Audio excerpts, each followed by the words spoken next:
Chapter 1538. Lu Yi suddenly understood one thing. He knew the truth behind this so-called opportunity that belonged solely to weapon cultivators. Originally, he thought that only by passing this test could he get the opportunity. But now it seemed that this test itself was the greatest opportunity. After this time, his saber skills would certainly rise to a higher level. This was a benefit that could not be obtained through ordinary cultivation. As for why it was a weapon cultivator, Lu Yi could not figure it out. But according to Du Lang, this opportunity had appeared in the Barren Land for 100 years, and it had appeared several times in the past 100 years. If it was really a physical opportunity, it would have been taken away long ago. Why would it wait until now?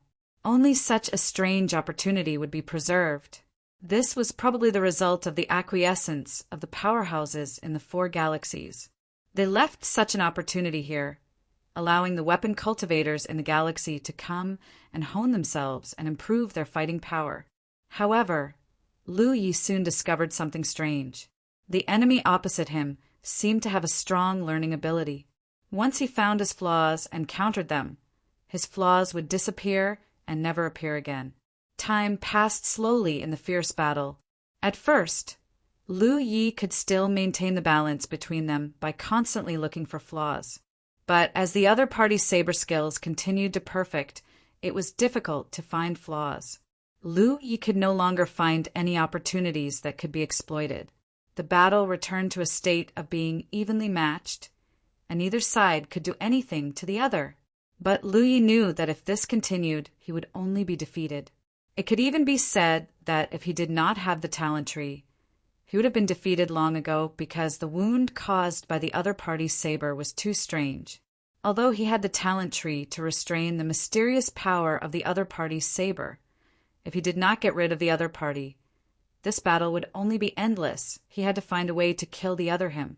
This was the drawback of insufficient information. Cultivators like Su Dingyang and Luo Shenxi, who knew the details of the opportunity, would never have the idea of killing the other him because they knew that it was too difficult and basically impossible. At this moment, 2 days had passed since the opportunity inside the Heavenly Dog Planet was triggered. During these 2 days, cultivators constantly appeared out of thin air outside the Heavenly Dog Planet. They were all weapon cultivators who had previously stayed inside. The first group of people who appeared were clearly somewhat dejected and vexed because they had been defeated too early and did not obtain too many benefits from such a fortuitous encounter. However, the more cultivators who appeared later, the happier they were because they had obtained enough benefits. Li Shang, who was waiting outside, didn't know what was going on. He didn't see Lu Yi appear, so he couldn't find anyone to inquire about the situation. Fortunately, Do Lang appeared and greeted him with joy. Li Shang quickly asked, "What's the situation inside?" Du Lang hurriedly recounted what had happened to him. Li Shang immediately revealed a thoughtful expression and then asked for many details. Du Lang told him everything he knew. Finally, she asked, "How did you get out?" Do Lang said, "If he loses, he will naturally come out." Li Shang understood that Lu Yi hadn't appeared yet, so he must still be fighting inside and hadn't been defeated. However, the sooner or later a cultivator's defeat seemed to have nothing to do with cultivation, because there were cultivators in the late constellation realm who came out before, but it wasn't until now that Do Lang, who was in the early constellation realm, appeared. This was because the enemy everyone encountered inside was themselves. The more people who could perceive their own shortcomings, the more they could persevere. Lu Yi didn't know that as long as he was defeated, he could leave. Right now, he only wanted to kill the opponent in front of him. But everyone had the same foundation, the same strength, and the same fighting style. Everything that Lu Yi could use, the enemy could use, under the premise that he couldn't rely on any external forces. It was simply an impossible task to achieve such a goal. But he still persisted because he thought of a possibility. When he entered this hall, there was a mysterious force that swept through his body, and then the statue turned into his appearance and had all the means he had at that time. In that case, if he had a new method now, he might be able to kill the other party. However, he probably only had one chance, because once he used that method, the other party would definitely be able to use it too. Early on, when he fought with Xue Hao, Lu Yi discovered a problem, and that was that with his current strength, it was very difficult to pose a threat to cultivators who were too much stronger than him. Take Xue Hao, for example. At that time, he had used his divine nature to suppress his cultivation to the early Moon Jade realm. But the Mountain Pandao could only leave a few simple wounds on his body at most, and couldn't cause too much of an impact. In the end, if Li Shang hadn't started a soul battle and destroyed the other party's soul, Lu Yi wouldn't have been able to do anything to Xue Hao in that battle. Recently, Lu Yi had been thinking about how to solve this problem. It was impossible to change the Mountain Pandao, and the support of the Divine Blade Spirit Mark couldn't make the Mountain Pandao sharper. After thinking about it, he really did think of a way, but this idea hadn't been perfected. Until this time when he fought with his other self, Lu Yi felt that it was time to give it a try. If it was possible, perhaps he could make the final decision. If not, then he would have to make other plans. His mind was calm and his eyes were clear. He raised the Mountain Pandao and blocked the other party's attack. They had fought for several days, and it was an intense battle with his other self. They already knew each other's strengths and weaknesses. It could be said that with a casual raise of a hand, the other party would know what would happen next. Taking advantage of the moment when his opponent withdrew the Mountain Pandao, Lu Yi suddenly grasped the hilt of the Mountain Pandao with both hands. This abnormal action clearly stunned his opponent because up until now, Lu Yi had always wielded the Mountain Pandao with one hand. The sound of tides faintly rang out, but this time there was no continuous flash of Mountain Pandao. Holding the Mountain Pandao with both hands, Lu Yi pressed forward and slashed at his opponent. The timing of this strike was extremely ingenious, and his opponent couldn't block it at all. However, when the Mountain Pandao landed, a divine guard spirit mark appeared on his body. The two of them had already clashed countless times like this over the past few days. When spear and shield clashed, they were basically evenly matched, and neither side could do anything to the other. But this time it was clearly different. Not only did Lu Ye's expression become focused, but his opponent's expression also became serious. The Mountain Pandao slashed at the Divine Guard. Not only was the Mountain Pandao supported by the Mountain Pandao, but if one looked closely, they would see countless small and dense waves flowing rapidly. In an instant, the Mountain Pandao's blade seemed to have turned into a saw, and the small waves on the blade flowed even more ferociously. This was another use of the Mountain Pandao's 10,000 layered waves, and it was also a method that Lu Yi had been thinking about recently. His thinking was very simple. Since the Mountain Pandao's sharpness wasn't enough to threaten opponents with especially strong physical bodies, then he wouldn't use its sharpness to solve the problem, because it was too difficult. From another perspective, if the Mountain Pandao wasn't sharp enough, then it would be fine to cut it with a saw. A saw couldn't cut through any withered tree, but it could easily cut through it. This was the first time he had used it against an enemy, and he hadn't even tried it out yet. He couldn't say for sure how effective it would be. Thus, Lu Yi was also paying close attention to this attack. The effect was very obvious. The Divine Guard, which could have blocked the Mountain Pandao's divine blade, only lasted for an instant before shattering. The Mountain Pandao smoothly cut into the opponent's body, cutting through the shoulder blade and piercing through the internal organs. The scene froze, and the opponent froze in place, staring at Lu Yi with a surprised expression. Lu Yi gasped for breath. After several days of constant fighting, even he couldn't hold on any longer. Fortunately, this attack didn't let him down. "You win." The figure that looked exactly like Lu Yi suddenly spoke. Lu Yi jumped in fright. This was because he hadn't heard his opponent speak since the start of the battle. He had thought that his opponent was a manifestation of some kind of mysterious power, but he hadn't expected him to be able to speak. Being able to speak, didn't that mean his opponent was alive? However, not a single drop of blood flowed out of the wound. The cut made by the mountain pandao was smooth and clean, and it didn't look like it was made of flesh and blood. He instinctively wanted to pull his blade back, but he found that he couldn't. The opponent's cut body was squeezing the blade tightly. As his opponent swung his blade, Lu Yi had no choice but to retreat. His expression was unsightly. This was the second time he had lost his blade recently. The first time was in that secret place when the heaven-desired demonic spider had lost his mountain pandao. Fortunately, he had killed the heaven-desired demonic spider and recovered it. The figure was stabbed with the mountain pandao, but he didn't seem to be affected in the slightest. He just looked at Lu Yi with a faint smile. "I wanted to spend the rest of my life in this damned place, but I didn't expect a young man like you to appear in this day and age. Since you've won, I can only abide by the ancient agreement. But kid, remember, don't ever lose your saber again." As soon as he finished speaking, a scene that shocked Lu Yi appeared. The mountain pandao that he had stabbed into his opponent's body quickly melted and was absorbed by the figure. Lu Yi raised his hand and howled, "My blade!" The mountain pandao had been with him ever since he started cultivating.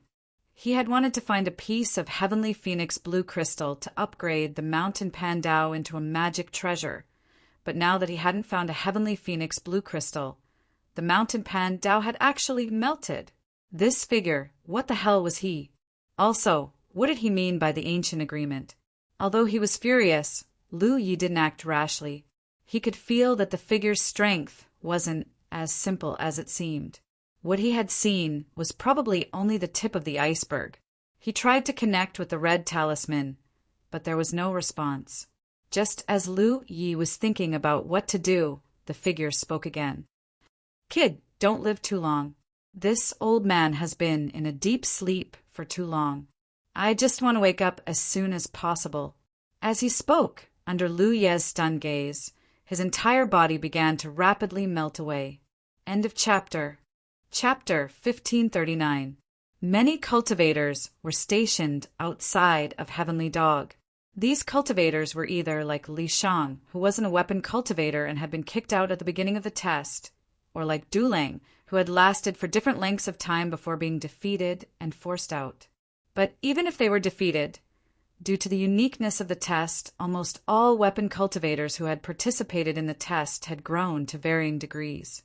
This kind of growth had nothing to do with one's cultivation base, but rather with one's battle prowess. Everyone had seen many of their shortcomings during the test.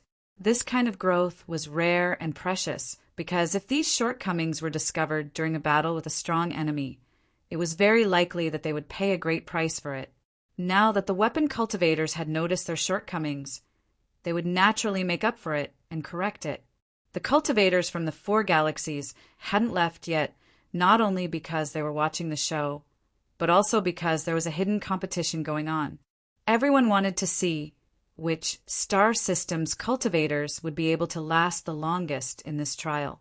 This kind of secret competition had been held several times in the past 100 years. Every time an opportunity appeared, there would be one. Now that the cultivators from the Quiet Moon and Northern Mystery galaxies had all been eliminated, only the indefinite Su Dingyang and the Daluo Divine Child remained on Heavenly Dog. The final winner would definitely be one of them. But no matter who it was, even those from the indefinite galaxy, they all felt that Luo Shensi should be able to last longer. After all, the title of the strongest cultivator in the 4 galaxies wasn't given out by name, but by fighting. And it was indeed so. After a while, a figure suddenly appeared, covered in blood and looking quite miserable. It was none other than the indefinite Su Dingyang. Several cultivators from the indefinite realm quickly went up to him and asked with concern. Su Dingyang shook his head gloomily and looked around, but didn't see Luo Shensi's figure. His expression became even more gloomy. He knew that he had lost again in the competition of opportunities. Half a day later, Luo Shensi appeared. Although he was also in a very sorry state, he was undoubtedly in a much better state than Su Dingyang. A group of cultivators from the Daluo galaxy quickly went up and congratulated him. Luo Shensi exchanged a few pleasantries with them with a smile on his face. His gaze inadvertently swept across the starry sky, and he suddenly frowned and asked, "That fellow, cultivator over there, he didn't come out?" Upon hearing his words, everyone looked in the direction of Dulang and Li Shang's star boat, and didn't see Lu Yi anywhere. Previously, Luo Shensi had purposely come over to speak a few words with Lu Yi. Everyone had seen it, so they still had some impression of Lu Yi. It was just that Lu Yi was an unfamiliar face in the end, and he wasn't famous either. Even if he didn't show up, no one paid much attention to him. It was only when Luo Shensi asked that everyone realized this. A Zenith Heaven cultivator said, "It's not strange that he didn't come out. He might have died in there." Although the fortuitous encounters inside Heavenly Dog Planet were not fatal, Heavenly Dog Planet had star beasts. Moreover, there was even a moon jade star beast that had escaped. If they were to accidentally encounter it, the constellation cultivators would not be able to stop it. Not all of the cultivators who had entered the Heavenly Dog Star had returned safely. Some unlucky fellows had fallen into eternal slumber inside the Heavenly Dog Star. Now that they didn't see Lu Yi, everyone naturally felt that he was most likely dead. Luo Shensi didn't say anything. He only vaguely felt that such a person shouldn't have died on Heavenly Dog Star. He was born with a pair of eyes that could see some things that others couldn't. He could roughly judge whether a cultivator's foundation was strong or weak. If not for this, he wouldn't have taken the initiative to greet Lu Yi when he saw him. This was because he felt a little threatened by Lu Yi at that time. He felt that Lu Yi was a constellation cultivator whose strength was not inferior to his own. There was only one possibility for such a person to die on Heavenly Dog Star. He had accidentally encountered the Moon Jade Star Beast and was killed. The cultivators were waiting here to see who would last until the end. Now that the result was out, they naturally had no interest in staying. Moreover, a fortuitous encounter like this could only be participated in once in a cultivator's life. Even if someone else found the same fortuitous encounter next time, they wouldn't be able to participate in it again. They all prepared to return home. At this moment, another figure suddenly appeared. In an instant, everyone's gaze was focused on him. When they saw him clearly, they all looked puzzled, doubtful, shocked, and astonished. They all thought that Luo Shensi would be the one to last until the end. They didn't expect that it wasn't him. A guy who came out of nowhere had actually defeated Luo Shensi. Lu Yi, who had just appeared, had no idea what was going on. When he felt everyone's gaze on him, he raised his left hand slightly and pressed the hilt of the Pan Shan saber at his waist. He gently rubbed his thumb and lowered his eyes slightly. However, he soon realized that although those people were looking at him, they didn't have any malice or hostility. They were more curious and shocked. He frowned and rushed toward Li Shang and Du Lang in a flash. He wanted to meet up with them first. "Fellow cultivator, please wait." A voice came from behind him. Lu Yi turned around and saw Luo Shensi leaping out of the crowd and flying over. He stood in front of Lu Yi and looked at him with burning eyes. "What's the matter?" Lu Yi looked at him. Luo Shensi bowed first and said with a solemn expression, "Fellow cultivator, I want to fight with you." He was really curious about how Lu Yi could last longer than him. Although he knew that Lu Yi was very strong, he was confident that he wouldn't lose to any cultivator of the same level. In this four-way galaxy, he had fought all the famous constellations and never lost. This also established his title as the strongest cultivator in the constellations. He thought that it would be difficult to find a suitable opponent in this four-way galaxy, but he didn't expect another one to appear today. To Luo Shensi, how could he miss out on such an opportunity? Just the thought of competing with other experts, especially those who were also from the weapon cultivator sect, made him feel impatient and excited. Lu Yi looked him up and down. He didn't feel any malice from him, only a strong desire to fight. He could roughly guess who this person was. If he was really a cultivator from this four-way galaxy, there would be no harm in accepting this challenge. However, he was just a passerby and shouldn't cause any trouble. Moreover, he had a rough idea of Luo Shenxi's strength. He had no problem getting into the top 100 of the Constellation Hall, but getting into the top 50 would be a little difficult. He had defeated many people like this when he was in the middle stage of the Constellation Hall. Now that he was in the late stage, how could he be interested in competing with Luo Shenxi? He only replied indifferently, "I'm not free."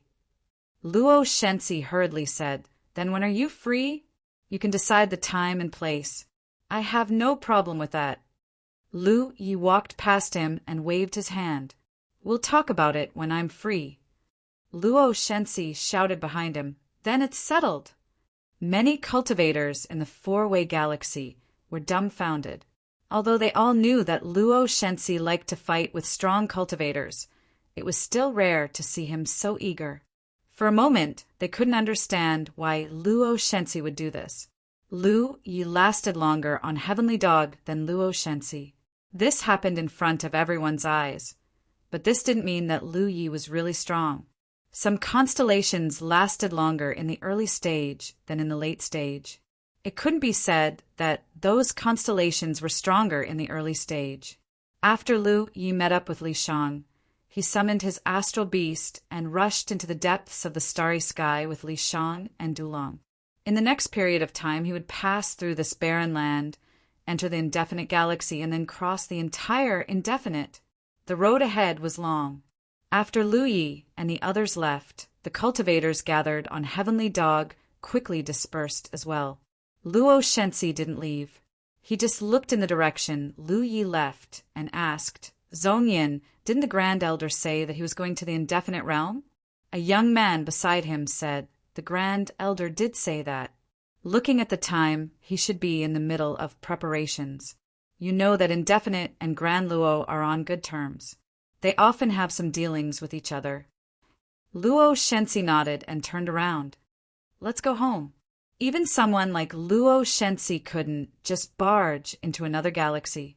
However, it would be different if he visited Indefinite with his sex elders. He could see that Lu Yi didn't want to fight him, but he couldn't wait to fight Lu Yi and see who was stronger. This visit with the Grand Elder to Indefinite might give him an opportunity. Of course, even if there wasn't one, he could still create one. In any case, he was determined to fight this battle. Lu Yi sat cross-legged on the planetary boat. He had already handed the control over to Dulong. He was from the Indefinite Galaxy and was naturally familiar with the route. The Pan Mountain saber was placed horizontally on his knees. Lu Yi looked down at his weapon, still in disbelief. The main reason was that the scene that happened in the Cyan Palace was too strange. The figure that looked exactly like him had swallowed the Pan Mountain saber. At that time, he thought that he would never have his saber again, which made him both distressed and angry.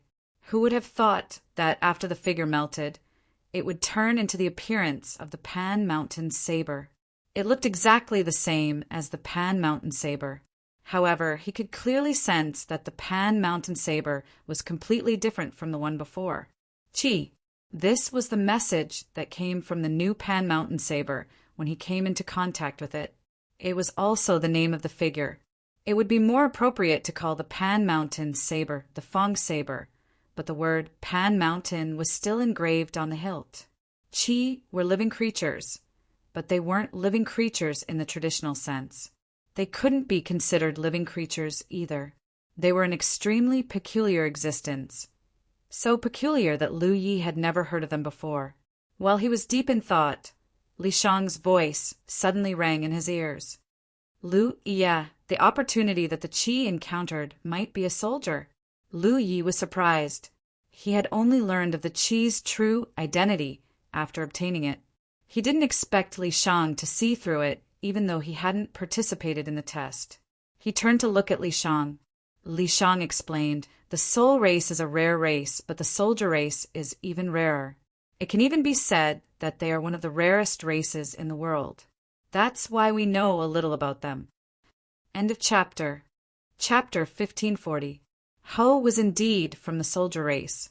This was something Lu Yi only found out after obtaining him.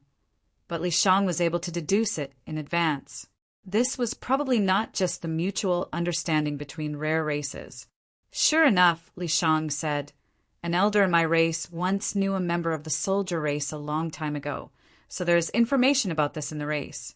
I saw that the test you participated in before seemed to be a test unique to the soldier race. If you can pass the test, you can obtain the loyalty of the soldier race. Although Lu Yi already had Ho, he didn't know much about the soldier race, so he humbly asked, "Can you tell me more about the soldier race?" Li Shang naturally didn't allow it, so he began to explain. According to Li Shang's explanation, the soldier race was an extremely strange race. So strange that it was impossible to determine whether they were living creatures or not, because they had no vitality, but they had their own thoughts and thoughts. The birth of the soldier race could be traced back to an extremely ancient era. No one knew how the soldier race came to be, but now it was known that there were very few of them, and they could no longer give birth to new ones, because the ancient land that gave birth to the soldier race had long been destroyed. In other words, the soldier race in this world was limited, and if one died, there would be one less. Perhaps one day in the future, the soldier race would only exist in some ancient records, and no one would ever see them again. The reason why the soldier race was named Bing was that they were almost exclusively born for weapon cultivators. If a weapon cultivator could pass their test and gain their recognition, they would receive great help. They could transform into any weapon that a weapon cultivator wanted. For example, Ho had turned into the Pan Shan blade, but before that, he had to devour the Pan Shan blade. Moreover, the soldier race could grow with the strength of their master. The soldier race that remained in the world today had followed countless powerful masters. It could be said that every soldier race member was an old monster. I suspect that the Rizhao of the Four-Way Galaxy knows the truth, but they don't dare to casually interfere with such an opportunity, because once they do, the difficulty of the test will increase and they may even die. In the end, Rizhao's strength and knowledge were not something the lunar mansions could compare to. This opportunity had appeared here for 100 years, so it was impossible for Rizhao from the 4-star systems not to come and investigate. With their abilities, it was not impossible for them to find the location of the opportunity. However, not a single Rizhao or Yu Yao interfered. They only allowed the lunar mansions to compete and temper themselves. This was because the soldier tribe had followed countless powerful masters. Their strength was incomparable to that of an ordinary Rizhao. If an ordinary Rizhao wanted to subdue the soldier tribe, he would have to risk being killed by the soldier tribe. On the other hand, with Star Constellation's participation, Zhao could guarantee their safety. He could even give them a way out and not let them die in the test. With such concerns, even Rizhao and Yu Yao, who knew the truth about the soldier race, didn't dare to casually search for them. Instead, the constellations of the 4 directions, star systems, benefited from this. Hearing this, Lu Ye's heart skipped a beat. Doesn't this mean that if I can obtain the soldier tribe's approval when the soldier cultivator advances from the constellation realm to the Yu Yao realm, his weapon can also be upgraded to a transcendent artifact? Li Shang said, in terms of quality, every weapon that the soldier tribe transforms into is far more than a transcendent artifact. However, after they're subdued, how much power they can unleash depends on how strong their master is. If a constellation realm cultivator obtains the soldier tribe, he can only unleash the power of a spirit artifact. When he reaches the Yu Yao realm, he can unleash the power of a transcendent artifact. Lu Yi was delighted to hear this. Recently, the upgrade of the Pan Shan saber had been an urgent problem for him. Lu Yi had missed out on 2 Phoenix Sky's blue crystals, but he didn't have the time to continue looking for them. He'd planned to look for them again when he returned to the Wancheng Sea. If he really couldn't find them, he'd shamelessly ask Bansi to buy her Phoenix Sky's blue crystal. Unexpectedly, he didn't have to face this problem at all. As she spoke, Li Shang sized up the Pan Shan saber at Lu Ye's waist. She suspected that Lu Yi had already obtained the soldier tribe's approval, but this didn't leave any traces on the surface. so it was even more difficult to ask. Every soldier tribe has its own unique ability. This is the innate ability of the soldier tribe. The soldier, tribe elder of my tribe, seems to have the power to slash the soul. If the enemy's physical body is slashed, the soul will also be injured. Lu Yi thought that this was similar to the soul-severing saber he'd obtained in the past. However, as his cultivation increased, the soul-severing saber's usefulness decreased. After all, the soul-severing saber's quality wasn't high, so it was difficult for it to cause harm to a Constellation Realm cultivator. Ever since it became a Constellation Realm cultivator, the soul-severing saber's usefulness was to facilitate the construction of various spirit inscriptions within the Pan-Shan saber, increasing its power. After Qi devoured the Pan-Shan saber, the soul-severing saber was also devoured. However, he could sense that the soul-severing saber was still there. Thus, he could still use the soul-severing saber's uniqueness to construct various spirit inscriptions within the Pan-Shan saber at any time.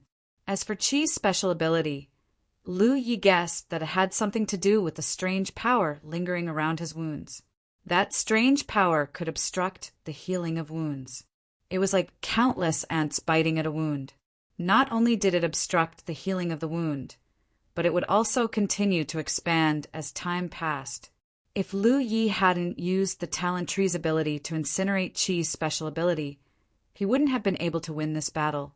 The biggest possibility was that he would lose too much blood and lose. Then, Lu Yi thought of something else. Since the soldier tribe has their own thoughts, then wouldn't Master have no privacy if they were always by Master's side? This made Lu Yi secretly alarmed. When he was intimate with Hua, Ci in the future, he would have to put away the Pan-Shan saber. Li Shang smiled. That won't happen. Once the soldier tribe is subdued, they will fall into a deep slumber. Only when Master dies in battle will their thoughts awaken. If you really want to subdue the soldier tribe, you can just turn them into ordinary weapons. Lu Yi suddenly recalled Qi's last words. He said he didn't want to sleep for too long, so he didn't want Lu Yi to live for too long.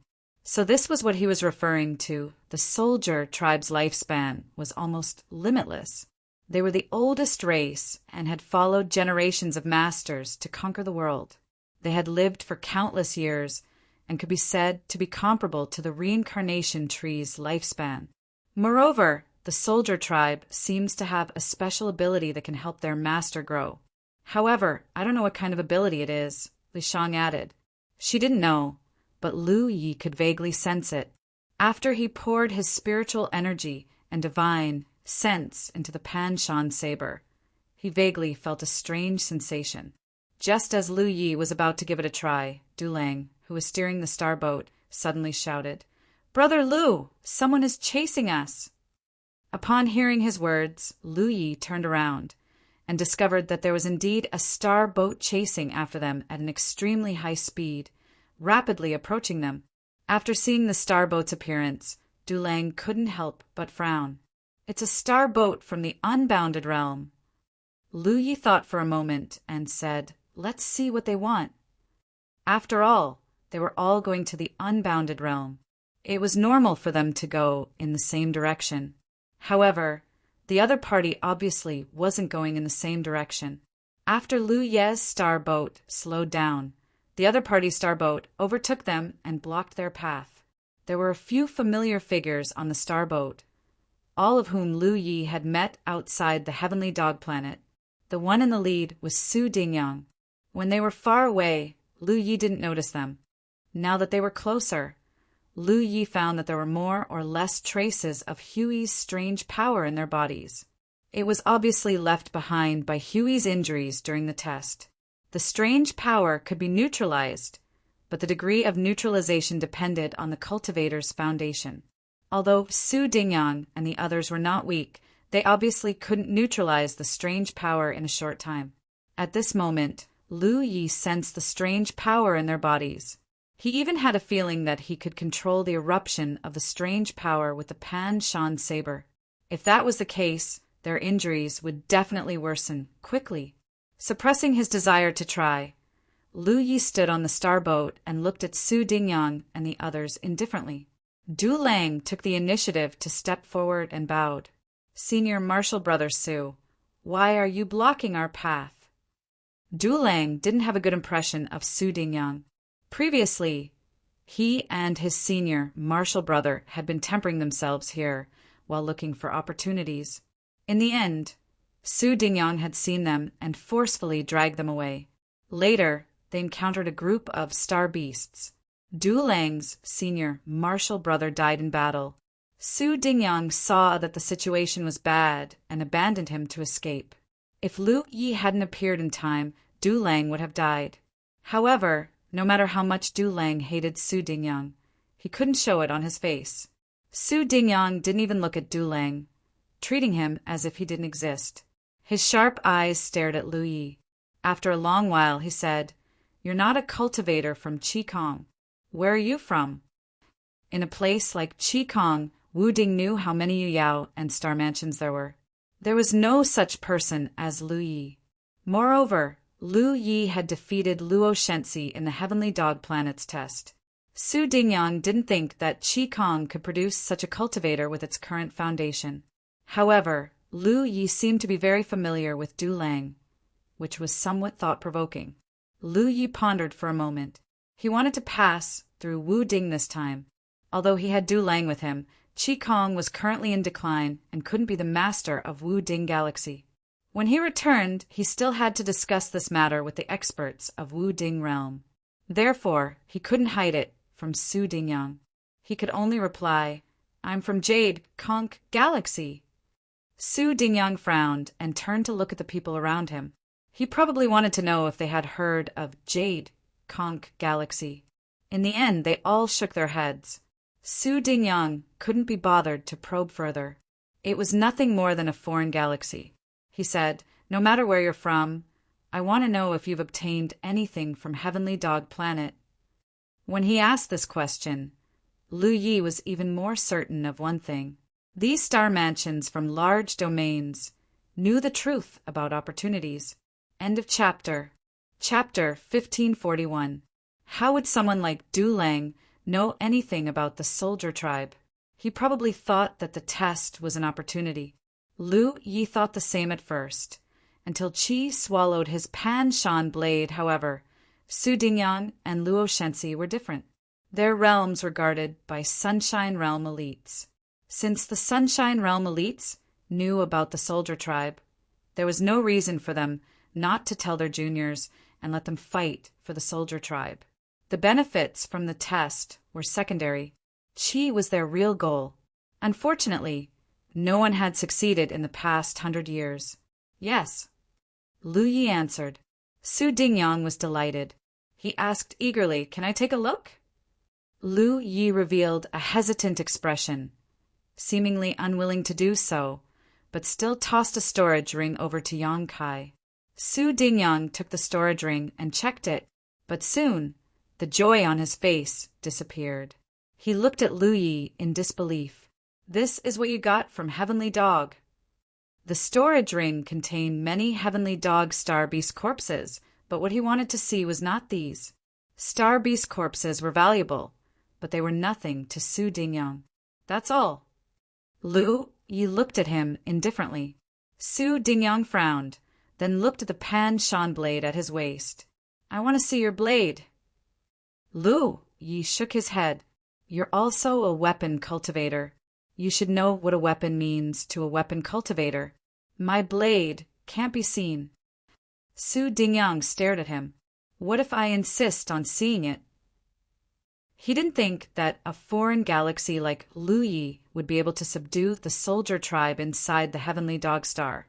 Before they set off, Rizhao had told him that the soldier tribe was not so easy to subdue, not to mention 100 years. Even if they had 1,000 years or 10,000 years, the cultivators of the 4 galaxies might not be able to subdue them. Every ancient soldier tribe had followed too many powerful masters, and each of those masters was a rare genius. Ordinary cultivators were simply not worthy of their attention. Reality proved that even someone like Luo Shensi had not succeeded. How could an outsider like Lu Yi succeed? But Lu Yi lasted longer than Luo Shensi on Heavenly Dog. Just in case, Su Dingyang wanted to see Lu Ye's blade, because if Lu Yi really subdued the Bin tribe, the saber might change. Su Dingyang's expression was resolute.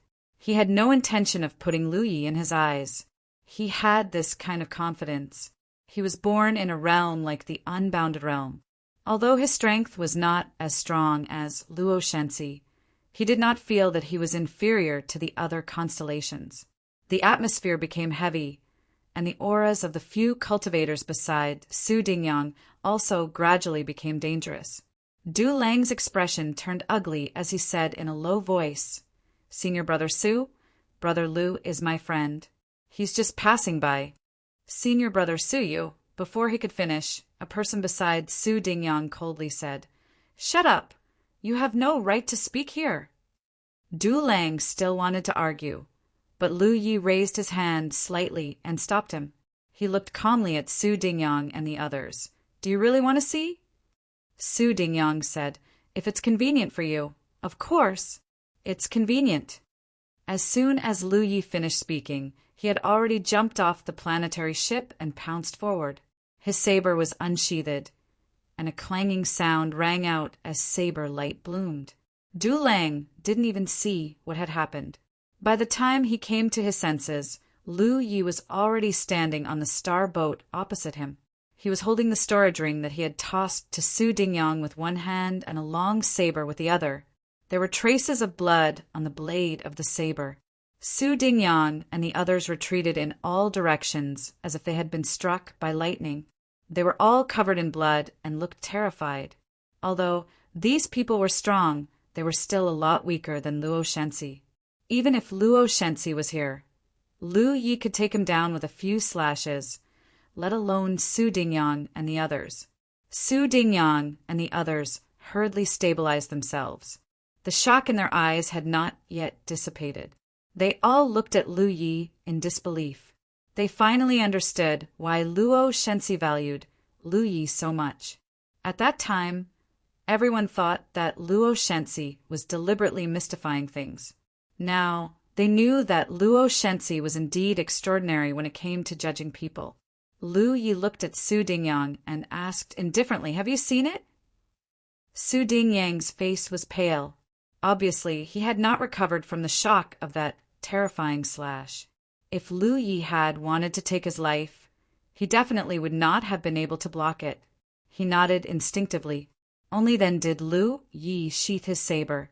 "Thank you for your hospitality." He returned to his planetary ship in a flash. Du Lang did not need to be told and hurriedly drove the planetary ship into the distance. Only when Lu Ye's planetary ship disappeared from their sight did Su Dingyang and the others slowly come back to their senses. The cultivator who had scolded Du Lang just now had a look of lingering fear on his face. "This person is not weaker than Luo Shensi." Su Dingyang said bitterly, "He's stronger than Luo Shensi." The others had never fought Luo Shensi before, so they did not know how strong Luo Shensi was. However, Su Dingyang had been defeated by Luo Shensi before, so he could clearly judge this point. Although Luo Shensi was strong, it was impossible for him to injure him with a single move. However, that person who claimed to be from the Jade Conch Galaxy had done it. Where was the Jade Conch Galaxy? Could a constellation be so strong? "Senior Brother Su, did he get it?" someone asked. Su Dingyang lowered his head and looked at the wound on his abdomen. Blood was flowing out of it, but there was no strange energy lingering around it. He shook his head slowly. "I don't think so. The Bin race on Heavenly Dog Planet has a strange power that makes it very difficult to heal. You should know that. However, the saber in this person's hand does not have that kind of power." The cultivator nodded. "I knew it. How could an outsider be so lucky as to be able to subdue the Bin race?" "Let's go back to indefinite," Su Dingyang called out. Looking at the direction the planetary ship was heading, it was obviously heading to indefinite galaxy. He was indeed not a match for the other party, but as long as he reached indefinite, it would be his territory. How could he be afraid that the other party would not submit to him? He could not let go of the saber that had injured him so easily. "We should have killed them," Li Shang said from the planetary ship. "That Su Dingyang doesn't look like a magnanimous person. He's from indefinite. If you go to indefinite again, he definitely won't let you go." Lu Yi shook his head and didn't explain. How could he not see through Su Dingyang's character? If he could, he also wanted to kill him and end this once and for all. However, Su Dingyang and the others had left Heavenly Dog Planet at the same time as him. They should have been seen by many people.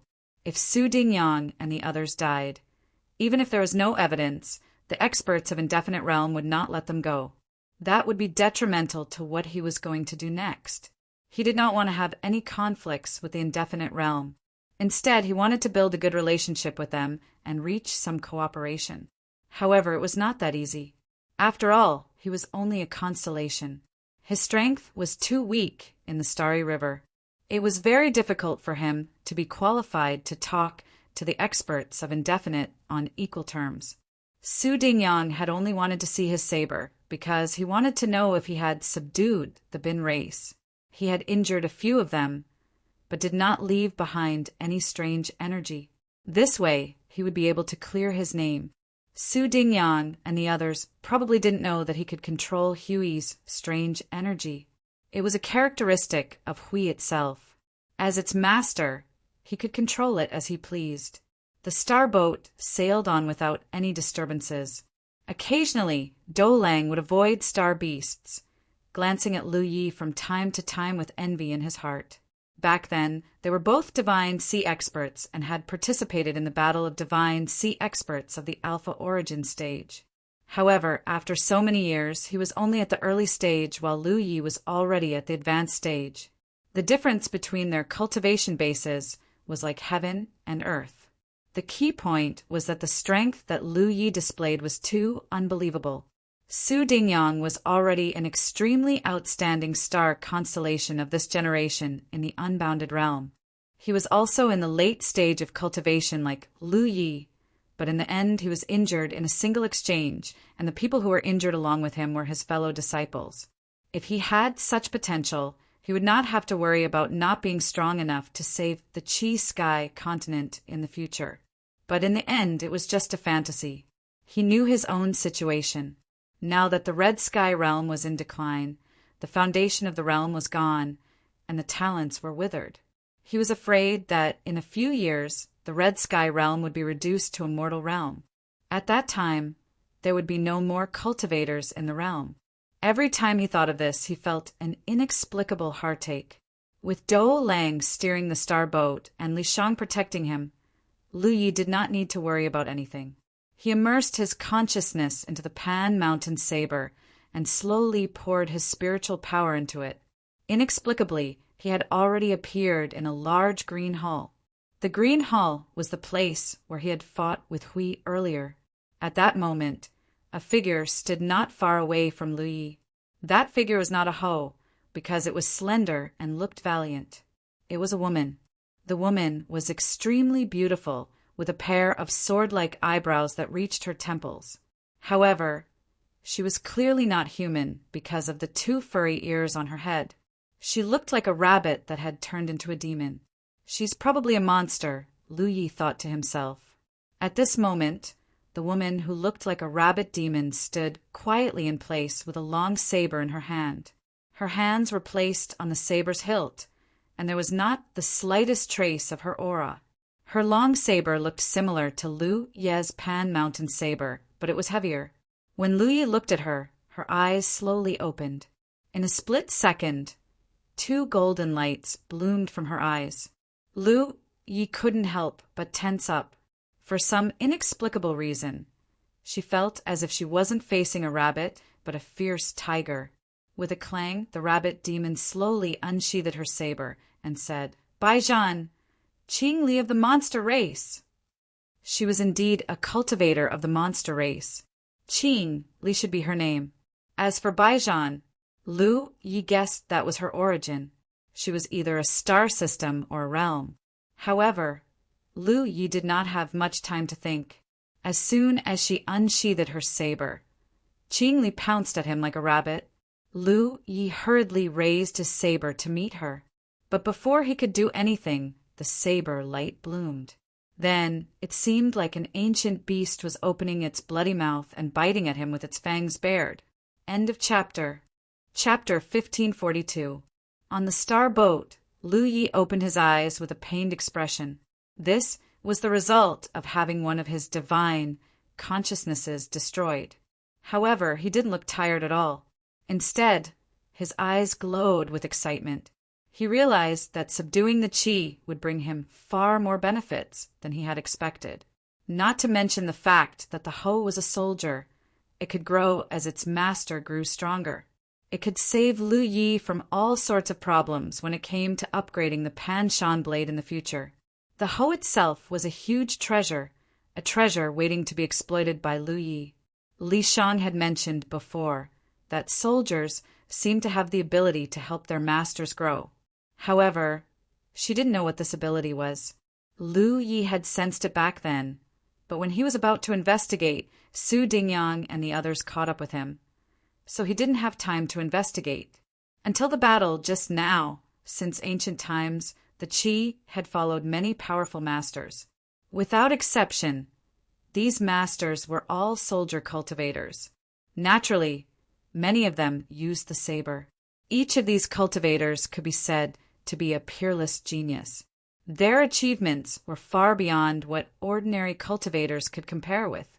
Many of them were famous and terrifying existences, even in the entire Sunshine region. They were all overlords of a region. If they wanted to, they could leave their mark in the qi. Rather than calling it a mark, it was more like a kind of inheritance. For example, when Lu Yi met Qingli, what he saw was not Qingli herself, but a manifestation of the mark she left in the qi. The slash she used on Lu Yi was the essence of her inheritance. Under that slash, Lu Yi couldn't fight back at all. If they met in the real world, it meant that Qingli had the ability to kill Lu Yi with a single slash. Of course, this didn't mean that Qingli had this ability when she was in the late constellation realm. When Qingli left her mark, it could have been Ri Zhao or someone else. With Ri Zhao's foundation and skills, even if Qingli used the same strength as Lu Yi wouldn't have been able to resist. If Lu Yi grew stronger in the future, he could also leave his mark in the qi for the benefit of his descendants. Of course, even if Lu Yi wanted to do so, it would be many years later. Moreover, not everyone could leave behind a mark inside the Bai. In order to do so, one had to first obtain the Bai's approval. If the Bai didn't agree, then forcefully leaving behind a mark wouldn't last long before it dissipated. Lu Ye's combat skills and instincts were honed through life and death situations. Up until now, the biggest problem he had encountered was that there was no one to guide him systematically.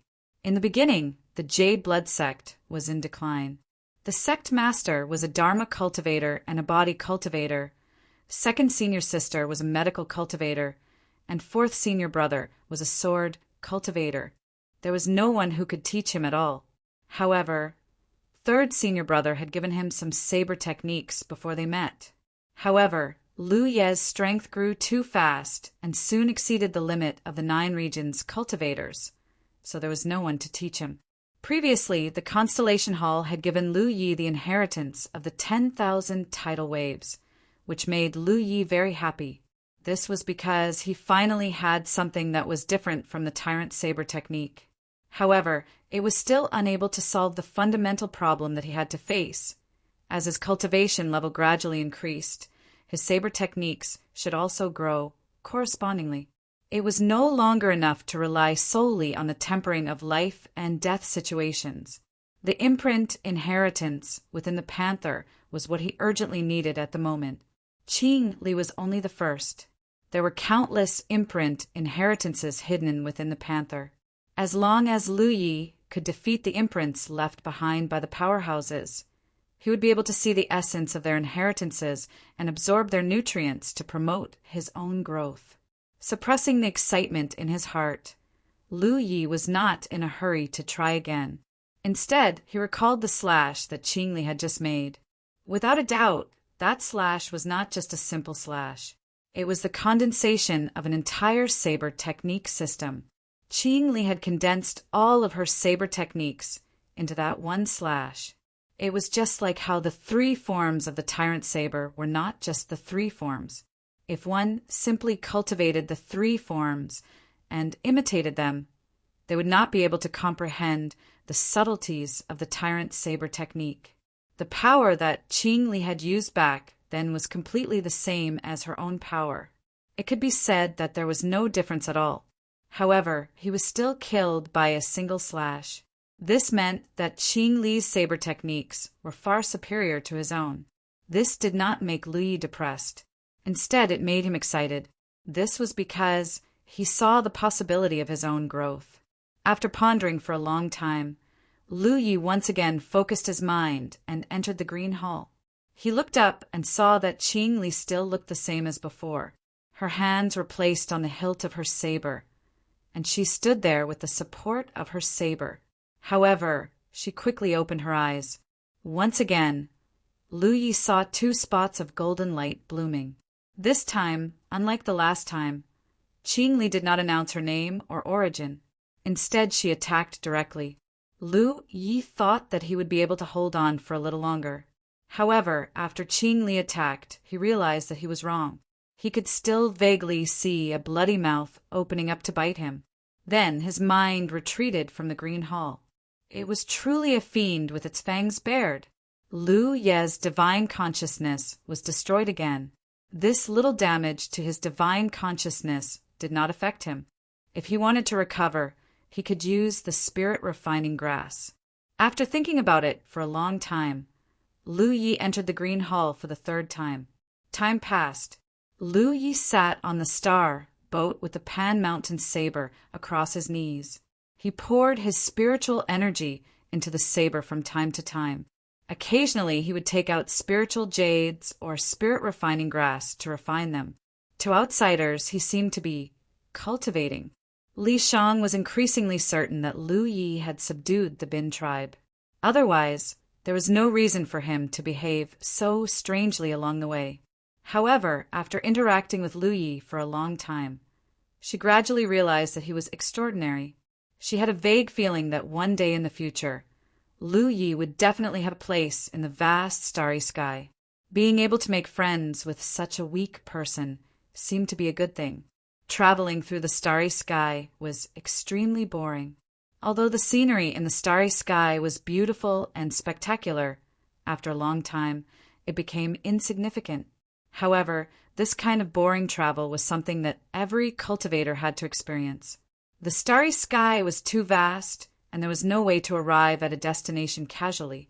After departing from the heavenly dog star, it took a full 3.5 months for the group to pass through the barren star field and enter the indefinite galaxy. They had just entered the indefinite galaxy. If they wanted to reach a certain realm, they would have to travel for a period of time. Lu Yi did not notice the passage of time at all. He was wholeheartedly focused on fighting Qing Li. Over the past 3 months, he had lost count of how many times he had been killed by Qing Li. Finally, he had learned something. Although he was still no match for Qing Li, at least he would not be killed the moment he entered. He would finally be able to spar with Qing Li. This was undoubtedly a huge improvement. While fighting with Qing Li, it was also an opportunity for Lu Yi to understand the essence of the inheritance she had left behind. Lu Yi eagerly absorbed the nutrients left by Qing Li, feeling grateful to this ancestor who had once obtained the pyrolite. Lu Yi also found that his spirit, Si, had grown quite a bit. This was because he often needed to refine the spirit refining grass to replenish his spirit sense. This also strengthened his spirit, Si, imperceptibly. While Lu Yi was refining the spirit jade, Du Lang said, "Brother Lu, now that we have entered the indefinite galaxy, where do you plan to go next?" Only then did Lu Yi remember some of his previous plans. Recently, he had been so engrossed in fighting Qing Li that he had forgotten about other things. After thinking for a moment, Lu Yi asked, How far is the Red Sky realm from the Indefinite realm? Du Lang replied, The two realms are not far apart. With the speed of Brother Lu's star boat, it should only take half a month. This was also the reason why the Red Sky realm wanted to rely on the Indefinite realm after it had weakened. It was close enough.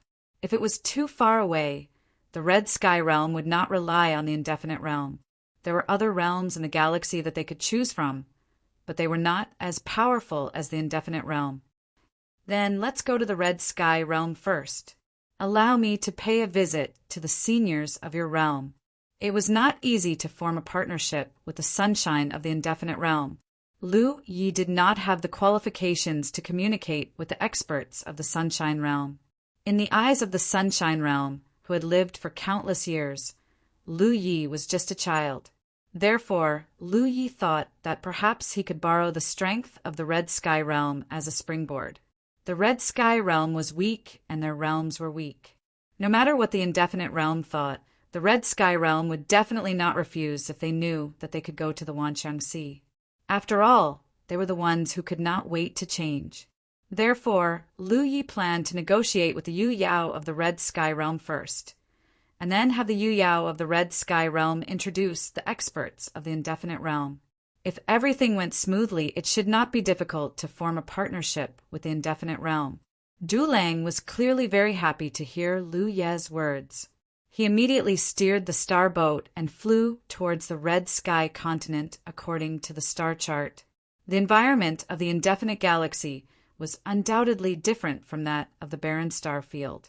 There were stars and realms full of vitality everywhere. This was actually the environment of a normal galaxy. Lu Yi was still struggling with Qing Li, and his progress was good. He estimated that he should be able to fully comprehend the inheritance left behind by Qing Li in a short period of time. This made him secretly look forward to it. He did not know what kind of wondrous inheritance Qing Li would have after this. 2 months later, two figures clashed fiercely in the green hall of the Hui. The sounds of sabers rang out, and the sabers were ferocious. As their figures crossed each other, their sabers slashed down. Intense spiritual energy surged, and there was a slight stalemate. Qing Li's figure suddenly floated back. Lu Yi looked pensive and did not pursue. He saw Qing Li put away her saber, then nodded slightly to Lu Yi, and her figure disappeared.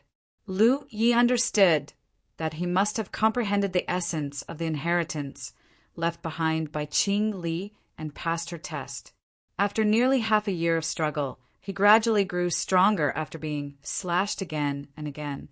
It was not easy to achieve this. Compared to the fierce attacks of the tyrant saber technique and the continuous waves of the tidal sea, Qing Li's saber technique inheritance was more about flexibility. Fortunately, when he subdued Hui, he saw his various shortcomings. Otherwise, it would not have been so easy to pass Qing Li's test.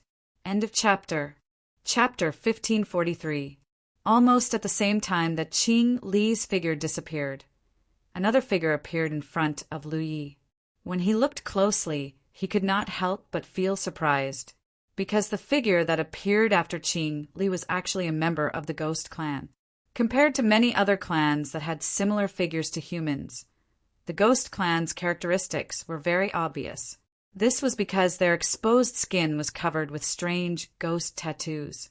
These ghost tattoos were innate, and some were cultivated. They were not the same as ordinary tattoos. The Ghost Clan also had a master swordsman. Lu Yi was surprised. Because of the Ghost Clan's uniqueness, they had unparalleled talent in the path of ghost cultivation. It could be said that every Ghost Clan member was a natural-born ghost cultivator. They were best at concealment and assassination. Fighting head-on like a weapon cultivator was not their forte. Just as Lu Yi was thinking, the Ghost Clan member slowly opened his eyes. There seemed to be ghost tattoos in his eyes, making his eyes look extremely strange. He slowly unsheathed his sword and said, "Ghost Clan of the Netherworld, Yan Shi." The moment he finished speaking, he had already become one with his sword. He turned into a sword light and slashed towards Lu Yi. The power of his attack was not inferior to Qing Li's at all. Lu Yi quickly raised his sword to block, but in the next moment, a scene that shocked him appeared. The sword light that was slashing towards him seemed to have a life of its own. It bypassed his counterattack and attacked from the side. The long sword in Lu Ye's hand sank instantly. If he had not fought with Qing Li for half a year, he would most likely have met with misfortune when facing Yan Shi's attack. But in the fight with Qing Li, he had also grown tremendously. So even though Yan Shi's attack was strange, Lu Yi was still able to see through it. He thought that he could block Yan Shi's attack. Unexpectedly, he did not feel any force at all. When he looked again, Yan Shi had already flashed to the other side and slashed his sword again. After a moment, Lu Ye's mind retreated from the Green Hall. Although he had been defeated in the fight with Yan Shi, his eyes could not hide the excitement in them. Yan Shi's swordsmanship was completely different from Qing Li's. Compared to Qing Li's agility, Yan Shi's swordsmanship could be described as elusive. Yan Shi's battle style was not like that of an orthodox armament cultivator at all, because he did not face the enemy head-on at all. When they crossed swords, his figure flitted here and there like a gust of wind, making it impossible for people to catch a trace of him. But when he made a move, it was like a thunderbolt, making it hard for others to resist. Yan Shi's blade technique inheritance was undoubtedly very mysterious. Lu Yi faintly felt that if he could understand the essence of it, he would no longer need to be afraid of being surrounded and attacked by others. Thinking back to the battle just now, no matter how fast he moved, he was unable to hurt Yan Shi at all. Instead, he was slowly disintegrated under Yan Shi's attacks. Regardless of whether it was Qing Li or Yan Shi, they were able to use the same power as Lu Yi. This was because the power that enabled them to use their knife skills came from Lu Yi himself. However, under the same level of power, Lu Yi was no match for Qing Li when he first met her. Now he was still no match for Yan Shi. Lu Yi knew that this was not because he was weaker than them, but because when the two of them left behind their imprints, their horizons and experience far exceeded his. He spent half a year to understand Qing Li's knife skills, and his own body had grown considerably. He believed that this time he would not need as much time to understand Yan Shi's knife skills, because as he grew, the imprints left behind by these old seniors would become easier for him. Just as he was about to give it another try, he heard Dulong say, "Brother Lu, Qi has arrived."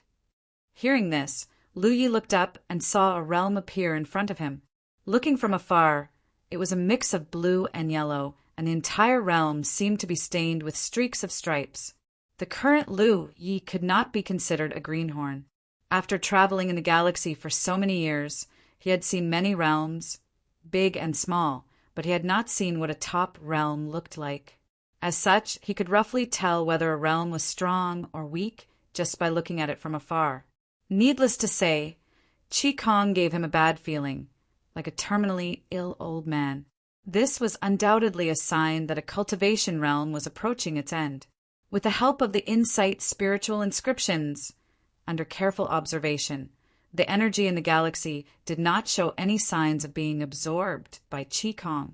Instead, Qi foundation seemed to be flowing into the galaxy. Normally, a realm with vitality would absorb the energy of the galaxy to slowly strengthen itself.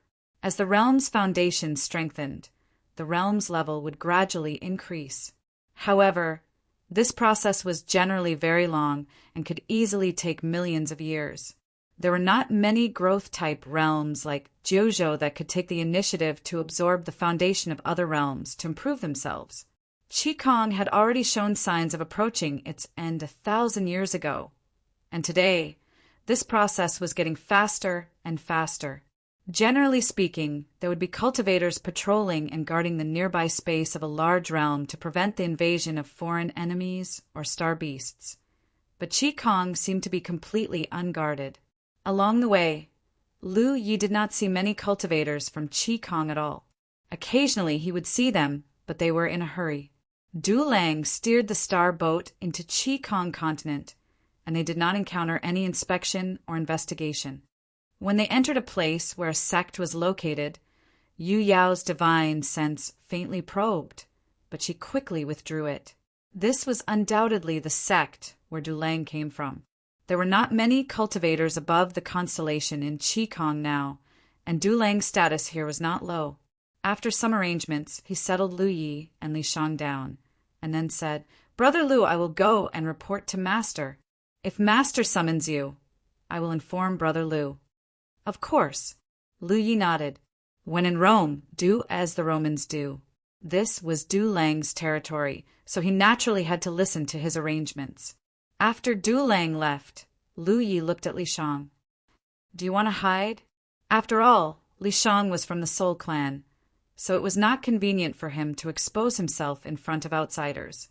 Constellation might not be able to see through it, but Yu Yao might not. Li Shang thought for a moment and nodded. "Then I will hide in your divine ocean." Although he could attach his soul to Lu Yi, it would consume Li Shang's energy.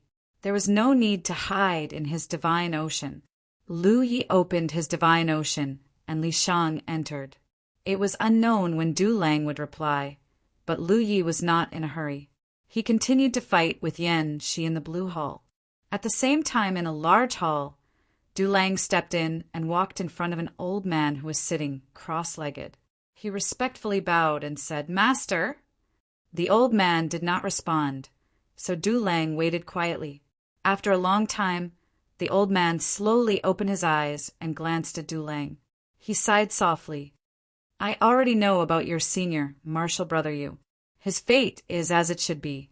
There is no need to be sad. The senior Martial Brother Yu the old man spoke of was the constellation who had died in the mouth of the heavenly dog in the desolate star field." Dulang said angrily, "If Su Dingyang hadn't dragged us to provoke that group of star beasts, Senior Martial Brother, you wouldn't have died in vain. How hateful of that Su Dingyang to abandon me after Senior Martial Brother Yu's death and escape on his own." The old man snorted and scolded. "Not to mention that Su Dingyang is a cultivator from another realm and is not related to you. Even if you are really from the same sect, you have the freedom to escape when you are in danger. Dulang, the life of a cultivator is ultimately in their own hands. You can't pin your hopes on the mercy of others." Dulang lowered his head and clenched his fists. This disciple understands the principle, but this disciple is not willing. The old man looked at Dulang and let out a long sigh. "If you are really unwilling to accept this, then work hard to become stronger. If there comes a day when you become a sunshine, perhaps you will have the opportunity to find a way out for us Red Sky cultivators." That being said, sunshine was very difficult. Red Sky Continent had not seen sunshine for many years. Looking at the entire indefinite galaxy, only the indefinite realm had sunshine.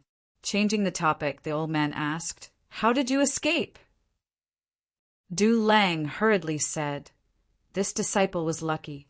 I met a friend who saved my life when I was in danger. That was how I was able to return." Oh, the old man was a little surprised. Dulang was his disciple.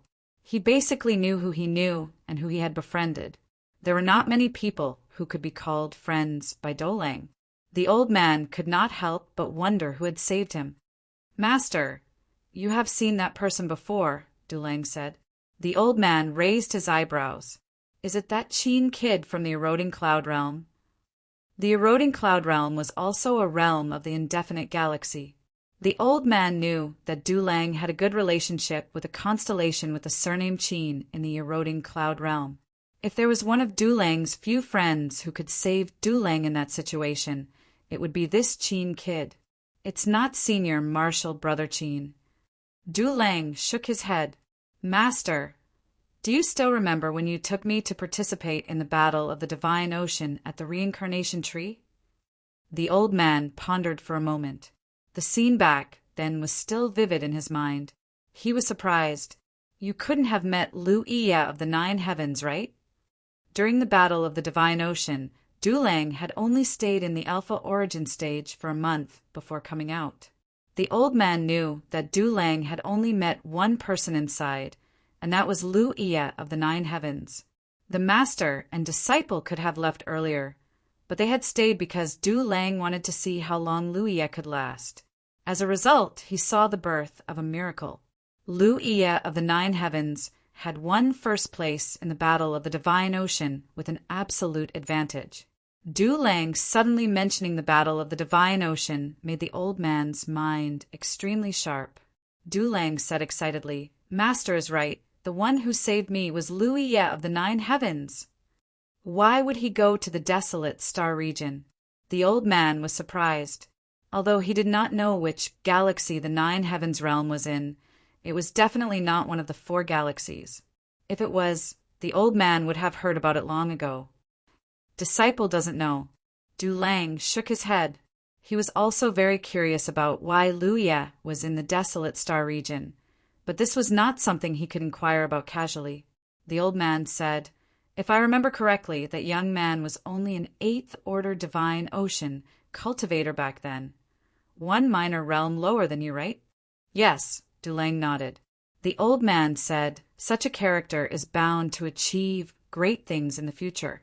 Since you and him are connected by fate, you might as well make friends with him. Even if you can't borrow his strength in the future, you can be proud to have such a friend." Chapter 1544. While speaking, the old man thought of a problem and asked in confusion, "It's only been a few years. That young man's cultivation should be about the same as yours. Even Su Ding Yang fled at the sight of him. So how did he have the ability to save you?" Du Lang's expression turned solemn. "It's hard to believe, but honored master, Brother Lu is now at the late stage of the constellation realm." "What?" The old man was shocked. "Late stage of the constellation realm? Are you sure?" If he didn't know his disciple's character, the old man would have thought that he was joking with him. It was shocking that a cultivator could cultivate from the 8th order divine sea to the late stage of the constellation realm in such a short time. Du Lang didn't know whether to laugh or cry. "Honored master, how could I be wrong about this? Moreover, Luo Shensi even gathered thousands of people to go to the heavenly dog star. Even if I was wrong, Luo Shensi wouldn't be. In the test of the opportunity on the heavenly dog star, Brother Lu lasted longer than Luo Shensi and was the last to come out. Impossible." The old man only felt that his cognition had been completely overturned. How could the cultivation of the constellation realm be so simple? Even if there were abundant resources, one still needed time to refine them. How could a person's cultivation have such a huge growth in less than 10 years? But soon, the old man thought of another person. It was the person who brought Lu Ye from the Nine Heavens to participate in the Divine Sea battle. At that time, that person casually took out a 9-star treasure and threw it into the reincarnation tree's treasure pool. Winning a lot in the end, the old man had seen that person from afar and felt that his cultivation was unfathomable. Although he couldn't see what his cultivation was with his eyesight, he could tell that this person must be a top cultivator from Rizhao's attitude towards him. His strength was so great that even those from the top realms were afraid of him. Lu Ye from the Nine Heavens had such a master as his backing. So everything seemed to be logical. All kinds of thoughts flashed through the old man's mind. He realized that he couldn't treat Lu Ye from the Nine Heavens as a simple constellation realm junior. He had a very powerful master supporting him. Collecting his thoughts, the old man said, "Remember the kindness of saving your life. Even if you don't have the ability to repay him now, if he has any requests in the future, as long as they don't conflict with your ideals and don't do anything evil, you should do your best to help him." Du Lang replied respectfully, "This disciple will remember Shizhuan's teachings." He then changed the topic. "Shizhuan, Brother Lu said that he wants to pay you a visit. I wonder if Shizhuan—" Hearing this, the old man smiled. "Since he is your savior, and you met him when you were still young, how can this old man not fulfill his wish? Go ahead and make the arrangements." If Lu Yi was just Du Lang's savior, it wouldn't matter whether he met him or not. Lu Yi only wanted to visit him out of respect for his seniors. Even if he met Lu Yi, it would only make Lu Yi cautious. so he might as well not meet him. However, considering that there was such a powerful expert behind Louis, the old man felt that it was better to meet him. Yes, Du Lang replied and retreated respectfully. Inside the guest hall, Lu Yi was once again beheaded by Yan Shi, causing him to feel a slight pain in his head. When he opened his eyes, he was about to think about the gains and losses of the battle, just now when his expression suddenly froze. Because just half a foot in front of him, a face that seemed to be carved from jade was staring at him with a pair of clear eyes that were filled with curiosity. Lu Yi was startled and instinctively raised his hand to press the hilt of his sword, almost slashing it out. However, when he saw who the other party was, he held himself back. The one staring at him was none other than the little girl he had rescued from the mist dragon. Since the day he rescued this little girl, she had been in a coma. Li Shang, who had been taking care of her, had repeatedly checked on her condition, only to find that the soul-devouring aphids in her spirit, had disappeared. But she still hadn't woken up, and there was still vitality in her body. It had been half a year, and Lu Yi had long become accustomed to her being in a coma. Who would have thought that when he opened his eyes this time, she would wake up and stare at him from such a close distance? This little girl looked like a little girl, about 5 or 6 years old, but Lu Yi wasn't naive enough to think she was really a little girl. The other party might be an old monster who had lived for who knows how many years. As for why she appeared in the appearance of a little girl, Lu Yi didn't know. There were many wonderful secret techniques in this world, many of which had miraculous powers. "You're awake?" Lu Yi asked calmly, his right hand still resting on the hilt of his mountain plate saber. Although he didn't feel any malice from the other party's eyes, it was always better to be safe than sorry. If this little girl opened her mouth and turned it into a bloody maw, he would be in deep trouble. The little girl's eyes lit up for a moment before she opened her mouth and called out in a crisp voice, "Father!" Lu Yi was stunned for a moment, thinking there was something wrong with his ears, and couldn't help frowning. "What?" "Father." The little girl smiled brightly and threw herself at Lu Yi, crashing into his arms and wrapping her arms around his neck. Lu Yi was caught off guard and was thrown onto the bed. This time, Lu Yi finally heard clearly and couldn't believe his ears. He had imagined all kinds of possibilities after this little girl woke up, and it wouldn't be strange if she bit the hand that fed her, but she actually called him father. What kind of situation was this? "Father, father." The little girl was still calling out, clearly very happy, as if she really was Lu Ye's daughter, and reuniting with him after a long separation filled her with joy and joy. Lu Ye's entire body stiffened. He was an expert in life and death battles, but when such a delicate little girl threw herself into his arms and called him daddy, his heart almost melted. Lu Yi didn't know what to do. The little girl even rubbed her face against his, a look of enjoyment on her face. "Li Shang, save me." After a short moment of thought, Lu Yi finally remembered that he wasn't alone and hurriedly called out to Li Shang, who was hiding in his divine sea for help. Li Shang was alarmed. She had been hiding here all this time, so she had no idea what was going on outside. When she heard Lu Ye's cry for help, she thought Lu Yi had encountered some kind of attack, so she quickly flashed out. In her hand was the soul tool bronze ring she obtained from the great fortune, Roulette. Then she saw an extremely strange scene. Lu Yi was lying on the bed, as if he had been hit by a body-securing talisman. A small figure was crawling on his chest, intimately snuggling in his arms. For eyes met, Li Shang was shocked. She woke up. After taking care of this little girl for half a year, although there was no communication between them, Li Shang was still very happy to see her wake up. But this scene puzzled her. What's going on? "Save me." Lu Yi fiercely winked at her. How would Li Shang know how to save her? The little girl suddenly got up from Lu Ye's body and turned to look at Li Shang.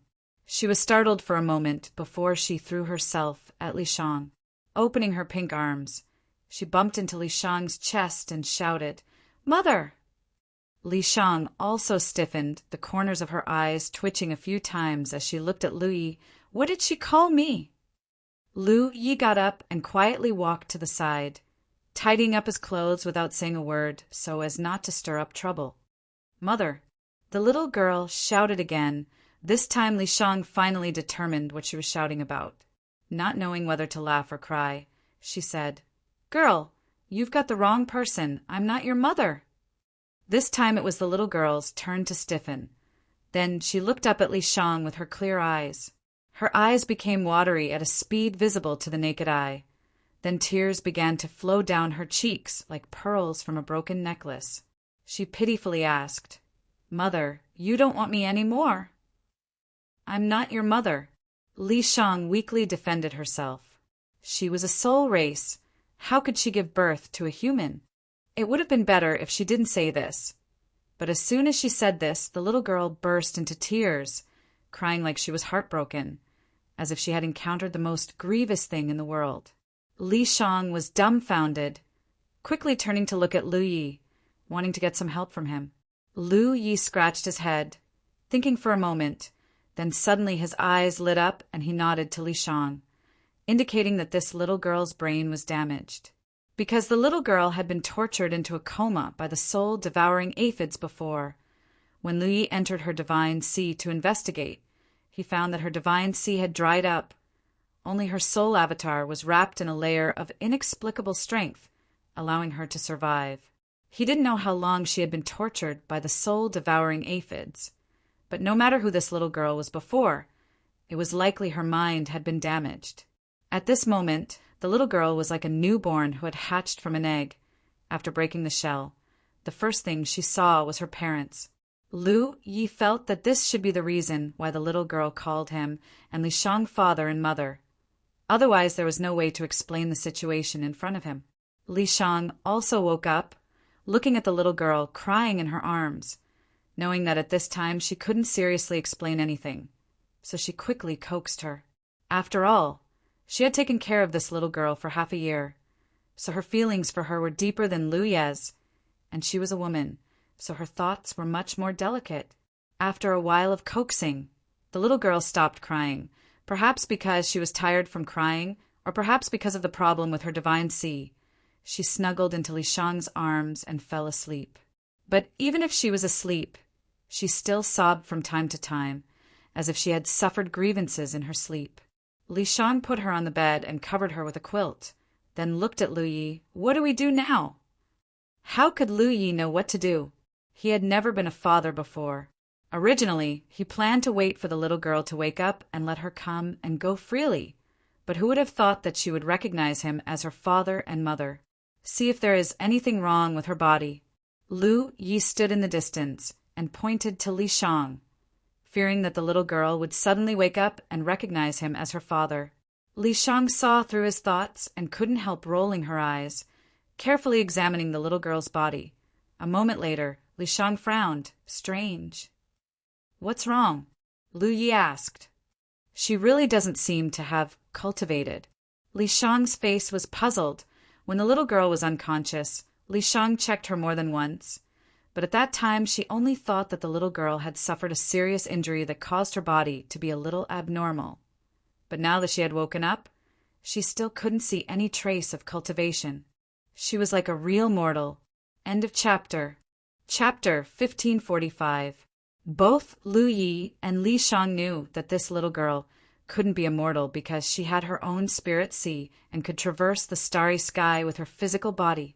At the very least, she should be a star constellation cultivator. Moreover, to be able to preserve her soul avatar under the corrosion of the soul-devouring aphids, her cultivation was most likely higher than a star constellation cultivator. However, her physical body showed no signs of cultivation, which was very strange. Lu Yi personally went forward to check and found that it was as Li Shang said. For a time, the two people in the room stared at each other blankly. The little girl's physical condition was secondary. For some reason, she recognized them as her parents, which was troublesome. After thinking for a moment, Lu Yi said, "I'll leave this girl to you. I don't know how to take care of children." "I don't know either." Li Shang looked at him. Lu Yi persuaded, "Just take care of her casually." She's not an ordinary child. Maybe she's even older than all of us combined. It's just that she's a little delirious right now and has the temperament of a child." Li Shan glanced at him with a bitter expression. Lu Yi suddenly picked up the note and said, "I'm going out to pay a visit to this world's Yu Yao." Saying so, he quickly slipped away. Du Lang sent a message to inform him that his honored master had agreed to meet with him and asked if Lu Yi was free. If he was, he would take him there now. When Lu Yi rushed to the appointed location, Du Lang was already waiting for him. The two immediately flew in the same direction. On the way, Lu Yi asked Du Lang about Yu Yao's honored master and learned that his name was Hua Cheng. A moment later, they arrived in front of a large hall. Without needing to report, Du Lang directly led Lu Yi into the hall. Inside the spacious hall, there was only one figure sitting cross-legged, his aura deep and profound. Lu Yi looked up and saw that Hua Cheng looked very old, his hair and beard all white, and even his face was full of wrinkles. Lu Yi knew that this old man was probably like Tang Jun, nearing the end of his lifespan, and his condition was more serious than Tang Jun's. Tang Jun had bought a longevity fruit before, which increased his lifespan by a lot. Perhaps he could live for a few hundred years, but this old man didn't seem to have much longer to live. Du Lang led Lu Yi forward and respectfully said, "Honored master, Brother Lu Yi is here." Lu Yi also bowed respectfully. Lu Yi of the Nine Heavens greets Senior Hua. Hua Cheng had a gentle smile on his face. He looked Lu Yi up and down and found that it was indeed as Du Lang had said before. This young man who had once shone brilliantly at the reincarnation tree was actually already at the late-stage constellation realm. Although he didn't show it on the surface, his heart was in turmoil. This kind of cultivation speed was simply unheard of. From the looks of it, not only did the other party have the support of a supreme powerhouse, his own aptitude must also be top-notch. Otherwise, it would be impossible for him to grow so much in such a short period of time. Judging from Du Lang's previous reports, Lu Yi's cultivation wasn't just for show. He also had a powerful strength that matched his cultivation. "You don't have to be so polite, little friend. Sit down and talk." Hua Cheng gestured with a friendly smile. Lu Yi readily accepted his advice and sat on the praying mat at the side. "My disciple is untalented, but this old man is extremely grateful for your help," Hua Cheng said slowly. Lu Yi hurriedly said, "Senior, you're too serious. Brother Du Lang and I are old acquaintances, and it's only natural for me to help as much as I can. Moreover, Brother Du Lang also gave me some good things back in the Alpha Origin stage." Hua Cheng clearly knew about what had happened back then. He stroked his beard and smiled. "It's just some jade ants. How can they be compared to your life-saving grace?" He turned his head to look at Du Lang. "You can't forget the life-saving grace. It's rare that little friend, Lu, doesn't mind you being weak. You should get closer to him in the future." Du Lang hurriedly nodded. The following conversation didn't have much practical content. Hua Cheng originally thought that Lu Yi had only come to visit because of etiquette, so he naturally talked about whatever topic he wanted to talk about.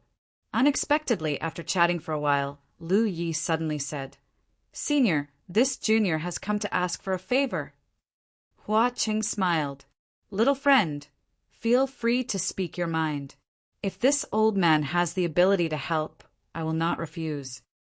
Disregarding the fact that Lu Yi had saved his disciple's life, Hua Cheng didn't mind building a good relationship with the supreme expert behind Lu Yi.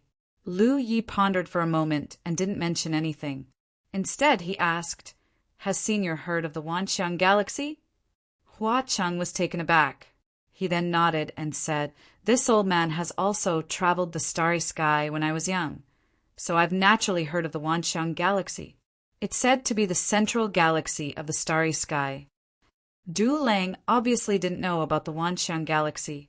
He curiously asked, "Central Galaxy? Master, is the Wanxiang Galaxy located at the center of the starry sky?" Hua Qing smiled. The central galaxy doesn't refer to its geographical location. I don't know if the Wanxiang galaxy is the center of the starry sky, but it's called the central galaxy because it has many insect tunnels that connect to other galaxies. Cultivators from thousands of galaxies can enter the Wanxiang galaxy through these insect tunnels. The prosperity of the galaxy is unimaginable, but it's a pity that this old man didn't have the chance to see it. Du Lang was speechless. A galaxy with insect tunnels connecting thousands of galaxies? This scene was hard to imagine. Hua Chang explained to his disciple and then looked at Lu Yi. He asked curiously, "My disciple said that little friend is from the Jade Conch galaxy. Is that not true?" Lu Yi said, "This junior is indeed from the Jade Conch galaxy, but this junior came here from the Wanxiang galaxy." Hua Qing looked surprised. "You're from the Myriad Phenomenon galaxy?" Lu Yi nodded. "Yes." Hua Chang seemed to have realized something and was a little excited. "How much time did you spend on your journey?" It definitely wouldn't be too long because he had seen Lu Yi at the reincarnation tree a few years ago. "A whole year." Hua Cheng was shocked. He exclaimed, "A year?" On the side, Du Lang also showed an incredulous expression. Although a year was not a short time if they were sailing in the starry sky, then this time was nothing. It should be known that it took them half a year to rush back from the desolate star region. Didn't this mean that before meeting Lu Yi had only been traveling through the starry sky for half a year? Was the Wanxiang galaxy so close to a Pairon? After recovering from his shock, Hua Cheng suddenly shook his head. "That's impossible. When this old man was young, he once inquired about the Wanxiang galaxy's location. It's extremely far away from a Pairon. It's impossible to get there in a year." As he spoke, he seemed to realize something. "Unless there's a new stable insect path." Lu Yi said, "This junior did use the insect path, but it's not a new one. It's an existing one." "Then where is the insect path?" Hua Qing was excited. As an old man who had lived for thousands of years, his mind was as calm as an ancient well, but he still couldn't suppress his emotions at this moment. If they could really rush to the Wanxiang galaxy in a short time, it would be a good way out for the entire Scarlet Sky continent. "It's in the desolate star field," Lu Yi replied. Hua Cheng thought to himself that this was indeed the case. Du Lang had met Lu Yi in the desolate star field, and Lu Yi had only taken a short time to come from the Wanxiang galaxy. If there really was an insect path, it would only exist in the desolate star field. However, in the desolate star field were the constellations of the four directions galaxy often entered. No one had ever found the insect path. This was strange. "Little friend, can you tell this old man the specific location of the insect path?" Hua Cheng looked at Lu Yi with a sincere expression. Lu Yi came to see him and took the initiative to mention the Wanxiang galaxy and the insect path. Looking at Hua Cheng, Lu Yi probably wouldn't refuse to tell him more. Lu Yi indeed didn't intend to hide it, because these things couldn't be hidden. Moreover, he had a favor to ask of the indefinite star field. Whether it was going to the Long Cloud Galaxy or the Wanxiang Galaxy, the indefinite star field would also need his help. Therefore, it was best for both sides to cooperate with sincerity. Only then would it be a win-win situation. Other things aside, when the fleet entered the Long Cloud Galaxy in the future, Lu Yi would first have to greet the powerhouses of the Long Cloud Galaxy. Otherwise, with so many cultivators suddenly breaking into other galaxies, it might be seen as an invasion. It wouldn't be good if there was a misunderstanding and a fight. The Long Cloud Galaxy wasn't weak. Lu Yi was about to speak, but Hua Cheng raised his hand and stopped him. He frowned and pondered for a moment. "Little friend, you don't have to tell this old man first." Lu Yi looked at him in confusion. It was clearly Hua Cheng who asked first, but now he said there was no need to tell him. Lu Yi didn't know what he was thinking. As if sensing his thoughts, Hua Cheng smiled bitterly. "Little friend, you should know the current situation of Red Sky. It can be said that red sky is now attached to the indefinite realm. If this old man knows the passage to the Wanxiang galaxy, it won't be good for me to hide it. I have to go to the indefinite realm and report it to Rizhao, so it's better not to know. After a pause, Hua Cheng continued, "Little friend, this old man has a favor to ask of you." Lu Yi nodded. "Senior, please speak." "Little friend, if you return to the Wanxiang galaxy one day, can you help this old man bring some people over? There won't be more than 10 people, and all of them are star mansions." Lu Yi said, "Senior, I do want to return to the Wanxiang galaxy, but I want to go back to my homeland first. I came out of the Wanxiang galaxy and just happened to pass by this place." Hua Cheng looked pensive. "Little friend, you want to go back to your homeland and bring a group of people to the Wanxiang galaxy?" Lu Yi nodded. "So if Senior wants me to bring some people over, there's no problem, but you'll have to wait for a while. There's no hurry. Little friend, when you return, you can just bring along the red sky mansions." Hua Cheng said, finally realizing Lu Ye's real purpose. "Little friend, you want to see Rizhao of the indefinite realm, don't you?" Previously, he just wanted to find a way out for the juniors of his domain, but now he realized Lu Ye's true intentions. Because if Lu Yi really wanted to bring people out of his homeland and pass by the indefinite realm, he would first have to get permission from the indefinite realm. He seemed to have recovered and had been running a fever for the past 2 days. His whole body was weak and his eyes were burning with pain. Second baby also had a fever. End of chapter. Chapter 1546. However, Lu Ye was just a consolation. How could she be qualified to meet Sunshine? That was why she came to see him, hoping that he would introduce her. Hua Cheng thought to himself and roughly understood Lu Ye's intentions. He thought about it carefully. Compared to finding a way out for the constellations in his own domain, Lu Ye's prospects would be better if she could cooperate with a Pyrrhon. "Yes, I would like to meet Sunshine of a Pyrrhon. I wonder if you could introduce me to her?" Hua Cheng thought about it and nodded. "That's not a problem.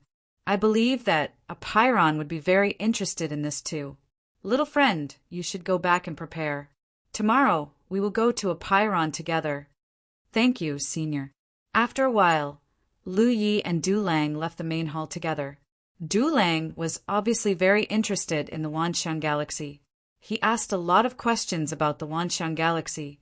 Lu Yi casually mentioned some things that made Du Lang fascinated. However, if he didn't see it with his own eyes, it would be hard to imagine how vast the Wanxiang Sea was.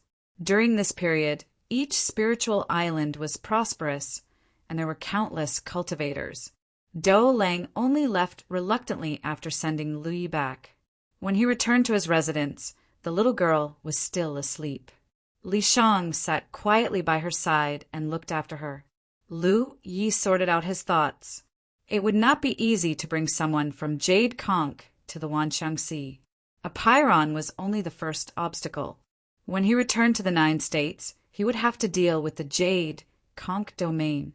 No matter what, the Jade Conch domain did not have Yu Yao, and the 9 states could not rely on her for the time being. There was only Wu Zhuo in the Qingli Dao world, so he definitely could not leave. Therefore, he could only rely on the Jade Conch domain. Even if he dealt with the Jade Conch domain, he would have to negotiate with Changyin on the way back.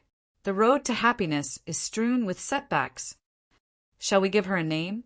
Li Shang suddenly said. Lu Ye's thoughts were interrupted and he looked up at her. Li Shang said, "This little girl is not in her right mind. I'm afraid she doesn't even know her name. She needs a name."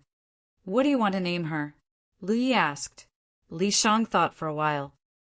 "Let's call her Yaya." Lu Ye's eyes twitched. He realized that this woman was really strange. Even though she was a soul, she still treated her like a child, even though she clearly knew that she wasn't really a child. After taking care of her for half a year, she had probably developed feelings for her. "As long as you like it." Lu Yi had no objections. Yaya slept for a while and finally woke up. When she saw Li Shang, She happily threw herself at him and hugged him tightly. After a while, she ran back and sat in Lu Ye's arms with a leisurely look. She kept calling out to her father and mother. Lu Yi was tormented to the point that he didn't even have the time to go to the Green Hall to temper his cultivation. He could only deduce spirit runes. The next day, Li Shang disappeared into Lu Ye's deity sea. Lu Yi pushed open the door, preparing to meet up with Hua Cheng and rush to a Pairon. After taking a few steps, he turned back to look at Yaya. "Come with me."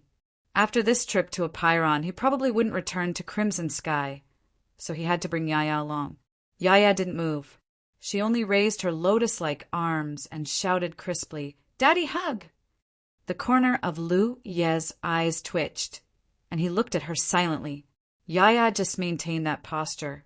As if she could see Lu Ye's resistance, her small mouth pouted, and her big eyes were covered with tears. Lu Yi was secretly alert. This was not a child, this was not a child. She just looked like a child. Don't be fooled by her pitiful and cute appearance. After a while, before Yaya cried out, Lu Yi quickly stepped forward and picked her up. He was a little tired. He didn't know what sin he had committed. He just randomly saved someone, and he actually saved a daughter. Yaya, on the other hand, was overjoyed. At first, she was calm and steady, but after a while, she began to squirm in Lu Ye's arms. From time to time, she would pinch his face or nose. She would also flip around on his body like a little monkey. Sometimes she would ride on his shoulders, and sometimes she would sit on his arms. Lu Yi was tormented to the point that he didn't have any temper. After a while, Lu Yi arrived at the agreed place. Hua Cheng was already waiting there. He was alone, as Do Lang wouldn't be following him on this trip. Seeing a little girl on Lu Ye's shoulder, Hua Cheng was a little surprised. "Little friend, this little girl is—" Before Lu Yi could speak, Yaya spoke first. "He is my daddy, the best daddy in the world." Lu Yi chuckled, not knowing how to explain. If he dared to say no, Yaya would dare to cry in front of him. Hua Cheng smiled kindly and looked Yaya up and down. He praised, "Little friend, you are amazing. Even a child is so lovable." As he said this, he flipped his hand, and a treasure that looked like a hair band appeared in his palm. "Since it's our first time meeting, how about I give you a little gift?" Yaya glanced at the hair band in Hua Cheng's hand, and then showed a disdainful expression. She looked away and said softly, "Trash!" Hua Cheng's expression suddenly froze. Although it was a gift for a child, he, Yu Yao, would not be shabby. This hairband was a spirit artifact, after all. How could it be trash? Moreover, it was criticized by a child in front of him. Lu Yi was also a little embarrassed. When Yaya was with him and Li Shang, she looked extremely innocent, like an ignorant child. Who would have thought that she would say such shocking words at this moment? He hurriedly grabbed Yaya off his shoulder, grabbed her collar with one hand, and slapped her but with the other. "What nonsense are you talking about? Hurry up and apologize to Grandpa." Yaya covered her back with her hands, and was carried by Lu Yi with one hand. She looked very pitiful. She looked at Hua Cheng with a wronged expression. "Grandpa, I was wrong." Lu Yi was also embarrassed. "Senior, please forgive me. There are some problems with this child. I didn't teach her well. It was not good to explain too much." Hua Cheng saw that she was interesting and laughed. "It's okay. She is a child, and sometimes her words are shocking. Children's words carry no harm. Children's words carry no harm."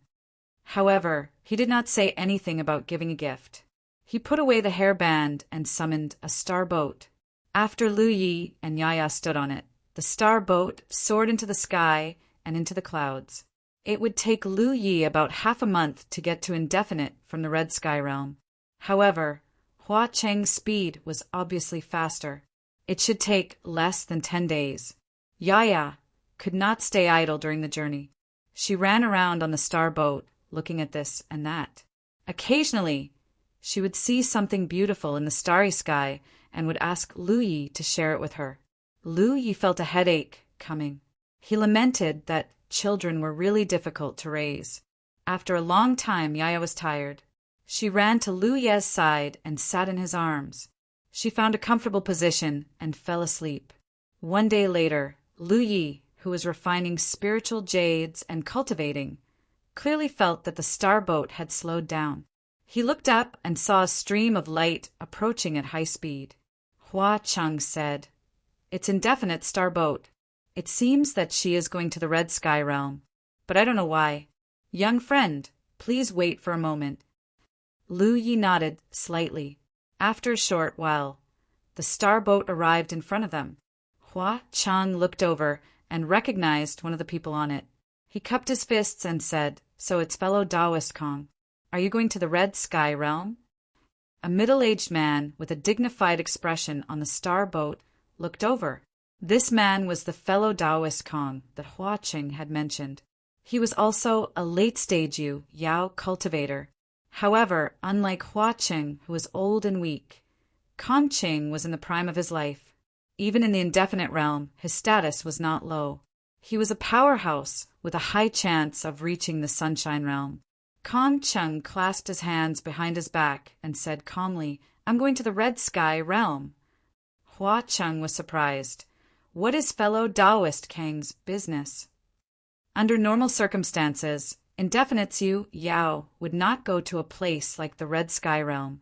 Therefore, Hua Cheng did not know what Kong Cheng was going to do. Since they happened to meet on the way, he naturally wanted to ask about it. While the two were talking, Lu Yi also looked over. However, his gaze did not fall on Kong Cheng. It was on a young man beside Kong Cheng.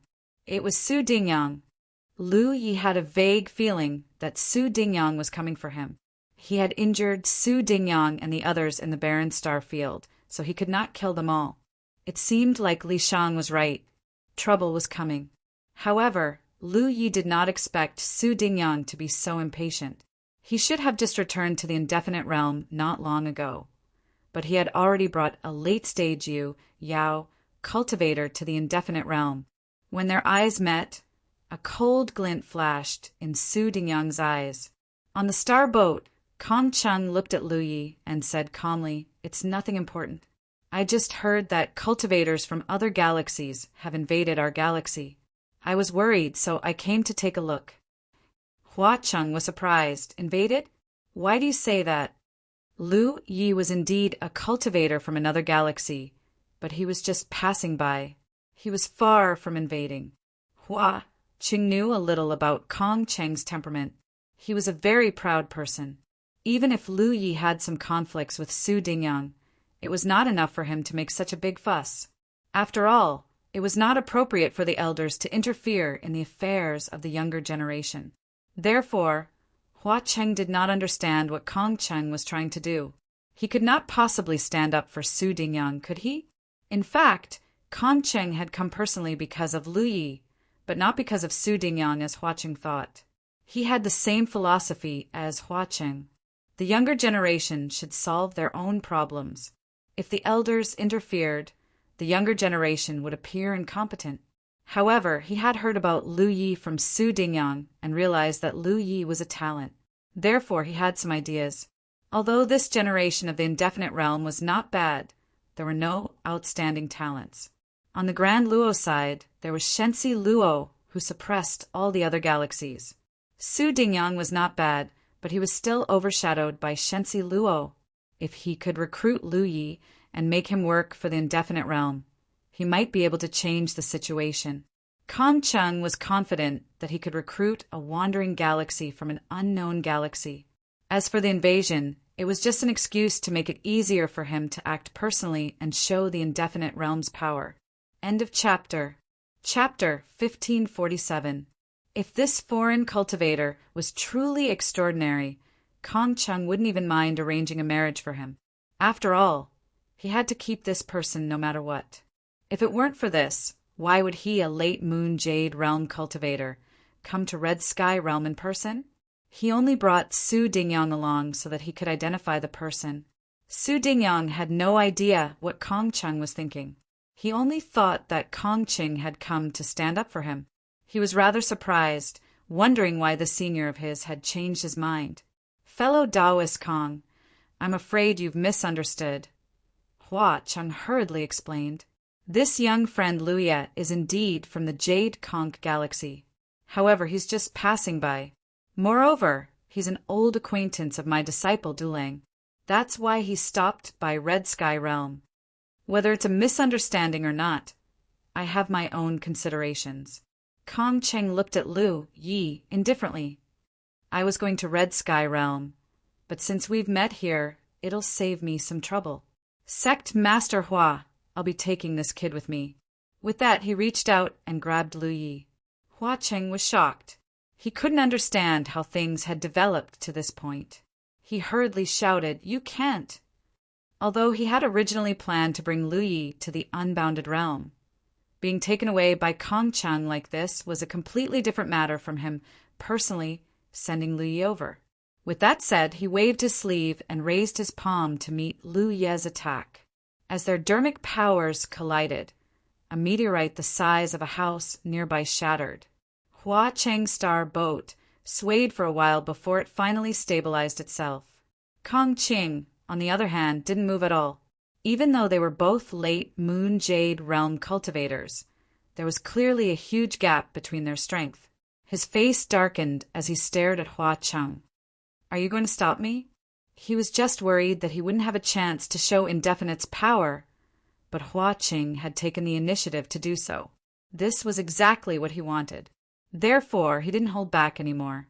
He flew out of the starboat and charged towards Hua Cheng's starboat. Moreover, he had used some kind of mysterious secret technique. As he approached, his figure grew larger and larger. In the blink of an eye, he was as large as a star, covering a large part of the starry sky. Then he shouted sternly, "Sect Master Hua, I'll be taking him with me. You're on your own." With these words, the giant hand slowly reached out and enveloped the star boat with an invisible force. Hua Cheng was so anxious that his forehead was covered in sweat. Putting aside the fact that he was no match for Kong Cheng right now, even if he was, it wouldn't be good for him to fight too fiercely with Kong Cheng in his current situation. He could only shout, "Fellow Taoist Kong, this old man was going to bring little friend Lu to Indefinite to see the Realm Lord. This matter is of great importance. I hope fellow Taoist Kong can show mercy. If what Lu Yi mentioned before could be achieved, it would be a good thing for the entire Indefinite star system. At that time, it wouldn't just solve the problem of the red sky cultivators, but also the entire Indefinite star system." Hua Cheng believed that Indefinite Realm Lord would be very interested in Lu Ye's proposal. Therefore, even if Lu Yi was just a constellation, the unbounded realm would not treat her lightly and would most likely treat her as an honored guest. However, Kong Cheng had suddenly made a move. If he messed things up, Hua Cheng wouldn't know how to clean up the mess. Kong Cheng, however, ignored him completely and continued to press down on the star boat. Even though Hua Cheng was struggling to hold on, Lu Yi felt a great deal of pressure. He stared at the palm pressing down on him from above and sighed softly, secretly connecting to the red talisman in his body. Hua Cheng was definitely no match for Kong Cheng. Lu Yi didn't want to use the red talisman to deal with Kong Cheng. If he really killed Kong Cheng here, there would really be no way to clean up the mess. He only wanted to use the red talisman to intimidate Kong Cheng. It would be best if he could make Kong Cheng retreat. However, before Lu Yi could activate the red talisman, Ya, who was sleeping in his arms, suddenly rubbed her eyes and muttered, "So noisy!" She opened her eyes, her expression clearly unhappy. She stared at the giant palm blocking her view of the starry sky, and her chubby cheeks suddenly puffed up. She then jumped out of Lu Ye's arms. Before Lu Yi could react, Yi had already rushed out of the starboat, her small figure rushing forward. Lu Yi instinctively raised his hand to grab her, but he failed to catch her. He couldn't help but be stunned. He looked up and saw Yaya's small pink fist suddenly swinging forward. A jade bracelet she had been wearing on her wrist seemed to flash with a faint light. Then, Yaya's voice rang out, "You're disturbing my sleep." That small fist didn't seem to contain any power, but under it The giant palm that blocked out the starry sky shattered with a loud bang. Then a miserable scream rang out, and a figure was sent flying backwards, covered in blood. Lu Yi saw clearly that the person who was sent flying backwards was Kong Cheng, who had been insufferably arrogant just a moment ago. One of his arms was completely smashed, and blood spilled out into the sky. He didn't stop at all. He grabbed Su Dingyang, who was still on the starboat, and then turned into a streak of light and shot back in the direction he came from. In the blink of an eye, he had disappeared. Outside Hua Cheng's starboat, Yi didn't chase after him. She yawned, turned around, and fell into Lu Ye's arms again. She snuggled, found a comfortable position, and fell asleep with a satisfied look on her face. Hua Cheng maintained his posture of resisting Kong Cheng with his hands raised high like a stone statue. He stared blankly at the little girl in Lu Ye's arms, his forehead covered in cold sweat. Lu Yi was also stiff all over. He maintained his sitting posture and didn't dare to move. His forehead was covered in cold sweat. After a long time, Hua Cheng swallowed his saliva, slowly stood still, and then carefully sat down again. Staring at the little girl in Lu Ye's arms, he didn't dare to breathe too loudly for fear of disturbing Ye's sleep. "Young friend, is this your daughter?" Hua Cheng asked quietly through voice transmission. Even though he had lived for thousands of years, he had never seen such an incredible thing. How could a constellation give birth to a Rizhao? It was completely impossible, but Yi had called him daddy intimately just now. Lu Yi didn't know how to explain, so he could only say, "I picked her up." "Where did you pick her up?" Hua Cheng blurted out. Looking at his posture, it seemed that he also wanted to pick one up.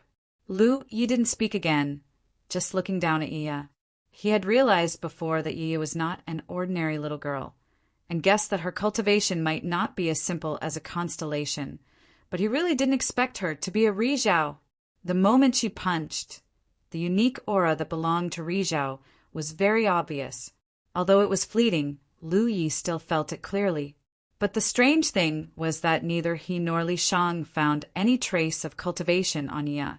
He was secretly a little scared. He had spanked her before. Fortunately, Yi didn't flip out at that time. Otherwise 100 of him wouldn't be enough to take her punch. It seemed that he had to treat Yi better in the future. Lu Yi secretly made up his mind. "Young friend, what should we do now?" Hua Cheng asked. Originally, they were going to the indefinite realm to discuss cooperation with Rizhao, but Kong Cheng was injured before they even reached indefinite. If they went to indefinite again, who knew what they would face? Lu Yi also felt that this was a little difficult. After thinking for a moment, he said, "Senior Hua, if you were Rizhao, would you be interested in the Wanxiang Galaxy?" Hua Cheng said, "If there's a route to enter the Wanxiang Galaxy within a year, this old man would naturally be very interested. The Wanxiang Galaxy is famous. Who wouldn't want to join it?" He understood Lu Ye's thoughts and continued, "Yu Yao's actions cannot represent all of indefinite. Young friend, you have no grudges with indefinite, and Yu Yao was only injured, not killed. If there are enough benefits, this matter will most likely not be pursued." Lu Yi nodded. The route to enter the Wanxiang Galaxy is enough benefits. Hua Cheng said, "This old man was originally a little worried that young friend's strength was not high enough to negotiate with indefinite on an equal footing. If indefinite forced you to hand over the route, she could completely abandon you and even force you to lead the way. Now, it seems that young friend already has the qualifications." As he spoke, he glanced at Yi. With Rizhao by his side, Lu Yi did indeed have the qualifications to speak with indefinite on an equal footing. It was normal for Hua Cheng to have such worries because he didn't know the difficulties they would have to face in order to reach the Wanxiang Galaxy.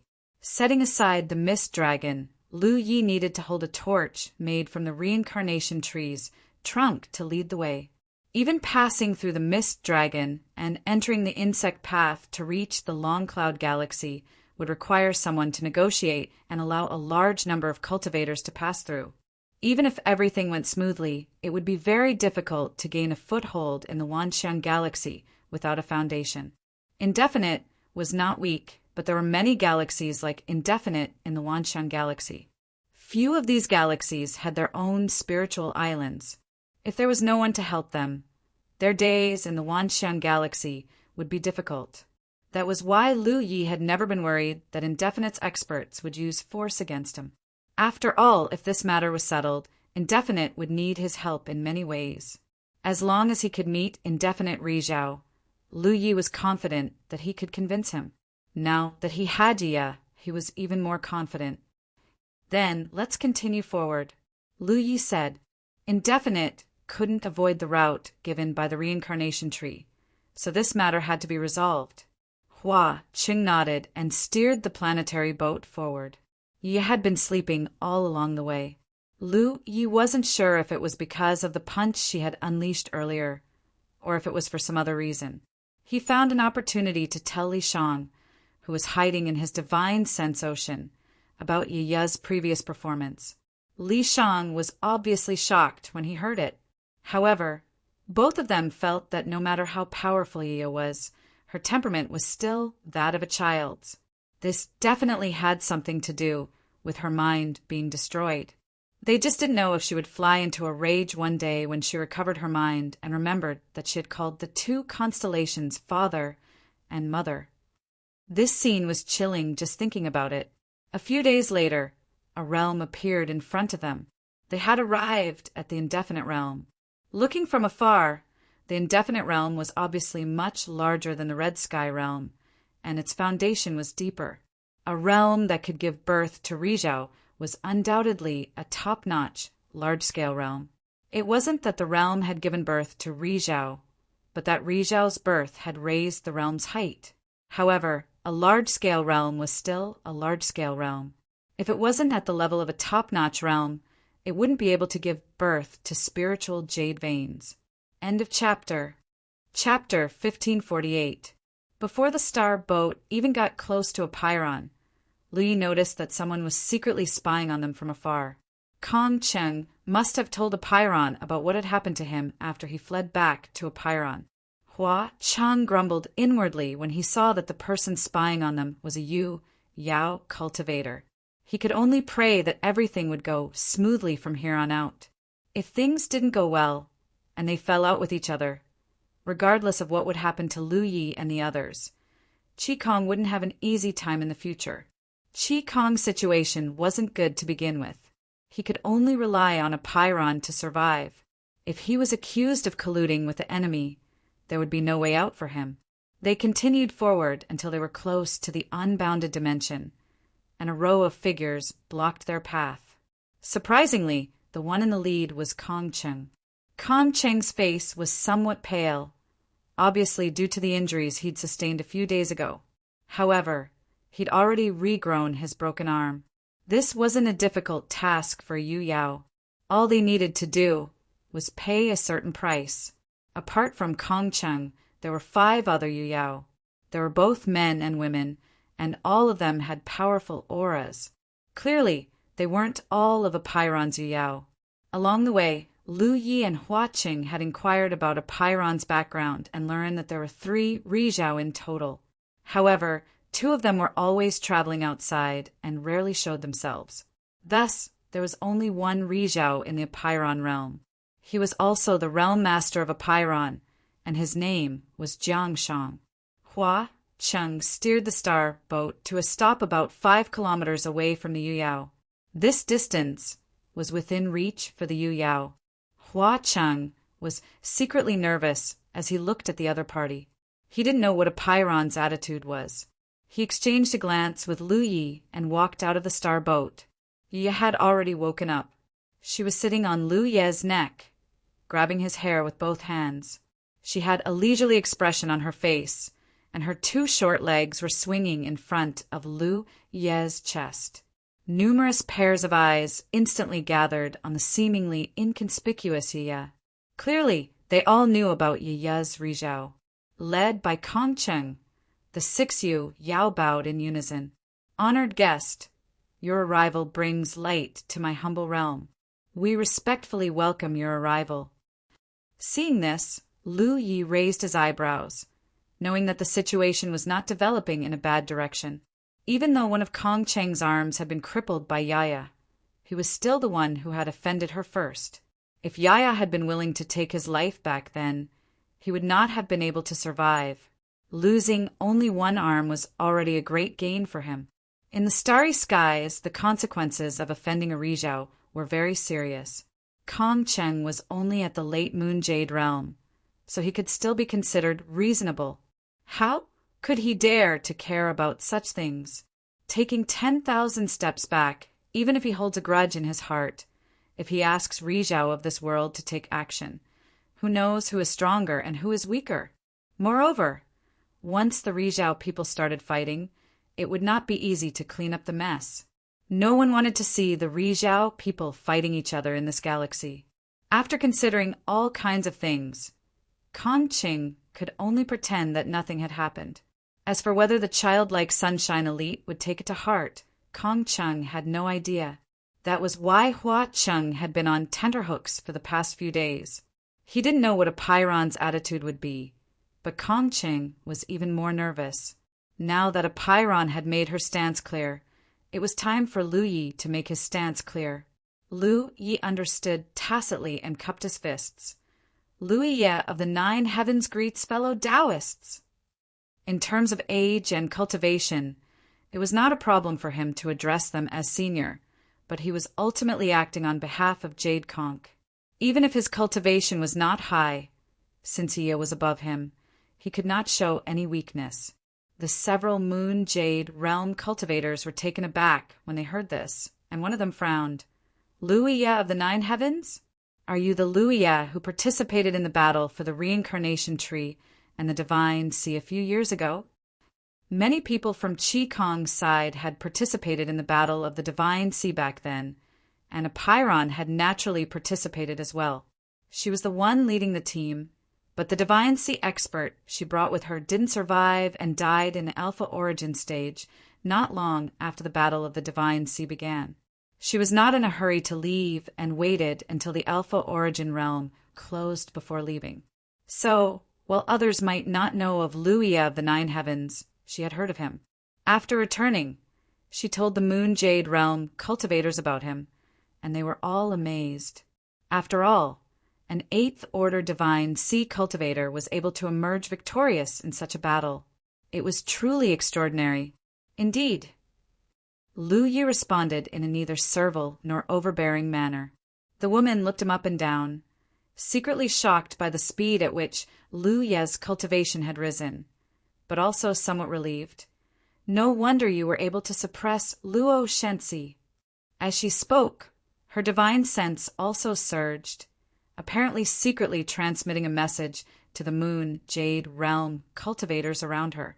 What had shocked her during the battle for the divine Seaback then was not only the performance of Lu Iya of the 9 heavens, but also the master who had brought Lu Iya here. Others might only realize that Yang Qing was extraordinary and powerful, but because of her bloodline, this woman could faintly feel just how terrifying Yang Qing was. At this moment, the expressions of the Moon Jade realm cultivators around her became even more solemn. Kong Cheng's intestines turned green with regret. After hearing about Su Dingyang's experience that day, he had taken it for granted that Lu Iya was a good talent and wanted to recruit him to the Unbounded Realm to train him so that he could compete with Luo Shensi. Who would have thought that Lu Iya would have such a terrifying background? If he had known earlier, Kong Cheng would never have dared to act in such a manner.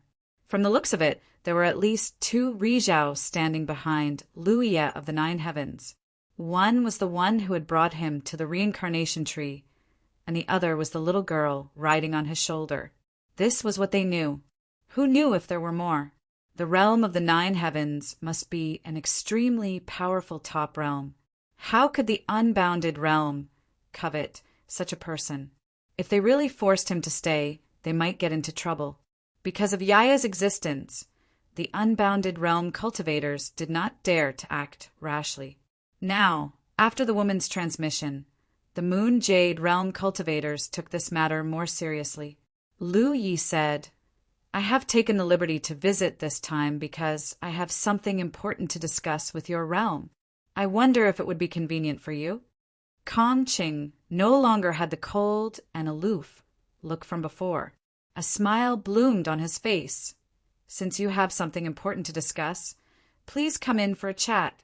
A few days ago, Hua Cheng had told him that he would bring Lu Yi to the unbounded realm to discuss something important. At that time, Kong Cheng did not pay much attention to it, but now it seemed that Hua Cheng was not lying to him. "Thank you for your hospitality." Lu Yi nodded and stepped forward, Hua Cheng following closely beside him. As they moved forward, Lu Yi stood in the middle, while the Moon Jade Realm cultivators stood on either side. Kong Cheng and Lu Yi chatted idly, occasionally introducing him to the enchanting scenery of this realm. They could also tell that although the little girl riding on Lu Ye's neck was a sunshine cultivator, Lu Yi seemed to be in charge of this trip. Moreover, the little girl gave off a very strange feeling, more like an ignorant child than a sunshine cultivator. Only Kong Qing knew that under this cute and innocent appearance was a true sunshine cultivator. After entering the realm, they arrived at the unbounded palace. The place was misty, and rare beasts and birds ran freely in the mountains. Amidst the lingering clouds, pavilions and pavilions were faintly discernible. There were many rugged rocks in the mountains, and there was also a silver waterfall that hung 3,000 feet high. It was a spectacular sight. On the tallest and largest mountain peak, a magnificent hall stood. Kong Qing and the others led Lu Yi to this place. Lu Yi immediately felt that there was an endless pressure slowly filling the hall. Sunshine. Lu Yi understood that there was a sunshine cultivator in this hall. It was probably the realm lord of this realm, Jiangshang. It was not difficult to understand. Since Lu Yi brought sunshine here, the sunshine cultivator of this realm naturally had to express himself. Although the endless pressure was strong, it did not have much of an impact on him. Obviously, it had no intention of making things difficult for him. The pressure was directed at Yaya, who was riding on Lu Ye's neck. A cultivator at the level of sunshine would naturally not make things difficult for constellation for no reason. Only a cultivator of the sunshine level would arouse their interest. Yaya was originally looking left and right on Lu Ye's head with a leisurely expression. But when she arrived here, her cheeks puffed up, and then she jumped off Lu Ye's head like a monkey, running directly into the hall. Lu Yi was shocked and hurriedly shouted, "Yaya!" But Yaya had already disappeared. Lu Yi hurriedly chased after her. Kong Qing and the others could not care too much and could only follow. When Lu Yi entered the hall, he looked up and saw Yaya's figure. At this moment, she was standing at the very front of the hall. There was a table there, and behind the table, a middle-aged man who looked like a scholar with a feather fan was sitting upright. The endless pressure that Lu Yi felt was coming from this person. This was the realm lord of the unbounded realm, Jiangshang. Jiangshang had a feather fan in his hand. It looked like he was gently fanning himself, but at this moment he was frozen for some reason. He stared intently at Yaya, who was standing opposite his table with a serious expression. Yaya did not even look at him. She just stared at Jiangshang's table. There were 3 fruit plates on the table. One plate was filled with grape-like berries, but they were like crystals. Another plate was filled with 2 or 3 pear-like spirit fruits, and the last plate was filled with some small red fruits. "Do you want to eat?" Yaya suddenly looked up at Jiangshang, her eyes clear. Jiangshang's eyelids twitched. For a moment, he did not know how to answer. "Then I'll eat." Yaya was happy. Her 2 little hands grabbed the pears and the small red fruits and stuffed them into her mouth, looking like she had not eaten for a long time. In the blink of an eye, the 2 plates of spirit fruits were eaten clean by her. Then, she picked up the plate that looked like a grape berry and excitedly ran to Lu Yi.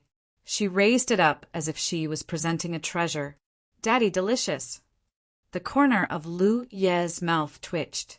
In an instant, the hall was so quiet that one could hear a pin drop. Everyone's eyes were focused on Lu Yi. Kong Cheng and the others' mouths were so wide open that an egg could be stuffed in. They could not believe their ears. Only then did Lu Yi realize that Jiang Shang wasn't the only one in the hall. There were two other people behind a table on the left. He didn't recognize one of them, but the other one looked very familiar. That guy was looking at Lu Yi with great interest and gave him a slight smile that made him feel like he was bathing in a spring breeze. This guy was Luo Shenxi. End of chapter. Chapter 1549. Lu, you didn't know why Luo Shenxi was here.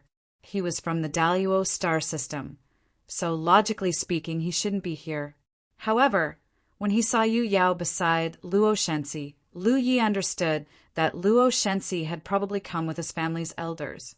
Moreover, judging from the current situation, Jiang Shang was probably entertaining Yu Yao. Since Lu Yi had brought Yi here, he decided to entertain them as well. Normally, Yu Yao wouldn't be so important to Ri Zhao, but Grand Luo Shenxi was the strongest in the four-way star system. Thus, even though Yu Yao was the only one here, Jiang Shang couldn't afford to be careless. At this moment, all eyes in the hall were focused on Lu Yi. Everyone's eyes were filled with shock. Even that Grand Luo Yu Yao beside Luo Shenxi was the same. Even though he didn't know Yu Yao's background, the fact that she could move freely under Jiang Shang's aura meant that she was also a Ri Zhao. It was one thing for Ri Zhao to look so strange, but he actually called a star constellation his father. What was going on? Lu Yi looked down at Yi, patted her head, and said softly, "Eat by yourself." Then he looked at Jiang Shang and cupped his fists. Lu Yi of the 9 heavens greets the realm lord. Jiang Shang waved his feather fan lightly, retracting his aura. He smiled and said, "Sit." Yi Ye's strange behavior was indeed surprising, but as Ri Zhao, his mental state was extraordinary. Naturally, he wouldn't act surprised. Under Kong Cheng's arrangement, Lu Yi sat at the table to Jiang Shang's left. The Yu Yao also took their seats. Soon, beautiful young female cultivators from the indefinite realm served spirit fruits and wine. Yi had already finished eating the bunch of grape-like berries. Seeing that there were more spirit fruits, she was instantly overjoyed. She didn't care what others thought of her and only cared about herself. Jiang Shang's gaze finally moved away from Yi. He looked at Lu Yi thoughtfully. Lu Yi of the 9 heavens. I think I've heard this name before. Across from Lu Yi, Yu Yao stroked his beard. I think I've heard of it too. The female Yu Yao who had recognized Lu Yi immediately said, "Realm Lord, a few years ago the Blood Race and the Bug Race joined forces to issue a bounty. I wonder if Realm Lord has any recollection of it." Jiang Shang suddenly revealed a look of understanding. He looked at Lu Yi and asked, "Little friend, could you be the 9 heavens Lu Yi who wiped out the entire Blood Race army in the Alpha Origin stage and left only one Zerg alive?" Even Lu Yi himself didn't know about this matter. The vampires and the insectoids issued a bounty on me? Was there a mistake? However, there was no one else in the Alpha Origin stage who could exterminate the vampires and the insectoids. He suddenly recalled that back in the Blue Jade realm, a Blood Race constellation had immediately recognized him. In the end, the Blood Race's Yu Yao had chased after him from hundreds of millions of kilometers away. At that time, he found it strange that a blood-kindred constellation that he had never met before would recognize him.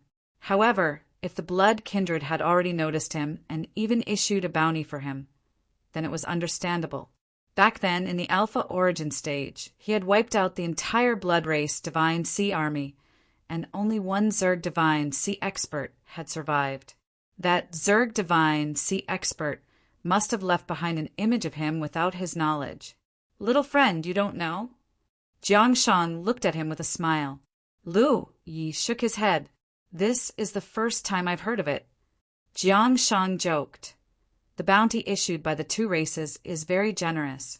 Even Yu Yao would be tempted. Little friend, you should be careful when you travel the universe in the future." Lu Yi nodded.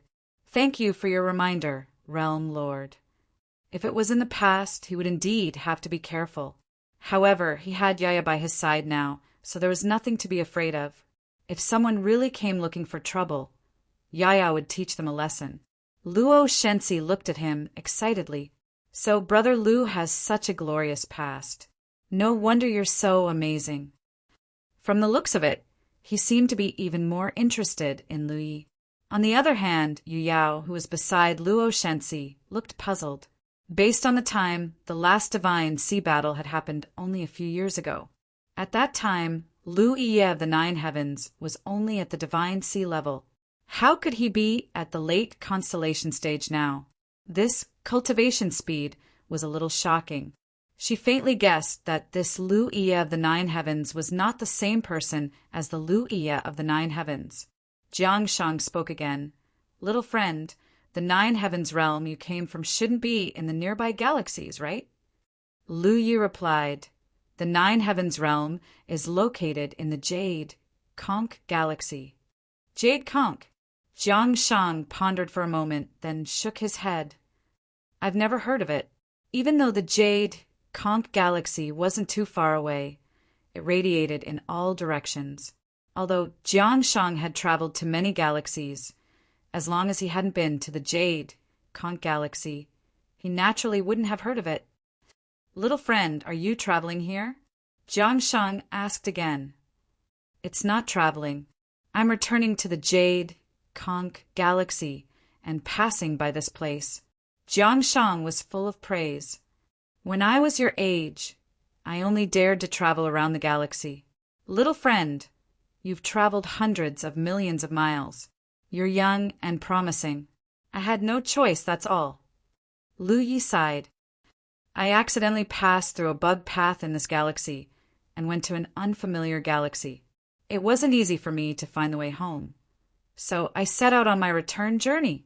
Oh! Jiang Shang was surprised. Of course, he knew about the insect path. There was a known insect path in the indefinite star system, but the insect path was connected to a desolate star system. It wasn't a threat to indefinite, and it wasn't of much value. Jiang Shang casually asked, which star system did you enter through the insect path? Since Lu Yi could travel all the way from a single constellation, then the galaxy shouldn't be too far away. He might even have heard of it, or even been there. Lu Yi stared at him and said softly, the Myriad Constellation Galaxy. In the main hall, the group of Yueyao had been drinking and eating spirit fruits, chatting in low voices. However, when they heard the words Myriad Constellation Galaxy, they all paused and looked at Lu Yi in unison. Even Jiang Shang, who was sitting at the front, was stunned. Opposite Lu Yi, the Daluo Yueyao's eyes lit up. Everyone had obviously heard of the famous Myriad Constellation Galaxy. After a long while, Jiang Shang said slowly, this seat has heard of a Myriad Constellation Galaxy. I heard that there are countless bug paths there. Cultivators from many galaxies gather there. It's a prosperous place that no ordinary galaxy can compare to. Rumor has it that it's the center of the universe. Lu Yi nodded. It's that Myriad Constellation Galaxy. Jiang Shang's expression was solemn and a little excited. Little friend, are you sure? Lu Yi said, I've lived there for several years. There's no mistake. There's a Myriad Constellation Ocean there. It's vast and boundless. Cultivators from all over the universe live on the Myriad Constellation Ocean. Asterisk crack. Asterisk, someone accidentally crushed the wine glass in his hand. The wine spilled through the gaps between his fingers, but he didn't care. Instead, he asked excitedly, Little friend Lu, how long did it take you to come here from the Myriad Constellation Galaxy? A year. Lu Yi turned to look at him. What happened next was similar to the conversation between Lu Yi and Hua Cheng. After learning that Lu Yi had only spent a year to come here from the Myriad Constellation Galaxy, the atmosphere in the hall instantly became lively. Just as Lu Yi expected, everyone who knew of the Myriad Constellation Galaxy was interested in this famous galaxy.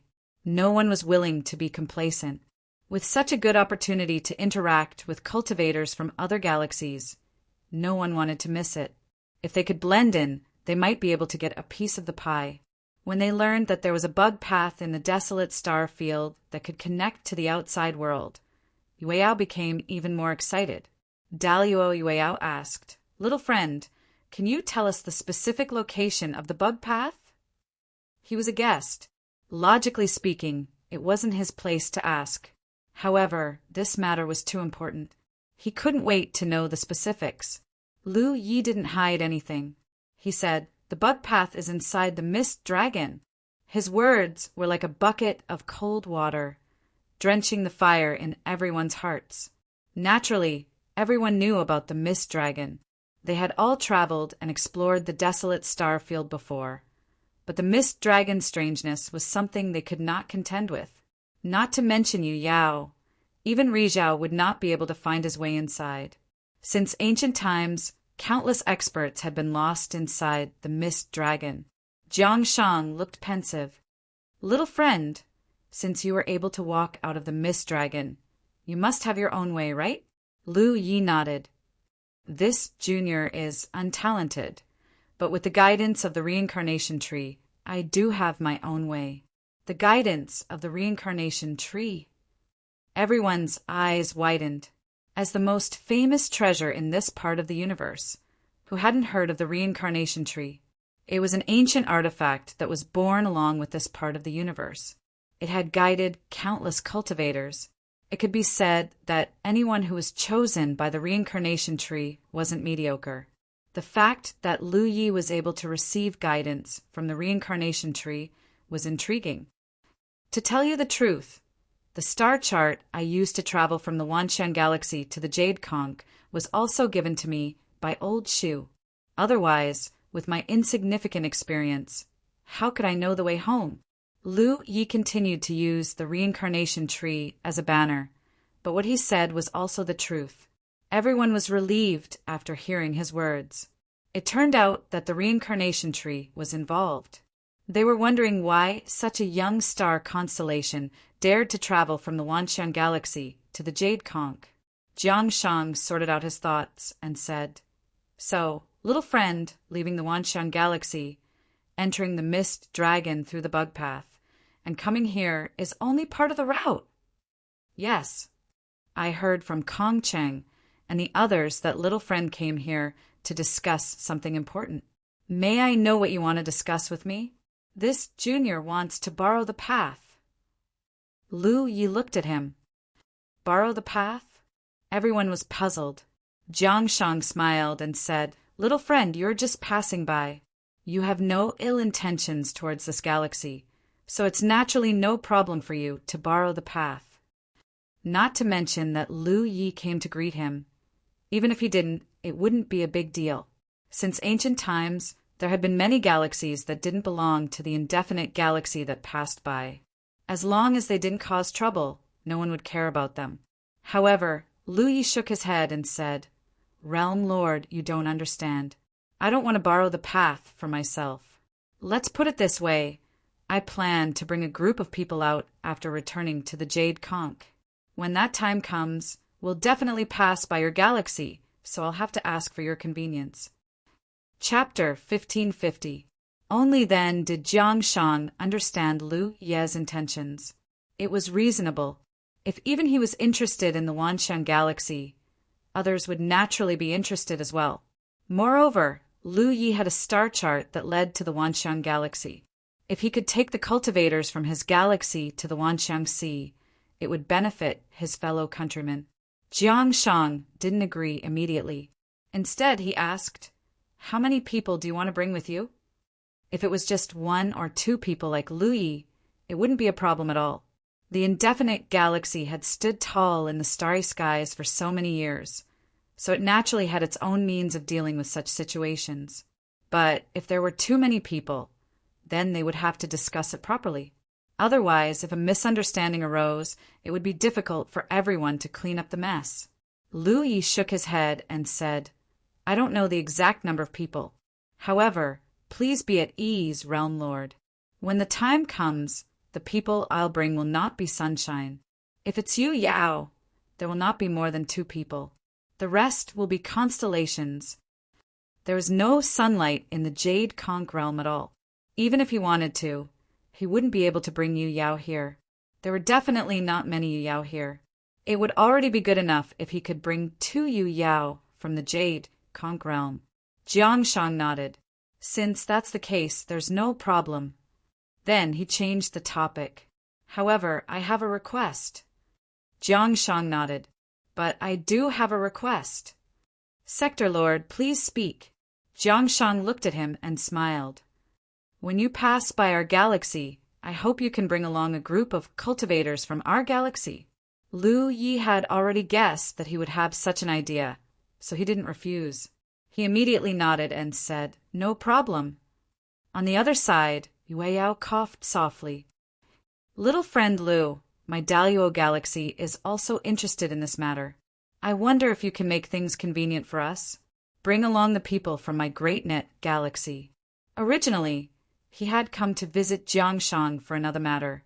He didn't expect to run into this situation by chance. He couldn't miss this opportunity.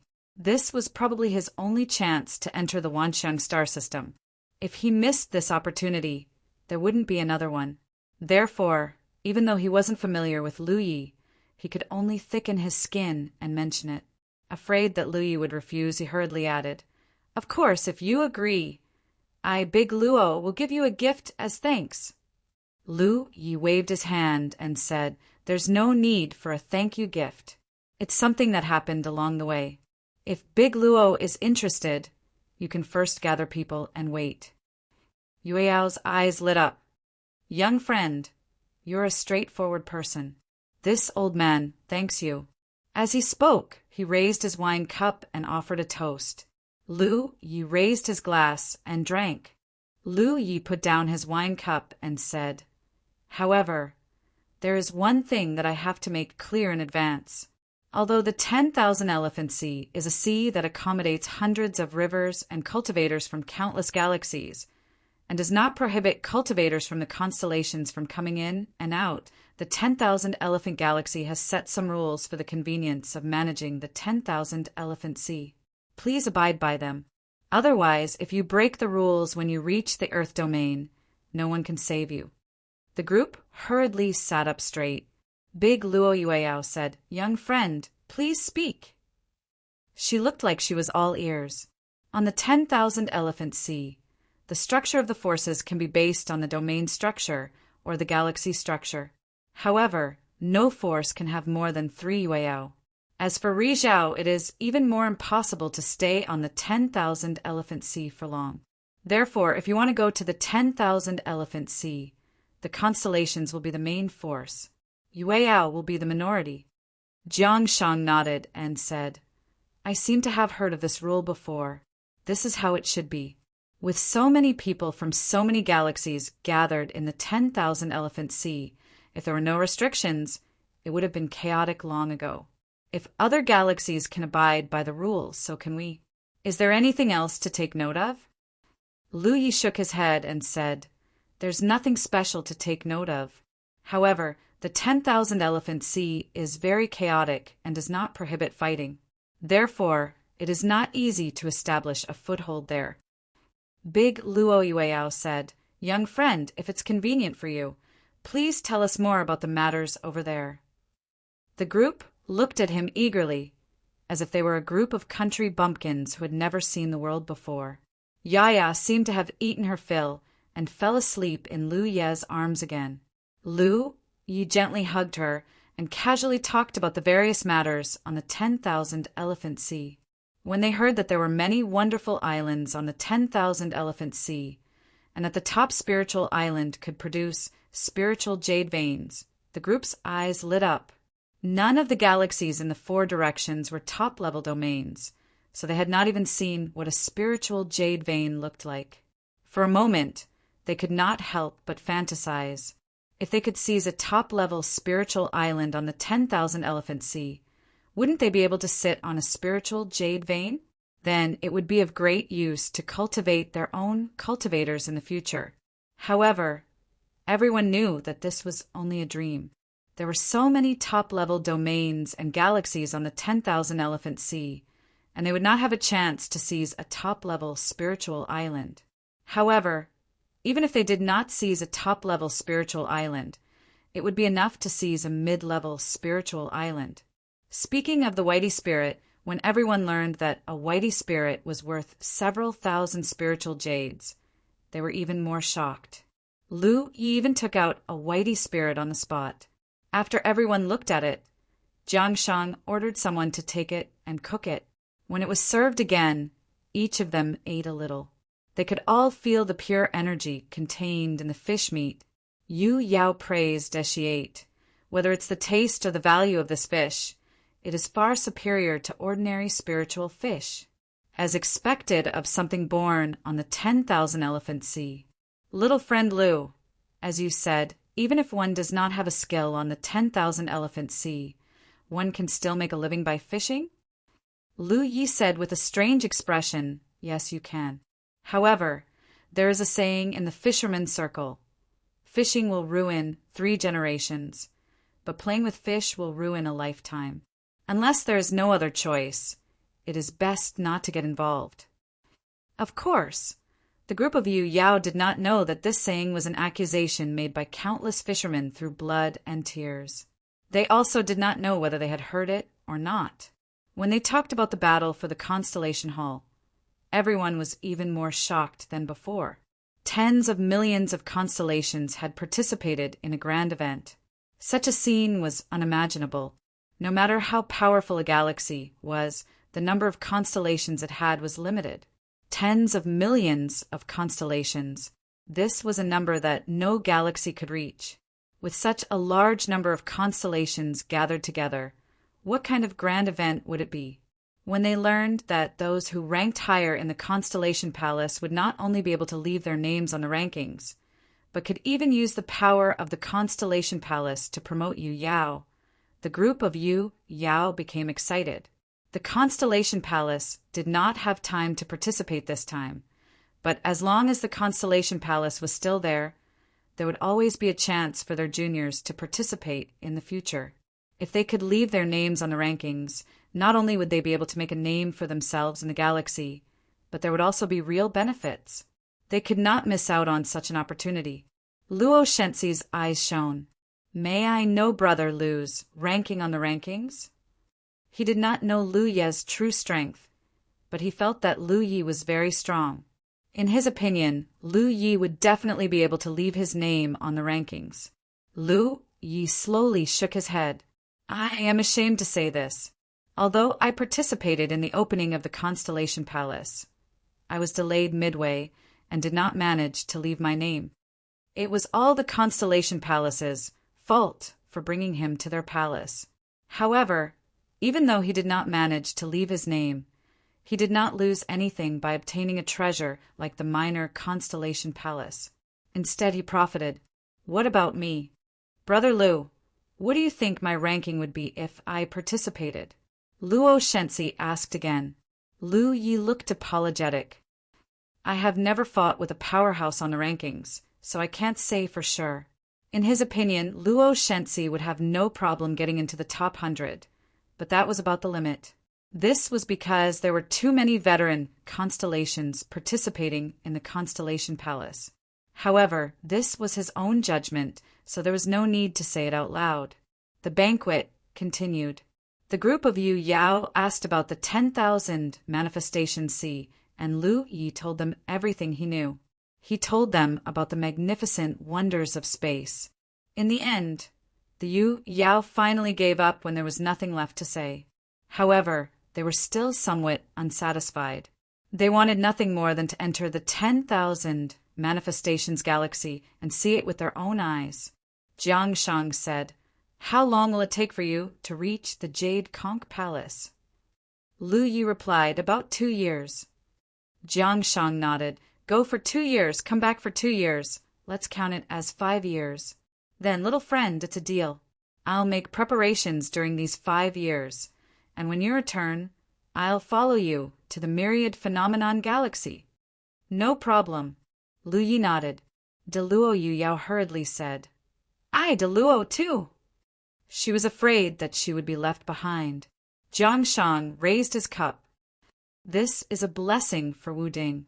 Thank you, Lu Yi. Cheers. The Yu Yao raised their cups in unison. Thank you, Lu Yi. Jiang Shang put down his cup and said, "There's one more thing I need to ask you. Which direction are you going to take to reach the Jade Conch Palace?" He then added, "Please don't misunderstand. I'm not trying to find out where you're going. It's just that there's a direction outside the indefinite galaxy that's a little troublesome." "What kind of trouble?" Lu Yi asked. Jiang Shang said, "A few decades ago, an insect hive drifted over from that direction." "An insect hive?" Lu Yi frowned. "The insect race?" "That's right." Jiang Shang nodded. "And that's no ordinary hive. There's more than one Rizhao overseeing it. They've been eyeing Wu Ding covetously for a long time, and there's a faint suspicion that they're about to invade. That's why it shouldn't be a problem if you go in a different direction. But if you happen to be going in that direction, things might be a little troublesome." Lu Yi didn't know if he was going in that direction. After some thought, he took out the star map given to him by the reincarnation tree. "Please take a look at it for me, Realm Lord." There was nothing to hide from this star map. It wouldn't matter even if Jiang Shang knew the exact route from the Jade Conch Palace to the Vientiane Galaxy. He walked forward and presented the star map. Jiang Shang took it and frowned. This is a little troublesome. He discovered that according to the guidance on the star chart, Lu Yi was heading in the direction of the insectoid hive. Lu Yi was someone who the vampires and the insect race had put a bounty on. If the insect race were to discover his whereabouts, they would surely hunt him down to the bitter end. Lu Ye's heart skipped a beat upon seeing Jiang Shang's reaction. "Such a coincidence?" Jiang Shang nodded. "Such a coincidence." After a pause, he glanced at Yaya, who was in Lu Ye's arms. "Don't worry, young friend. With someone protecting you, you should be fine as long as you're careful." Chapter 1551. Lu Yi didn't just have to consider his own safety. He also had to consider what would happen if he brought the cultivators from his galaxy with him. He could hide his whereabouts. So he believed that as long as he was careful, there wouldn't be any problems. However, if he brought people from the Jade Conch Galaxy over, it would be difficult for him to hide his entire fleet. If they were discovered with the nature of the insectoids, they wouldn't let the fleet pass safely. When a dispute arose, the Jade Conch Galaxy wouldn't be able to resist. After pondering for a moment, Lu Yi asked, "Is it possible to take a detour?" His position in the starry sky was uncertain. The star chart given to him by the reincarnation tree showed him a route, but he didn't necessarily have to follow the star chart. He could take a detour to avoid the insectoids' territory and continue on the route on the star chart. However, this would take a lot of time, and he might even waste several years. Jiang Shang said, "It may be possible, but as long as the hive is still there, no one knows how far the insectoids' tentacles will extend. If little friend takes a detour and runs into them, trouble will be inevitable." This was a bit difficult. Lu Yi couldn't ask Jiang Shang to use the power of the indefinite galaxy to deal with the hive. The hive had drifted here decades ago. If the indefinite galaxy had the ability to deal with it, they wouldn't have delayed it until today. Since they hadn't, it meant that the situation was very tricky. Just as Lu Yi was in a difficult position, Jiang Shang spoke again. "Little friend, don't worry. Before you return, we will definitely deal with the hive. It won't delay our journey to the Myriad Sea." Lu Yi was slightly stunned. Although he agreed to take the people from the indefinite galaxy to the Myriad Sea, in the end, this was only a mutually beneficial cooperation. After all, the Jade Conch Galaxy fleet needed to pass through, so he couldn't leave them behind. Now, Jiang Shang actually took the initiative to say that he wanted to deal with the hive that had more than one Rizhao guarding it. Lu Yi didn't know why. After all, such a battle wouldn't benefit the indefinite galaxy. However, Lu Yi only thought about it for a moment before he reacted. If it was really as he thought, then his trip here would be a great help to the indefinite galaxy. Lu Yi didn't say much and only raised his cup. Thank you, Realm Lord. It was true that he had helped the Indefinite Galaxy a great deal. But if the Indefinite Galaxy could deal with the hive, she would also be helping him. Jiang Shan and Lu Yi drank a cup of wine and smiled at each other. Nothing needed to be said. Lu Yi did not intend to stay for long, so he got up and bid farewell. The road ahead was long, and he had been delayed here for half a month, so he wanted to set off on his return journey as soon as possible. Jiang Shan naturally tried to persuade Lu Yi to stay, probably because he wanted to know more about the 10,000 Elephant Sea, but seeing Lu Ye's firm attitude, he could only let him go. He ordered Kong Cheng to escort Lu Yi out of the Indefinite Galaxy, and Kong Cheng complied. Outside the Grand Hall, Kong Cheng summoned his star boat and stood on it waiting. Lu Yi held Yao in her arms and bid farewell to Hua Cheng. They talked and laughed for a while. All of them were meaningless words. Moments later, Lu Yi boarded the starboat, and Kong Cheng turned it into a streak of light that shot out of the indefinite realm. Hua Cheng watched them leave, his heart filled with gratitude. Although Lu Yi had said a lot of nonsense to him before he left, he knew in his heart that Lu Yi had done it on purpose. This way, the unbounded realm would know that Lu Yi had a good relationship with Qi Kong, and Qi Kong's situation would be better in the future. What a pity! Not far from Hua Cheng, Luo Shensi looked in the direction of Lu Ye's departure with a regretful expression. The reason he came here with Yu Yao was to fight with Lu Yi, but in the end there was no place for him to speak at such an occasion, and Lu Yi was in a hurry to leave. Of course, he could not make any rude requests. Although he did not get what he wanted, Luo Shensi looked forward to the future even more. If he could really go to the 10,000 Elephant Galaxy, he would be able to see the glory of the top constellations of many galaxies. This made him very excited, and he looked forward to Lu Ye's return more than anyone else. This matter is over. This old man will take his leave first. Hua Cheng prepared to leave. The woman who had spoken to Lu Yi earlier, Yu Yao, smiled and said, "Sect Master Hua, there is no hurry. Please return to the hall first. The Realm Master has said that he has something to discuss with you." Hua Cheng said in fear and trepidation, "This old man will naturally obey the Realm Master's orders." He knew that this was because of Lu Ye's performance just now. Otherwise, he would not have been invited back. If the Indefinite Realm really had something important to discuss, it would not have been his turn to participate. The group of Yu Yao and Luo Shensi returned to the hall and sat down.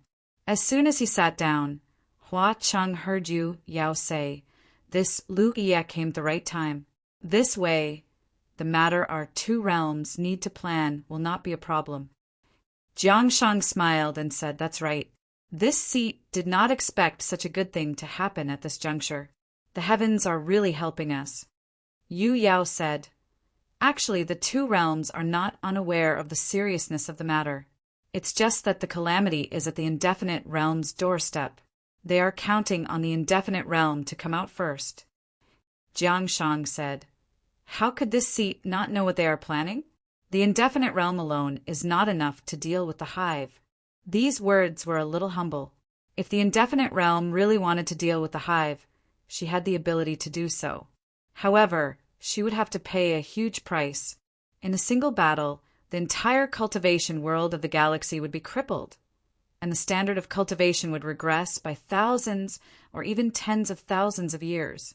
If that happened, the Indefinite Realm's final fate would be to be nibbled away by the other three galaxies. In the future, the Indefinite Galaxy would cease to exist. This was an outcome they could not accept. Therefore, even if they had the ability, the Indefinite Galaxy had not really made a move for the past few decades. They only set up a defensive line outside their own territory to prevent the hive from invading. The other two sunshine powerhouses in the Indefinite Realm were stationed at the defensive line all year round. Over the past few decades, the Indefinite Realm had been working together to deal with the hive. Although the threat of the hive was right at the doorstep of the Indefinite Realm, if the Indefinite Realm were to suffer, who knew which galaxy would be next? The insectoids were a scourge. If they were not nipped in the bud, they would only become more and more troublesome because their reproductive ability was too strong. Among the other 3 galaxies, only the Daluo galaxy had expressed their willingness to help the indefinite realm more than a decade ago. Jingyue and Beixian were watching from the sidelines, waiting to reap the spoils of war. Of course, Jiangshang knew that the powerhouses of the other 2 galaxies did not really think that way. They knew the dangers of the insectoids, but they were not willing to contribute too much. They only wanted the indefinite realm to bear the banner. Daluo Yueyao had come to the indefinite realm because of the hive. The matter had been delayed for decades. If it continued to be delayed, the insectoids would only become stronger. If they were to reach a certain level, even if the 4 galaxies worked together, they might not be able to defeat them. Once the indefinite realm was defeated, the other 3 galaxies would not be able to escape unscathed. In the end, they would all be devoured by the insectoids. He planned to persuade Jiangshang first, then contact the powerhouses of Jingyue and Beixian to prepare for a war against the insectoids. He had done this once before, but it did not yield much results. It was the same this time. Before Lu Ye's arrival, Jiangshang had no intention of relenting. The indefinite realm's intentions were simple. Either everyone died together, or everyone worked together. In any case, the indefinite realm would not be the first to stand out. Otherwise, even if they won the war against the insectoids, the indefinite realm situation would not be too good in the future. In such a complicated situation, it could be said that everyone in the 4 galaxies had their own plans. Without a suitable opportunity, it would be very difficult to form an alliance. Lu Ye's arrival was the best opportunity. As long as news of the Wanxiang Sea spread, both Jingyue and Beixian would be very interested. However, if they wanted to go to the Wanxiang Sea, they would have to wait for Lu Ye's safe return. If they wanted Lu Yi to return safely, they would have to deal with the hive first. Lu Yi had realized this possibility at the time, which was why he felt that his arrival would be a great help to the indefinite realm. Even if he was not a cultivator of the indefinite realm and did not know much about it, some things did not need to be understood to have some guesses. That little friend Lu is a straightforward person.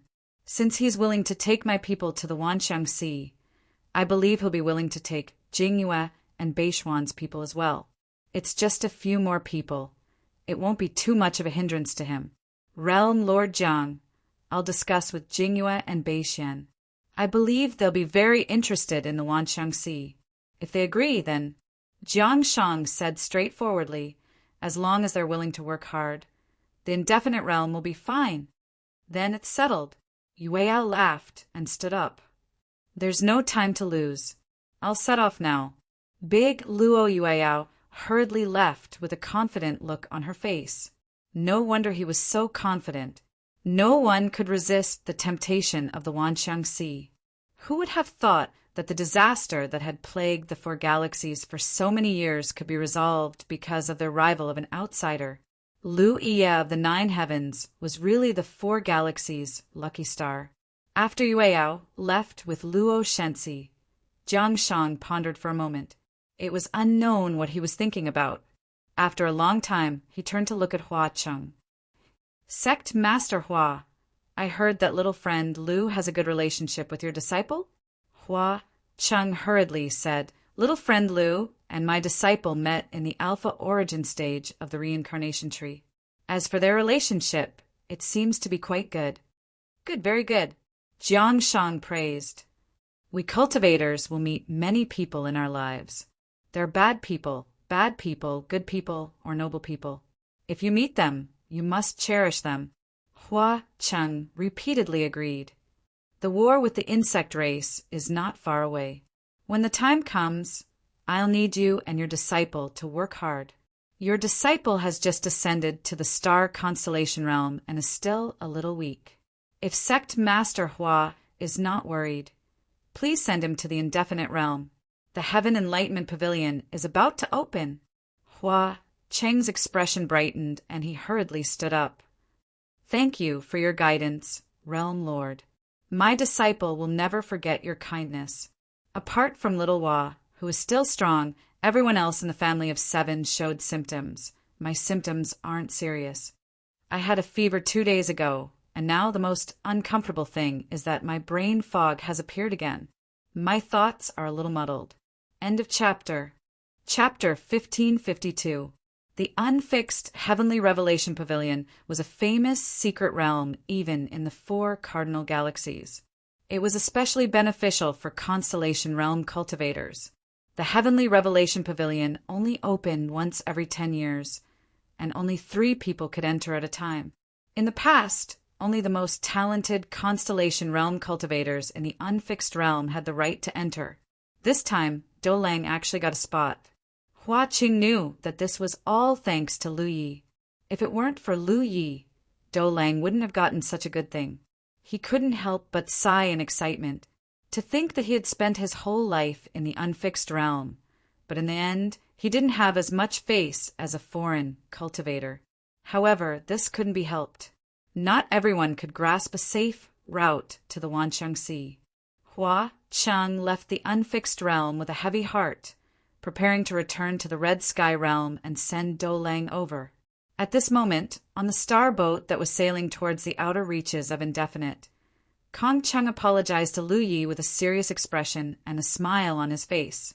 I didn't think things through just now and offended you. Please forgive me, young friend. You're too kind. It's just a small matter. Lu Yi replied. Kong Cheng saw that he really didn't mean to blame him. Only then did his expression relax. He took out a storage ring. Little friend, this is what the Realm Lord ordered me to prepare before we left. It's just some worthless things. Please accept it. Lu Yi didn't stand on ceremony. He reached out and took it. Using his divine sense, he found that the things inside were none other than colorful spiritual fruits. He understood. It seemed that Jiangshang saw Ye's previous performance and specially ordered people to prepare gifts for her. These spiritual fruits were no doubt extraordinary. There were many varieties and quantities. It was impossible to say that they were worthless. Such a large pile of spiritual fruits was worth at least tens of thousands of spiritual jades. The Realm Lord is too kind. Lu Yi nodded. The age gap between them and Jiangshang was obvious. The reason why Jiangshang had asked Kong Cheng to see him off was to give him a chance to apologize. Now that the matter had been settled, there wasn't much to talk about. Kong Cheng steered the star boat in silence, while Lu Yi placed the Panshan saber horizontally on his knees and entered the Cyan Hall to fight against Yan Shi. She was undoubtedly very strong, but his entire body was as slippery as a loach. He flitted around the green hall, and Lu Yi could not even touch the corner of his clothes, even after using all his strength. But if Shi found an opportunity, it would be accompanied by a thunderous strike. Lu Yi could not help but gasp in amazement at Shi's miraculous vertical sweep technique. He understood that if he wanted to get rid of Shi and get past him, he would have to learn his vertical sweep technique. Otherwise, if he couldn't even hit him, how could he defeat him? Time passed slowly, and in the blink of an eye, 3 months had passed. One day, when Lu Yi opened his eyes, Kong Cheng, who had been silent all this time, suddenly spoke up. Young friend, we're about to leave Neverwinter. Under normal circumstances, with Lu Ye's speed, it would take more than 3 months to traverse a Pyron, but Kong Cheng was much faster. This was one of the reasons why Jiangshang had Kong Cheng send Lu Yi off. They wanted Lu Yi to return to Jade Conch as soon as possible. When Lu Yi heard this, he looked up and saw some traces of buildings on a huge floating continent in front of him. Moreover, there were many cultivators active around the floating continent. As if sensing Lu Ye's confusion, Kong Cheng explained, Ever since that hive drifted here a few decades ago, Apeiron has built a defensive front here to guard against the invasion of the insect race. Now, 2 of Apeiron's Rizhao are overseeing it. Saying so, he steered the star boat toward the floating continent. It took them almost half a day to reach the floating continent. This floating continent looked like a fragment of a realm that had been broken for tens of thousands of years. It had been drifting in the starry sky, just like that. Now, Apiron's Rizhao had used some method to bind it here and turn it into a frontline fortress. Previously, Lu Yi had not seen much because of the floating continent, but when he got on the floating continent, Lu Yi discovered a strange sight in the starry sky. Tens of thousands of kilometers away in the starry sky, there was an oval-shaped object that looked like a beehive quietly standing there. At a glance, the beehive was at most the size of a fist, but considering the distance, Lu Yi estimated that it was at least the size of a planet. An insect hive. Lu Yi recognized the details of this thing at a glance. This completely overturned Lu Yi's understanding of insect hives. The insect hives he had seen before were basically all underground. Even if they were large, there was a limit to their size. However, the size of this hive was beyond his imagination. How was this an insect hive? It was more like a planet. However, it was different from ordinary planets. Under the control of the insect race, an insect hive like this could drift through the starry sky. If it encountered a realm with vitality, the insect race would swarm out in full force. Once the insect race left, the realm would also die.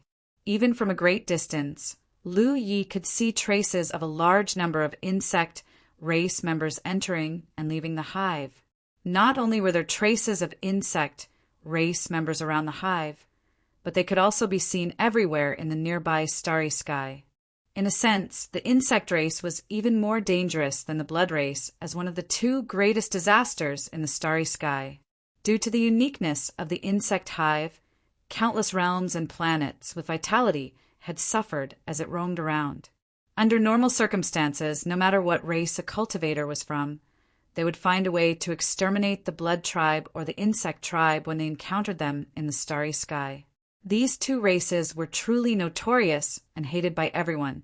However, after countless years, these two races had not been exterminated. The insectoid hive stood in front of Apiron's door, eyeing it like a tiger watching its prey. Although there were no signs of invasion, anyone would feel uncomfortable with such a thing in front of their door. No one knew if the insectoid hive would suddenly invade Apiron's system. Of the two Rizhao overseeing this place, only one remained here. The other had gone out to investigate the situation. Kong Qing led Lu Yi to greet Rizhao. She was a woman with a cold expression. No one knew what she had encountered, but she was actually blind in one eye. Her left eye was covered with an eye patch, looking extremely strange. She should be a weapon cultivator because she was dressed very neatly and her aura was extremely sharp. Kong Qing seemed to be in awe of her. After a while of telepathic communication, the woman looked at Lu Yi in surprise and then looked at the restless Yaya in Lu Yi's arms. If it weren't for Kong Qing's words, she really couldn't see anything unusual about Yaya. But such an ordinary little girl, who didn't seem to have any traces of cultivation, was actually a Rizhao like her? The insect race has been a little restless recently. It won't be easy for you to cross the starry sky ahead. Even if you have Rizhao's protection, it will be troublesome if you accidentally expose your whereabouts. There are more than one Rizhao in the insect race. Lu Yi said, "Senior, please point out a suitable route." Although he could conceal himself, and the new concealment spiritual tattoo he deduced was more effective than before, Yaya couldn't. He had already tried to make Yaya conceal herself on the way here, but Yaya looked at him blankly, as if she didn't know what concealment was. Moreover, if she used concealment to fly, her speed would be far slower than the star boat, so Lu Yi felt that it was better to drive the star boat forward. Therefore, there must be a relatively safe route. This was also the reason why he followed Kong Qing to visit Rizhao. Rizhao had been here for decades and undoubtedly knew the situation here very well. There is no suitable route. Now that the insect race's tentacles are everywhere, if you want to pass through here, I can't guarantee that you won't expose your whereabouts. At most, I can reduce the risk. That's enough.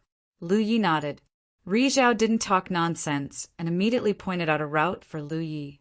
According to the information she received, the risk of being exposed was the lowest if he took this route. Even if he was exposed, it was unlikely that he would attract the attention of the insect race's Rizhao. When do you leave? Rizhao asked again. I'm leaving now. Lu Yi replied. Then let's go. Rizhao finished speaking and stepped out. Lu Yi and Kong Cheng looked at each other. Kong Cheng said, Little friend, I can only send you this far. Please be careful on the road ahead. Many thanks, Brother Kong. Lu Yi expressed his gratitude. Although the two of them didn't get along well the first time they met, Lu Yi didn't suffer any losses. Kong Cheng, on the other hand, had lost an arm. Now that the other party had escorted him all the way here, Lu Yi naturally wouldn't take the slight unpleasantness to heart. Lu Yi was just about to leave when he heard a cold shout from the depths of space. Get out here! Lu Yi was startled because he recognized the voice as belonging to Rizhao. He didn't know what she was doing. However, Lu Yi soon realized what she was doing.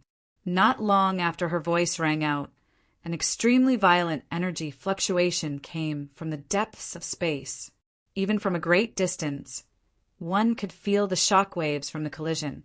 It made one feel uneasy. Lu Yi and Kong Cheng hurriedly flew out of the void continent and looked into the depths of space. There, they saw experts fighting and stirring up space. One of them was Hikari, and the other was Hikari of the Zerg race. Lu Yi was still feeling the power of the two Rizhao's attacks when Kong Cheng urged, Little friend, if you don't leave now, when are you going to leave? Rizhao had provoked Rizhao of the insect race for no reason, and even fought with him. Clearly, it wasn't on a whim. This was undoubtedly to create chaos and draw the attention of the insect race, so that Lu Yi could leave safely. Lu Yi understood and didn't hesitate. He immediately summoned his planetary boat and flew into the depths of space according to the route Rizhao had given him. The journey was indeed peaceful. Half a day later, they could no longer feel the shock waves from the battle behind them. Lu Yi sat upright on the planetary boat. Yaya was eating spirit fruits, and Li Shang was in charge of steering the boat. After hiding in Lu Ye's divine ocean for a few months, she could finally come out and take a breather. Lu Yi wasn't worried about passing through this part of space. With Yaya by his side, even if they were unlucky enough to encounter Rizhao of the insect race, they still had the power to fight back. End of chapter. Chapter 1553. Lu Yi did not place all his hopes on Yaya. Ever since she took action last time, Lu Yi had discovered a problem. Although Yaya was indeed as strong as Rizhao, there was clearly something wrong with her body. Once she took action, she would quickly fall into a weakened state and then fall into a deep sleep. Therefore, it was best to avoid her as much as possible. However, there were some troublesome matters that could not be avoided even if one wanted to, especially when Lu Yi did not conceal himself. Instead, he rode the planetary ship ostentatiously through the city. Although he followed Rizhao's guidance and took a route where there were fewer insectoids, he was still discovered by the insectoids. Less than half a day after leaving the floating continent where the indefinite frontline fortress was located, Lu Yi discovered that the insectoids were pursuing him from the side. These insectoids were at the constellation level, and their speed was far slower than the planetary ships. Therefore, they were soon left behind. As the planetary ship continued forward, it was like a small fish that had fallen into a shark's pond. No matter where it went, there were insectoids chasing after it from all directions. However, these insectoids were not as fast as the planetary ship, so their efforts were futile. In the end, they could only watch as the planetary ship disappeared into the depths of the starry sky. Occasionally, some scattered insectoids would hear the news and try to intercept them, but they would be scattered by the planetary ship. Those who did not dodge in time were likely to be killed on the spot. The insectoids were a very strange race. They had an extremely close and mysterious connection with the hives that gave birth to them. Therefore, the insectoids could use the hives to quickly spread the news without the need for transmission. With such convenience, As long as one insectoid discovered Lu Ye's planetary ship, it would be equivalent to the entire swarm discovering the planetary ship's whereabouts. Therefore, even if the insectoids failed to catch up to Lu Yi, the swarm would be able to block his path. Thanks to Ri Zhao's guidance, Lu Yi did not encounter any strong insectoids along the way, so the journey was quite smooth. A few days later, a dark cloud suddenly appeared in the starry sky ahead. Lu Yi looked over and found that it was not a dark cloud, but a dense swarm of insectoids. This surprised Lu Yi because one had to have a constellation if they wanted to travel through the starry sky with their physical body. No matter how easy it was for the insectoids to breed and how fast they grew, it was impossible for them to have so many constellations. The insectoid constellations he had encountered before were all scattered. At most, there were 2 or 3 insectoids in a squad. There were at least tens of thousands or even hundreds of thousands of insectoids gathered in this dark cloud. How could an insectoid hive nurture so many constellations? With such strength, the insectoids could easily attack a Pyrrhon and take her down.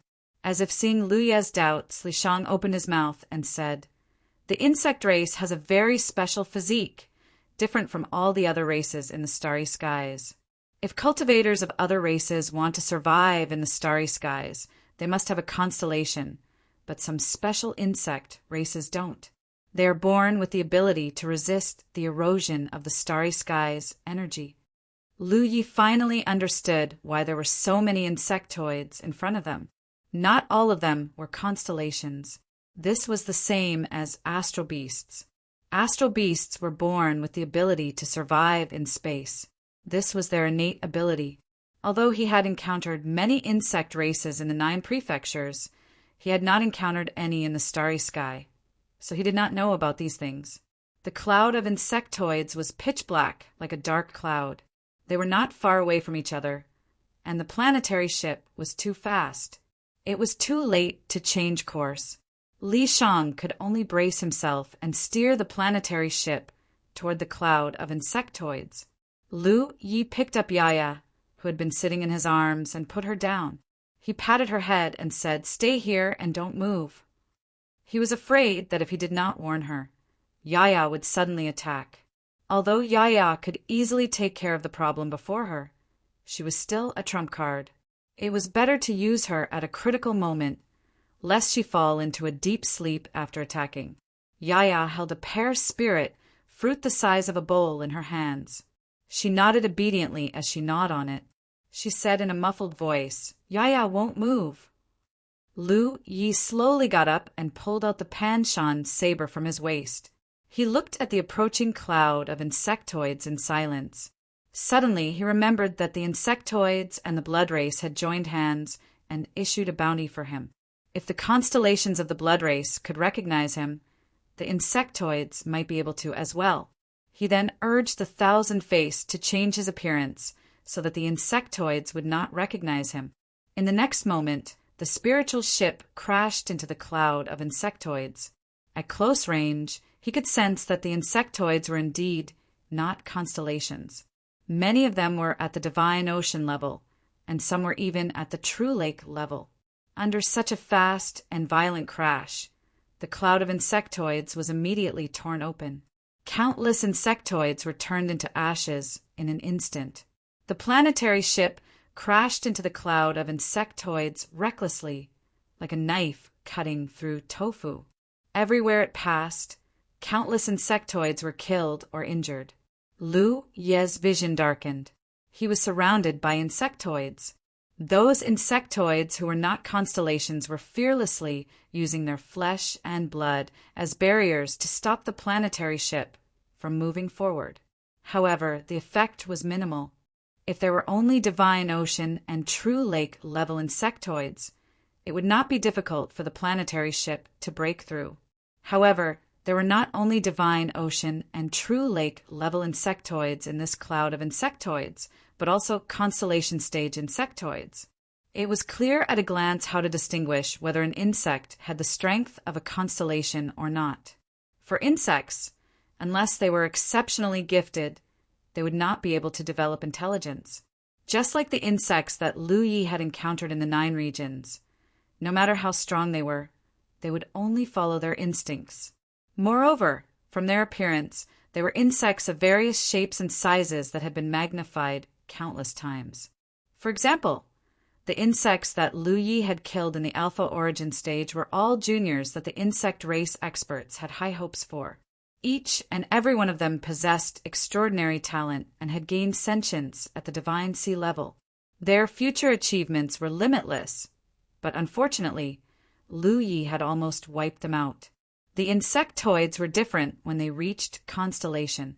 Not only did they develop sentience, but they also became cunning and sinister. Even their appearance had changed drastically. Many insectoids had taken on human form. Some of them retained their insectoid characteristics, but many of them did not even have insectoid characteristics. In terms of appearance, they were no different from humans. Therefore, all insectoids in the insectoid swarm that had a human form were basically constellation insectoids. There were more than 30 of them. These constellation insectoids were undoubtedly much more difficult to deal with than ordinary insectoids. When the planetary ship crashed into the insectoid swarm, these insectoids attacked from all directions. Generally speaking, planetary ships were only used for traveling in the starry sky. Low-grade planetary ships did not even have formations. Lu Yi had spent a total of 300,000 spirit jades to buy this planetary ship. Although it did come with a defensive formation, it was not very powerful. How could such a defensive formation withstand the joint attack of dozens of constellation insectoids? It was about to be broken in an instant. Li Shang hurriedly withdrew the formation, lest it was really broken. It would be very troublesome to repair it. Without the protection of the formation, the constellation insectoids were like cats that had smelled blood. They immediately pounced on Lu Yi. Spirit power surged, and blade light poured out like a waterfall. All the insectoid constellation insectoids felt as if a bloody mouth had suddenly opened under the blooming blade light, revealing ferocious fangs, and was about to devour them. Bared fangs. This was the blade technique that was inherited from Qing Li. It was strange. Qing Li's blade aura was agile, but this move was extremely ferocious, which coincided with the concept of the tyrant blade art. When the blade light flashed past, the insectoid constellation at the forefront did not even have time to react before they were smashed into pieces.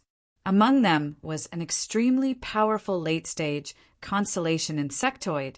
The remaining insectoid constellations were all horrified. They did not expect such a ridiculous thing to happen. Instinctively, they wanted to retreat, but the sharp saber aura had already enveloped them. It rose and fell like a tide, continuous and endless. A moment later, the planetary ship rushed out of the encirclement of the insectoid swarm.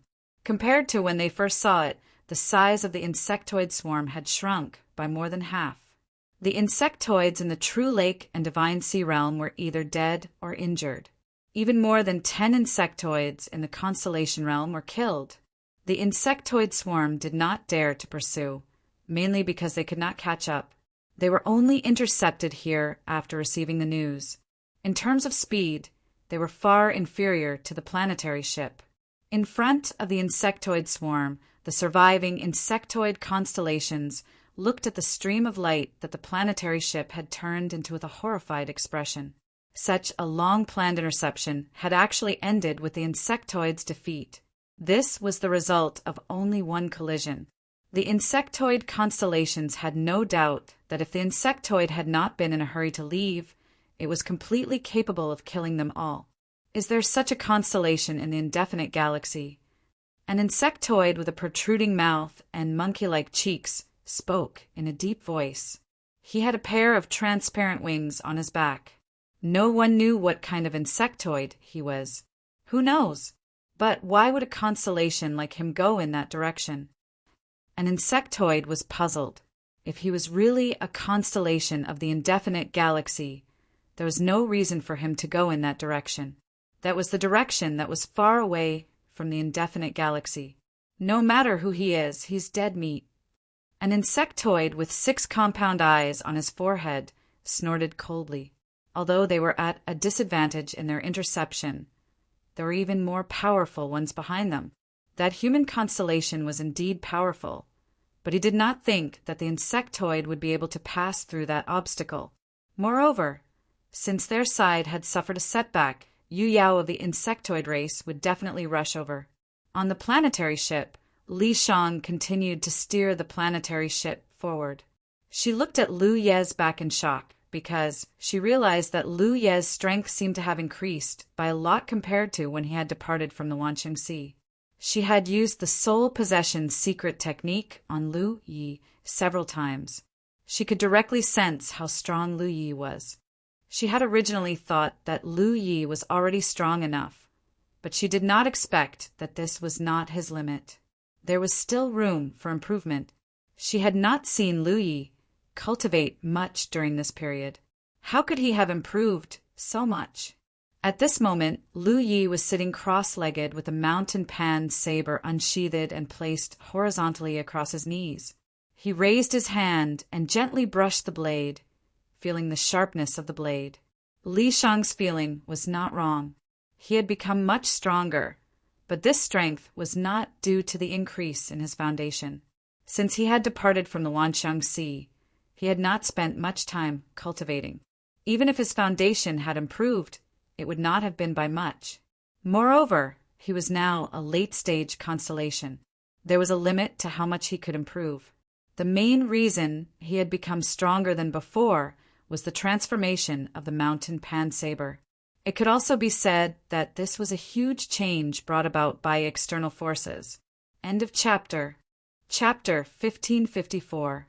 Lu Yi had always wanted the pan mountain saber to be thick enough for him to kill. He didn't care about its sharpness at all because he had spirit marks to support it. In an environment like the 9 provinces, the pan mountain saber was able to keep up with his cultivation progress after each upgrade, satisfying his need to kill. But things were different in space, especially after encountering some powerful enemies. Lu Yi found that the pan mountain saber wasn't sharp enough to deal effective damage to his enemies. This was especially true for people with strong physiques. Even if he blessed the pan mountain saber with a divine edge, it still didn't perform well. The battle with Xue Hao of the Blood Clan was the best example.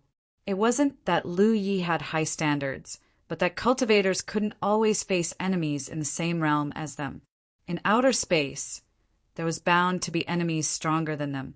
With Lu Ye's current strength, the pan mountain saber and the divine edge were more than enough to deal with enemies in the same realm. However, Lu Ye's target wasn't the constellations but Yu Yao. The pan mountain saber was already at the peak of the spirit treasure level. There was no room for improvement unless it was upgraded to a Dharma treasure. However, if it was upgraded to a Dharma treasure, Lu Yi wouldn't be able to activate its power with just his spirit power. Fang's submission came at the right time. Compared to before, the new pan mountain saber didn't seem to have changed at all. However, it was much sharper. Even when Lu Yi enhanced it with the divine edge spirit mark, it wasn't as sharp as the pan mountain saber. Now that it was enhanced with the divine edge, its sharpness was even higher. It could be seen from the insectoid constellation that the insectoids weren't as strong as the Blood Clan in terms of physique. However, the insectoids were stronger than the Blood Clan in terms of physical defense. This was because every insectoid had an extremely hard shell. Even if they transformed into constellations and took human form, the shell would still cover the surface of their bodies, forming a natural defense. However, even such a hard shell couldn't withstand a single slash from the new pan mountain saber. The late-stage constellation insectoid's shell was especially strong. Lu Yi felt that if the pan mountain saber was enhanced with the divine edge, he wouldn't be able to break through it even if he attacked it 5 times. Now, however, he only needed 1 slash to kill it. The new pan mountain blade that Liao transformed into was a world of difference in sharpness compared to the previous one. This was Lu Ye's first battle after subduing Qi. He was very satisfied with the new mountain saber's performance.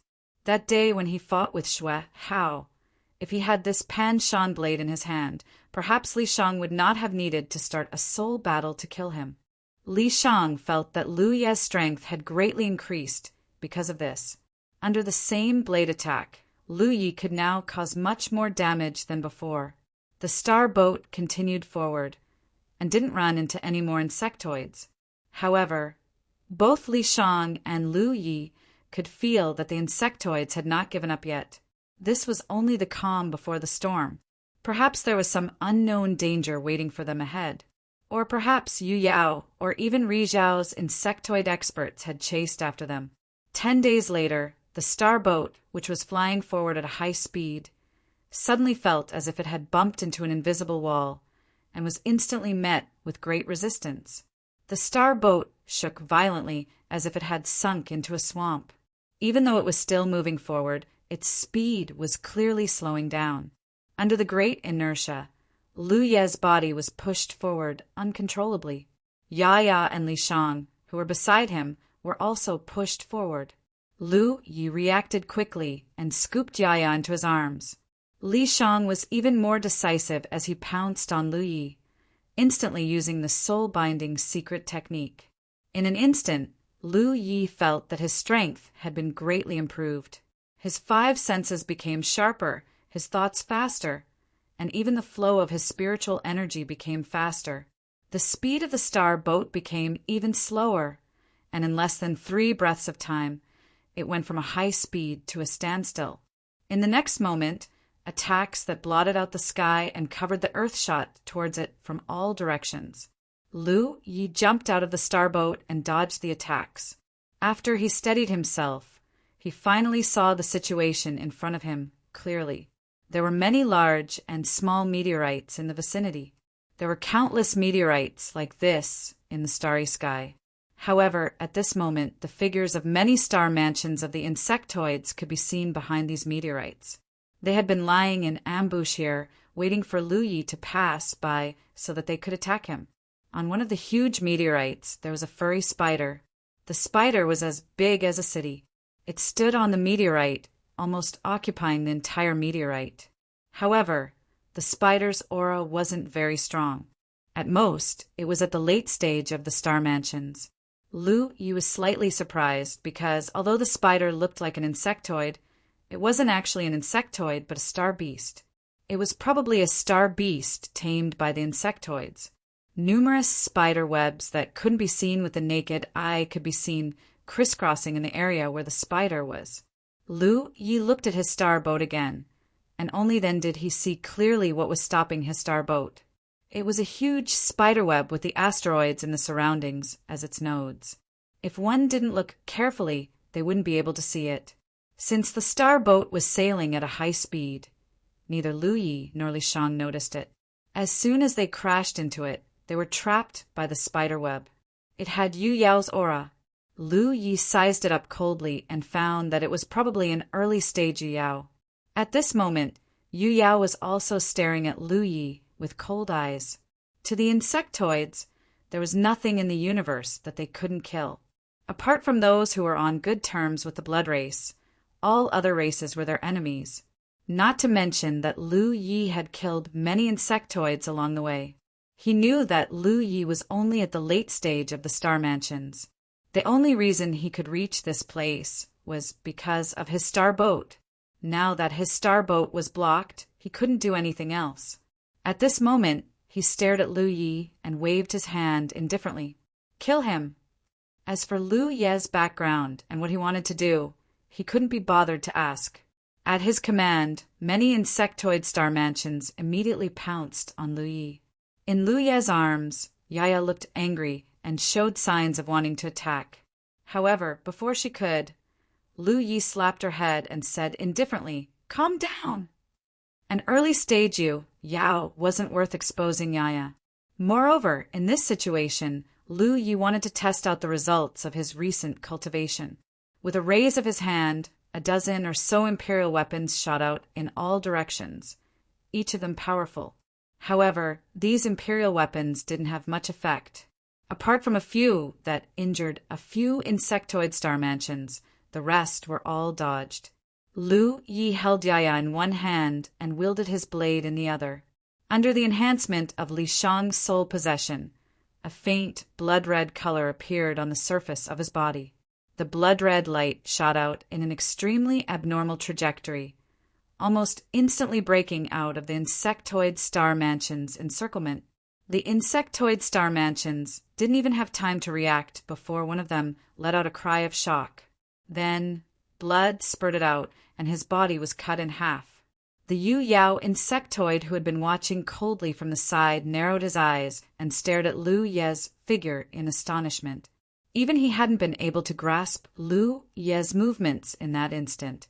Taking a closer look, he saw Lu Ye's figure moving quickly again. What happened next made the Yu Yao insectoid unable to believe his eyes. The human star mansions flitted back and forth across the vast expanse of the starry sky. His figure flickered in and out of existence like a ghost. Every time he appeared, an insectoid star mansions were bound to suffer. They were either decapitated and killed or cut in half at the waist, wailing in pain. Whether it was early stage, middle stage, or late stage star mansions, none of the insectoids targeted by him could withstand a single blow from his blade. Even the insectoid carapace that they were so proud of could not withstand his killing power. The encirclement that the insectoids had been preparing for many days didn't even seem to exist to him. He could easily find an opening and kill his way out of the encirclement.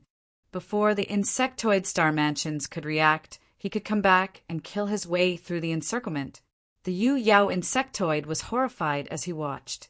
To him, this did not seem like a bloody massacre. It was more like the blooming of an art. Even as an enemy, the Yu Yao insectoid had to admit that this human star mansion's killing methods were extremely pleasing to the eye.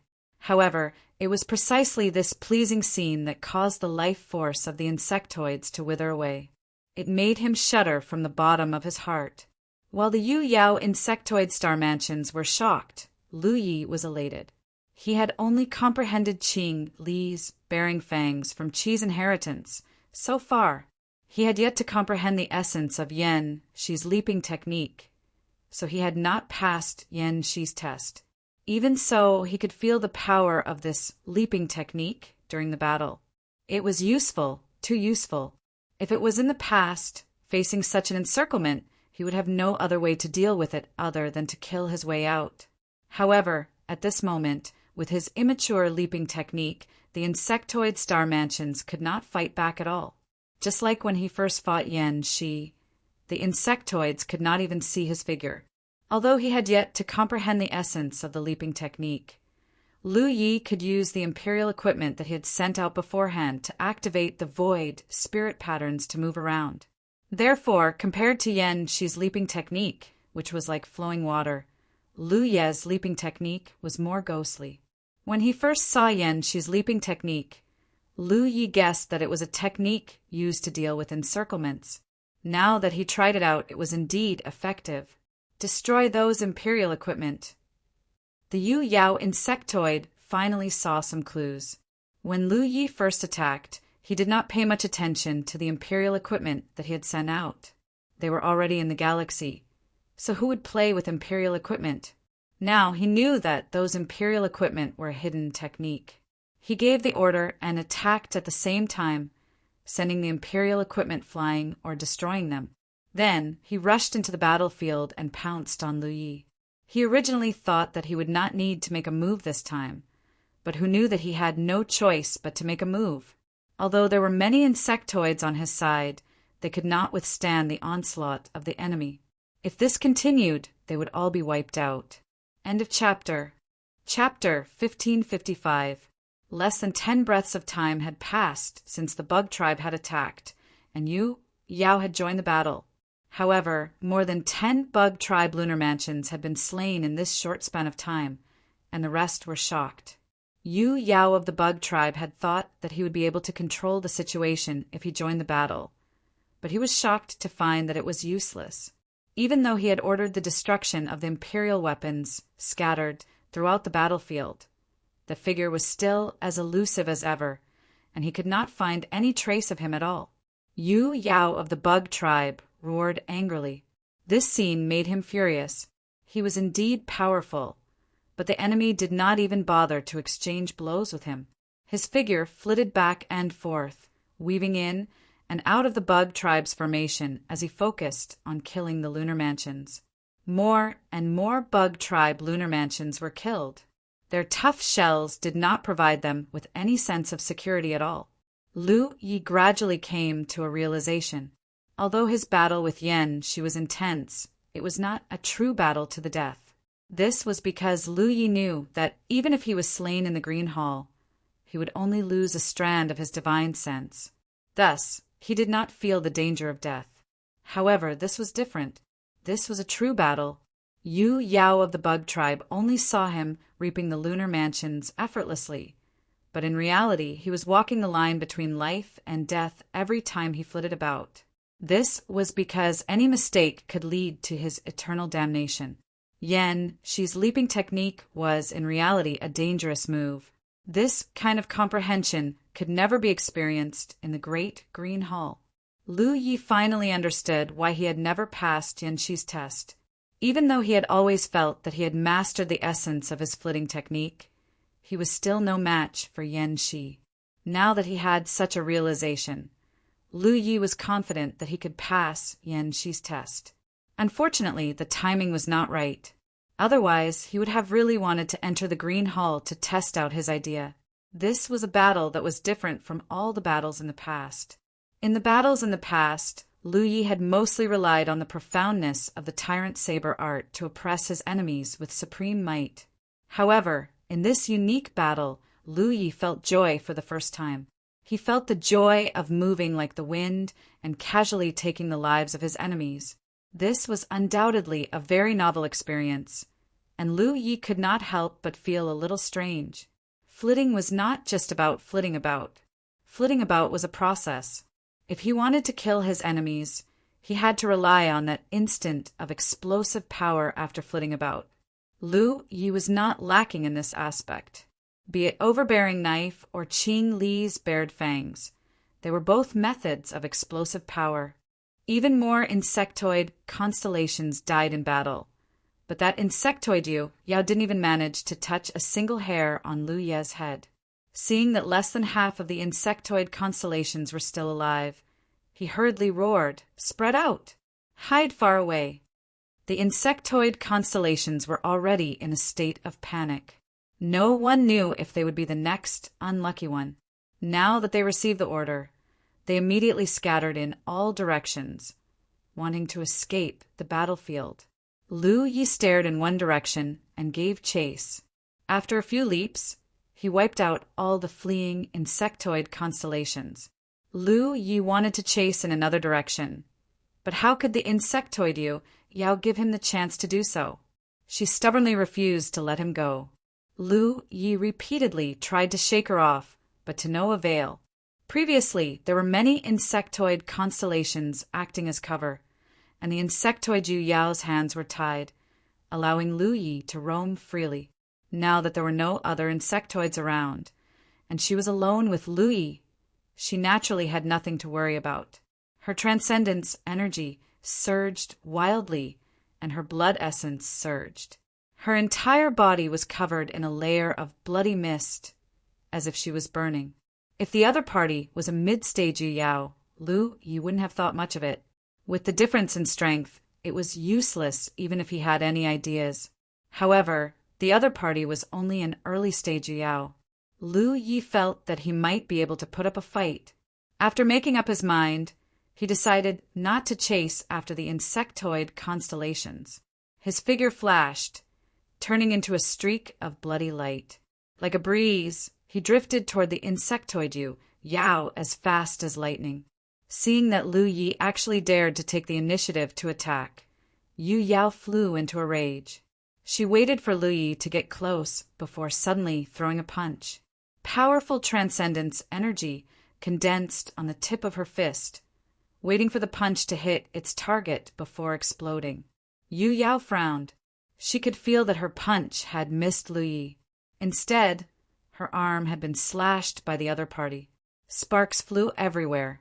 A powerful force traveled through her arm, leaving a 1-inch deep crack on her carapace. What great speed, what great strength, and what a sharp knife! Yu Yao of the insectoid race finally understood why the constellations of her race were no match for this human. Such terrifying speed and strength were not something a late-stage constellation could possess. Coupled with the other party's sharp saber, even the insectoid constellation's carapace would not be able to withstand the other party's slash.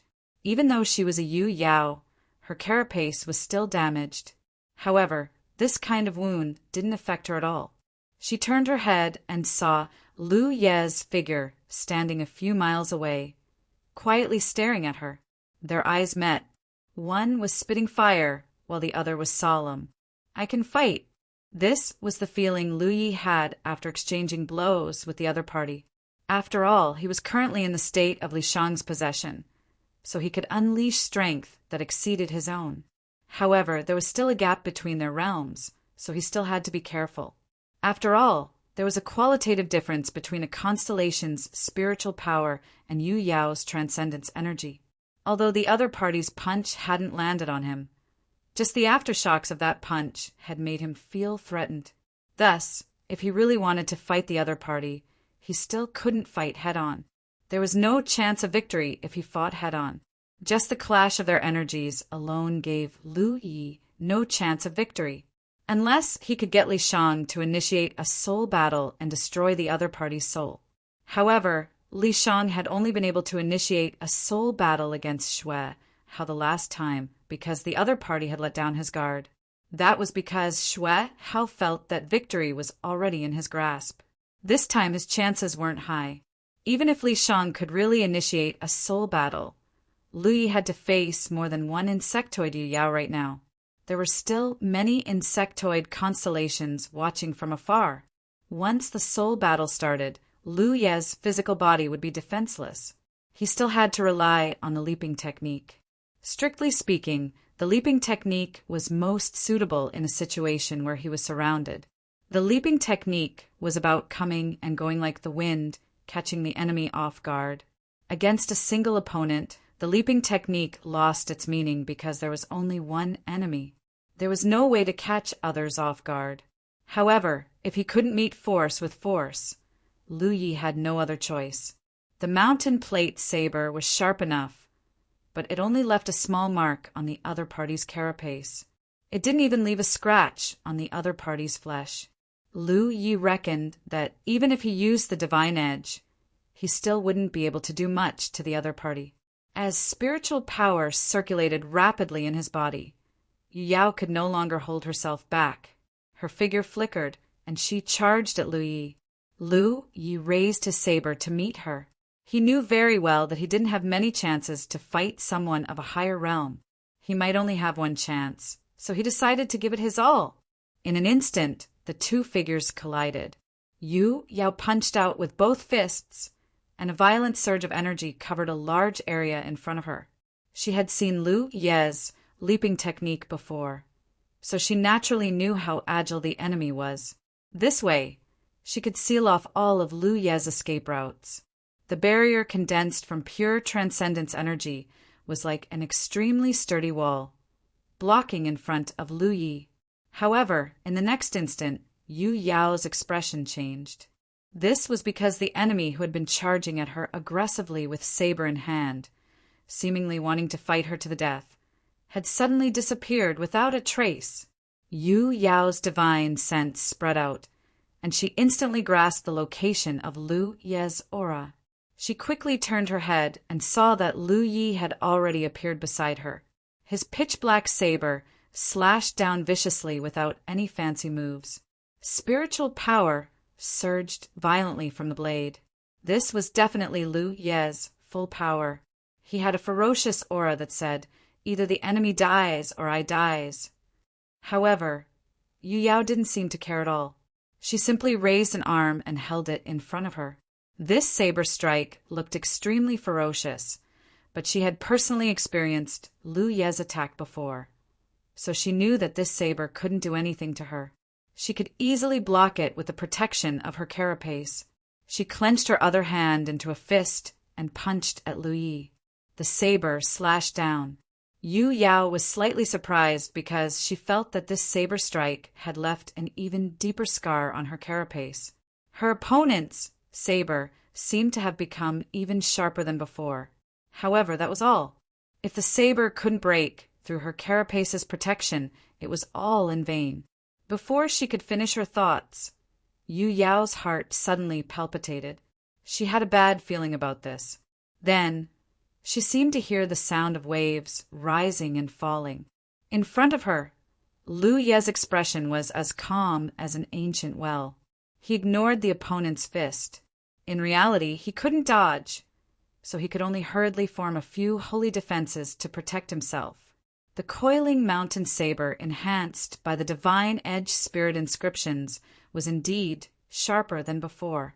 However, it could only leave a deeper wound on the opponent's carapace, barely touching the flesh. However, Lu Yi wasn't relying on the divine edge. At this moment, countless tiny waves undulated on the coiling mountain saber's blade. They flowed rapidly along the blade's edge, surging back and forth. In an instant, the coiling mountain saber's blade turned into a saw blade. Sparks flew in all directions as Yu Yao's carapace was broken open. Intense pain shot through her body, causing her to cry out in shock. Lu Yi clenched his teeth and unleashed his full power, slashing down fiercely. Blood splattered everywhere. Along with it, half of his arm flew out. The several layers of holy defenses in front of Lu Yi shattered like paper. Barriers condensed from spiritual energy couldn't withstand the impact of transcendence energy. In a hurry, Lu Yi turned around. A hard fist slammed into Lu Ye's back, punching a hole in it. His chest swelled up, as if his heart was about to burst out of his chest. Under the tremendous force, Lu Yi flew out like an arrow. Blood spurted from his mouth. He felt a powerful force rampaging through his body like a poisonous snake. It was undoubtedly the transcendence energy that had invaded his body. However, the innate skill tree soon came into play. It burned away the transcendence energy that had invaded his body. After flying for dozens of li, Lu Yi finally regained his footing. As soon as he turned around, he saw the Yu Yao insect chasing after him with a ferocious expression. End of chapter. Chapter 1556. Yu Yao had actually lost an arm to a constellation. Even if he had been careless, this should not have happened. This was a great humiliation, and he would be mocked by the other Yu Yao for the rest of his life. With such humiliation, how could he vent his anger if he did not kill Lu Yi? But before he could reach Lu Yi, he was met with a pair of cold eyes. The source of this gaze was not Lu Yi, but Yaya, who he had been holding in his arms all this time. Yaya was very obedient. Lu Yi had told her not to be rash, so she had been quiet until now, until Lu Yi was injured by Yu Yao. Yaya was clearly a little angry. At this moment, there was a strange glow in her eyes. She stared at the furious insectoid Yu Yao as if she was looking at a dead person. Under her gaze, Yu Yao felt her heart beating like a drum. The more she rushed forward, the stronger the sense of danger in her heart, as if there was some inexplicable danger waiting for her. Under Lu Ye's watchful gaze, Yu Yao of the insect race began to slow down. Finally, she came to a stop a few dozen kilometers away. He stared at Yaya, who was in Lu Ye's arms, and his expression changed inexplicably. He hesitated for a while, but in the end he did not dare to take the risk. Without saying a word, he turned around and left. He did not think that Yaya was an ordinary child. How could she be ordinary if she could survive in the starry sky? However, he had not sensed any trace of cultivation from Yaya from beginning to end. This made him somewhat unable to see through her. It was precisely because he could not see through her that he did not dare to take the risk. This time, the insect race had kicked an iron plate. He did not know where these humans had come from, but they had killed so many of the insect race's constellations. Even he himself had not been able to regain his dignity. Yu Yao of the insect race left, not forgetting to take her severed arm with her. The insect race constellations watching from afar naturally did not dare to stay any longer and scattered like birds. Lu Yi coughed softly and suppressed the roiling blood in his chest. He realized that there was still a considerable gap between him and Yu Yao. Even though he was now possessed by Li Shang and had the advantage of the new mountain saber, he still found it difficult to deal with Yu Yao of the insect race. The reason for this was the difference in the quality of the power in his body. If both of them had spiritual energy in their bodies, Lu Yi felt that he would be able to kill Yu Yao even if her cultivation was higher. However, before the spiritual energy in his body was converted into transcendence energy, it would be too difficult to kill Yu Yao. "Daddy, I scared him away." Yaya suddenly opened her mouth with a proud expression. "Yaya, you're awesome." Lu Yi praised as he turned around to look the place where his star boat had crashed. The star boat was still tied up by the spider web and hovering between a few meteorites. However, the star beast spider that had occupied the largest meteorite was nowhere to be seen. Lu Yi had been busy fighting the insects just now, so he didn't notice when the star beast spider had disappeared. Li Shang dispelled the soul attachment and flew out of Lu Ye's body, saying, "Wait here. I'll go get the star boat." Lu Yi nodded and sat down. Then he took out some healing and recovery pills from his storage ring and swallowed them. It consumed a lot of energy. Although the leaping technique was good, it put a huge burden on the body. This burden didn't just come from the consumption of the body's spiritual energy, but also from the pressure on the body. It could be said that if the body wasn't strong enough, it would be impossible to obtain the essence of the leaping technique. The battle just now hadn't lasted too long, but Lu Ye's spirit qi had already been consumed by more than half, and even his flesh was showing signs of being torn apart. However, this kind of damage was nothing to him, and he could easily recover after some rest. Even the punch from Yu Yao from the insect clan that landed on his back was only a light injury. Yu Yao, on the other hand, had lost an arm to him. Normally speaking, it wouldn't be a big deal for Yu Yao to lose an arm. Just like Kong Cheng, who had lost an arm but still managed to regrow it after paying a certain price. However, it was Feng's new mountain blade that had severed his arm. Lu Yi knew about Feng's strange power. If Yu Yao wanted to regrow her severed arm, it might be a little troublesome, unless he had the ability to dispel Feng's power. Overall, although he didn't manage to kill Yu Yao in this battle, he didn't suffer any losses. Li Shang quickly pulled the planetary ship out of the spiderweb and steered it to Lu Yi. He then cleaned up the battlefield and collected the storage rings of the dead insectoid constellations. Only then did the group set off again. Lu Yi originally thought that the insectoids wouldn't give up so easily. If Yu Yao couldn't take them down in the early stages, there would definitely be stronger insectoids waiting for them ahead. However, to his surprise, the rest of the journey was peaceful. No more insectoids came looking for trouble. Even if they occasionally encountered some insectoids, they would avoid them and pretend they didn't see them. After thinking about it carefully, Lu Yi more or less understood. Now that the insectoids wanted to encroach on indefinite star system, they wouldn't have the leisure to target a passerby. Moreover, the further he went, the further away he would be from indefinite. The insectoids wouldn't chase after him all the way. This was something Lu Yi was happy to see. Although he hated the insectoids, he didn't want to get entangled with them at a time like this. Without being disturbed, his injuries healed very quickly. Almost immediately after his injuries were healed, he immersed himself in his thoughts and entered the green palace inside the puppet. A short while later, two figures flashed back and forth in the hall. Both of them were as fast as lightning. Lu Yi and Yen, she had been searching for an opportunity to attack. Unfortunately, neither of them could find it, and they could only continue to flick about like this. This stalemate didn't make Lu Yi feel bored. Instead, he was rather excited. In the past, when he fought against Yan Shi, he basically couldn't last for long before he found an opportunity to kill him. Now that he was able to maintain a stalemate with Yan Shi, it undoubtedly meant that his technique had improved significantly. This was all thanks to his previous bloody battle with the insectoids. However, while he was excited, Lu Yi was also somewhat troubled.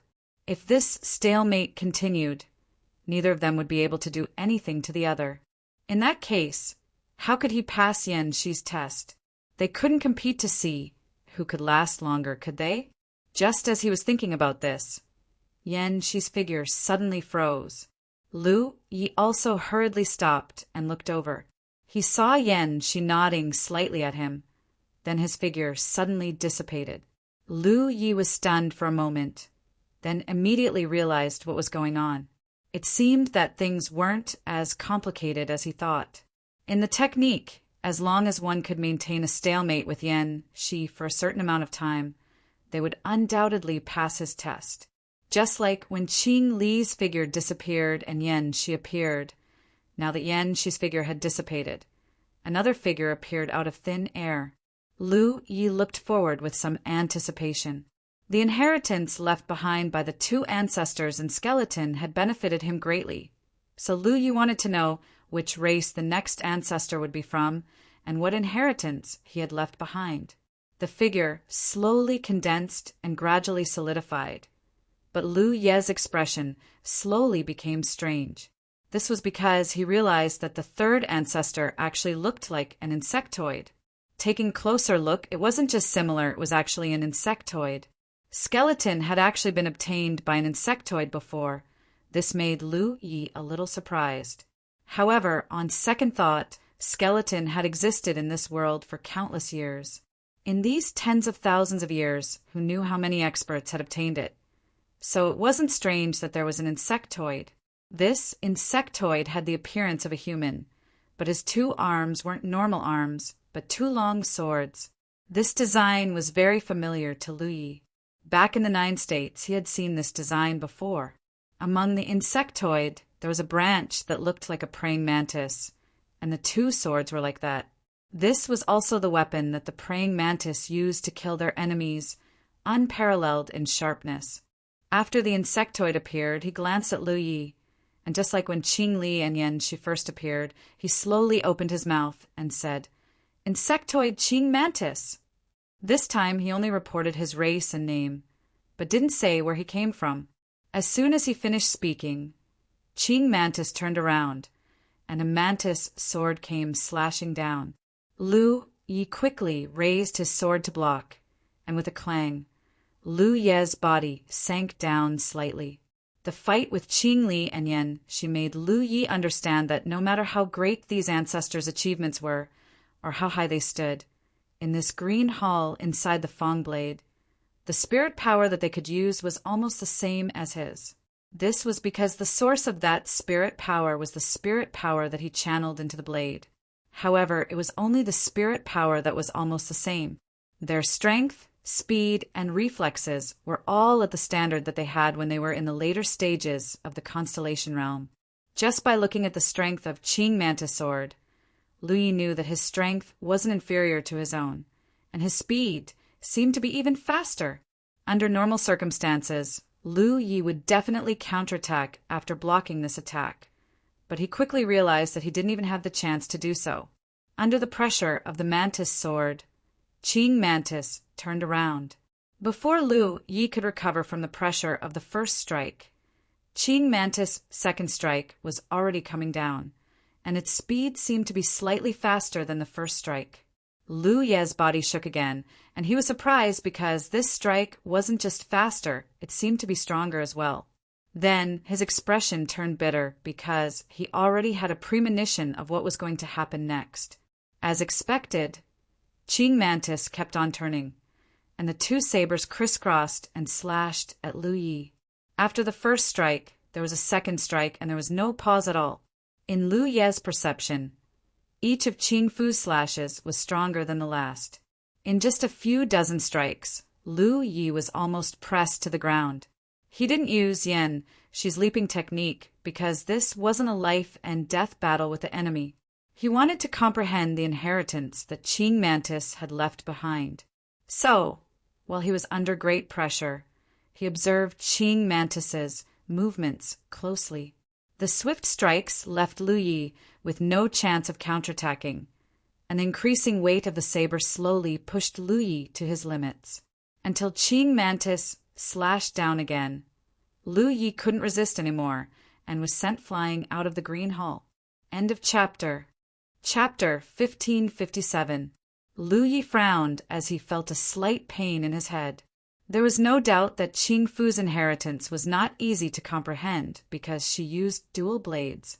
If Lu Yi really wanted to comprehend Qing Fu's inheritance, he would have to find a second blade. Ever since he started cultivating, Lu Yi had never used dual blades. He had no experience in this aspect.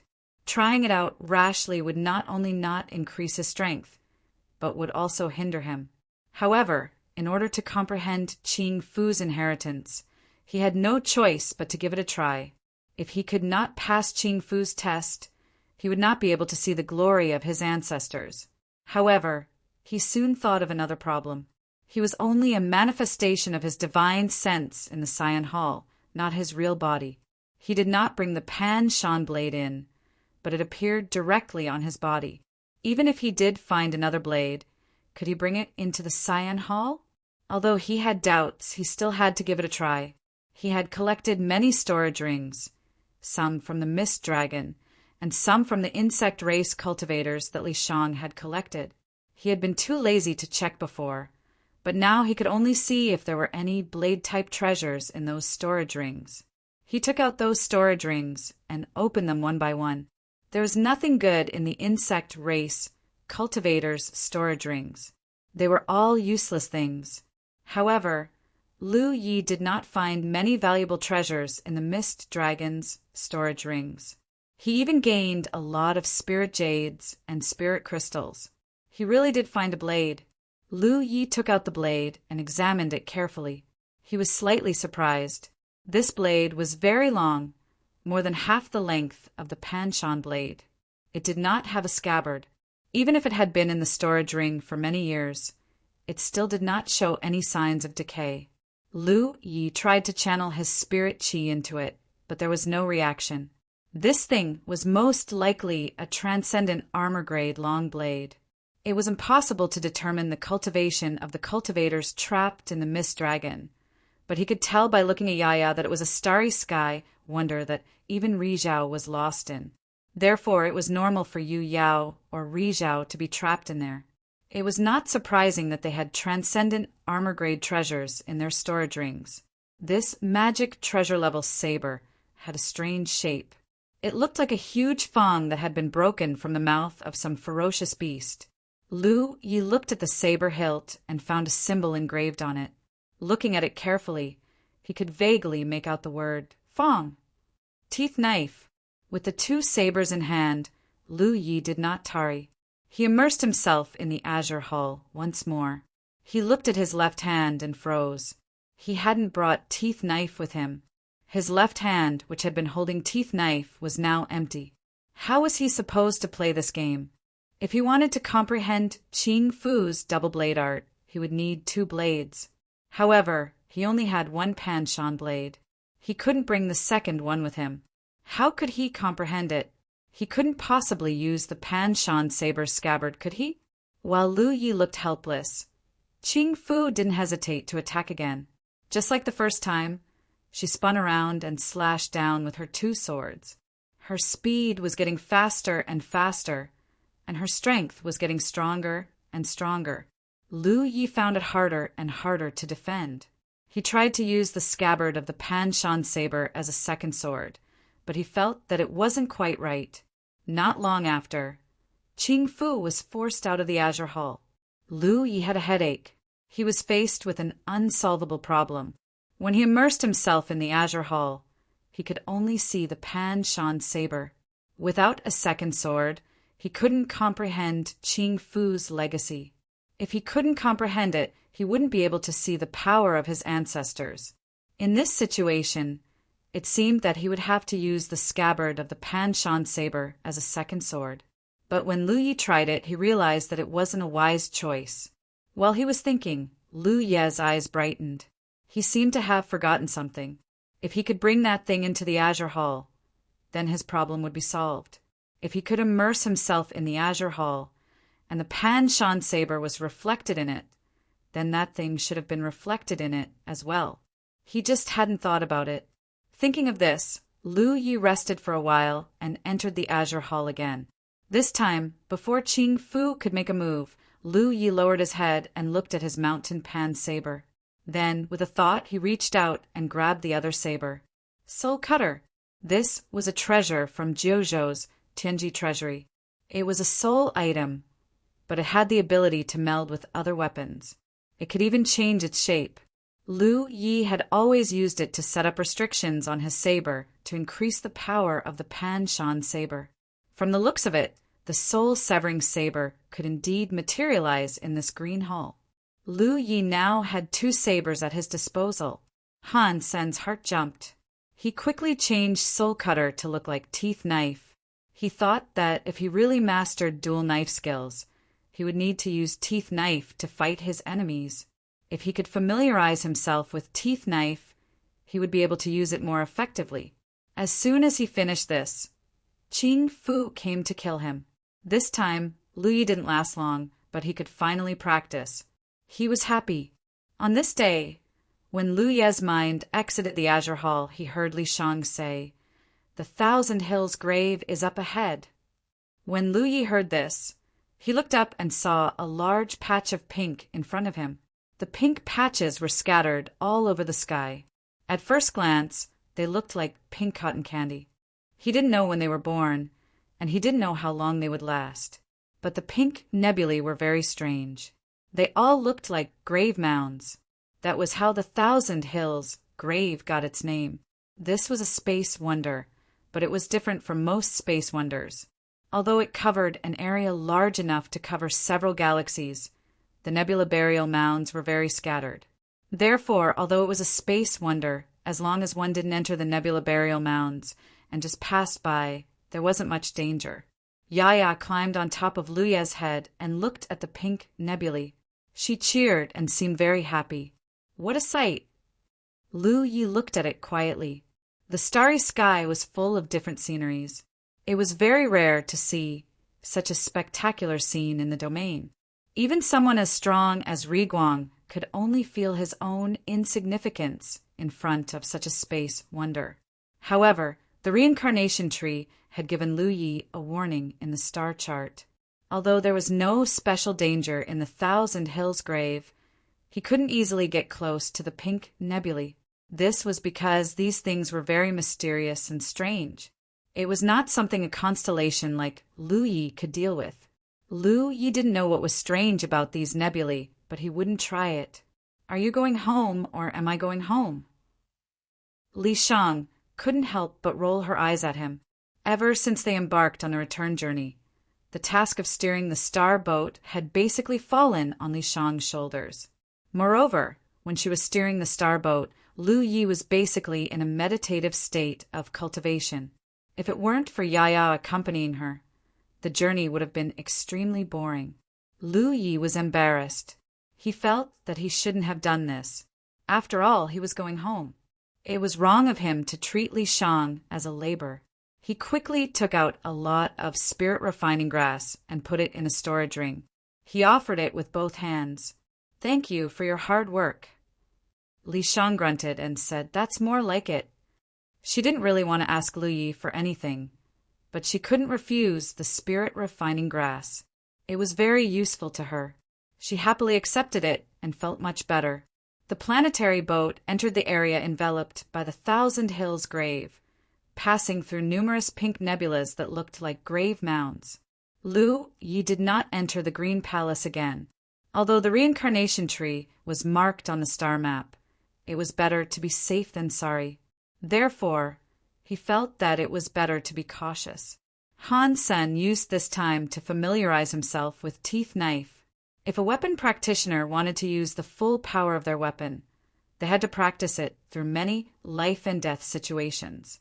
Take the Pan Mountain knife, for example. It had been with Lu Yi since he was very weak.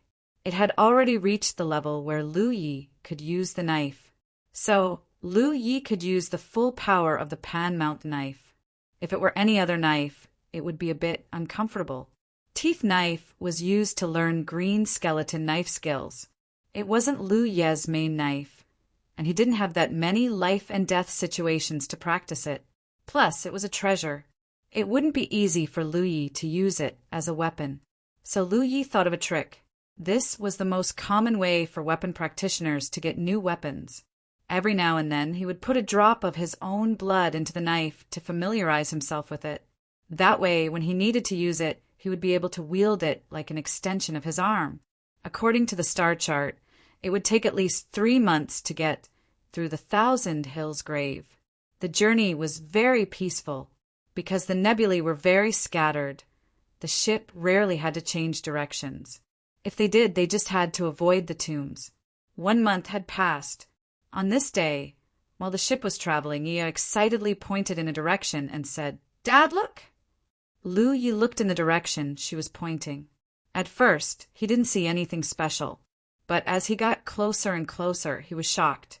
This was because a gigantic bird was standing on top of a grave shield nebula in that direction.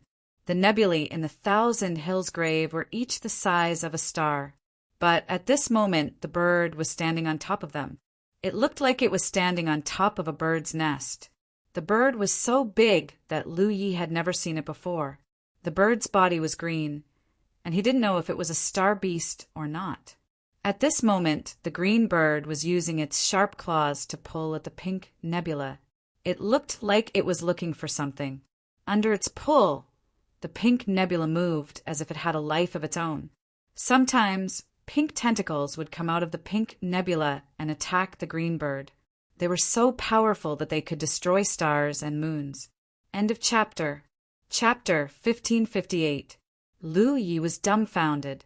Only now did he realize how dangerous the pink nebula was. Not to mention him, even Yaya might not be able to withstand such an attack. However, the blue bird didn't seem to notice it at all. It simply ignored the attacks of the pink tentacles and allowed them to hit its body. Green halos flashed across its body, blocking the attacks of the tentacles, while the pair of sharp claws under its feet kept moving. After an unknown period of time, the pink nebula split open from the middle, and the blue bird pecked down with its beak. Lu Yi didn't see clearly what it pecked, but he vaguely saw something that looked like a huge pink worm being pecked into its mouth. It raised its head and swallowed it. After the blue bird swallowed the pink worm-like thing, the pink tentacles that were still attacking it seemed to have lost their power. They fell limply and merged back into the nebula. However, the blue bird seemed to be drunk. Its body swayed left and right, and it flapped its wings a few times. After a while, it lay on the nebula, motionless. "Let's go, let's go." Lu Yi hurriedly called out to Li Shang. They couldn't stay here any longer. Although the blue bird didn't seem to notice them, such a ferocious bird wasn't something they could provoke. What made Lu Ye's hair stand on end was that the nebula in the Thousand Hills grave seemed to be alive. Li Shang also knew that they couldn't stay here any longer. He hurriedly steered the star boat to the side at full speed. Just as the star boat was making a detour, Lu Yi suddenly saw the cyan bird raise its head and cast a glance in his direction. Even though they were tens of thousands of miles apart, Lu Yi still felt a chill run down his spine from his head to the soles of his feet when he saw the cyan bird.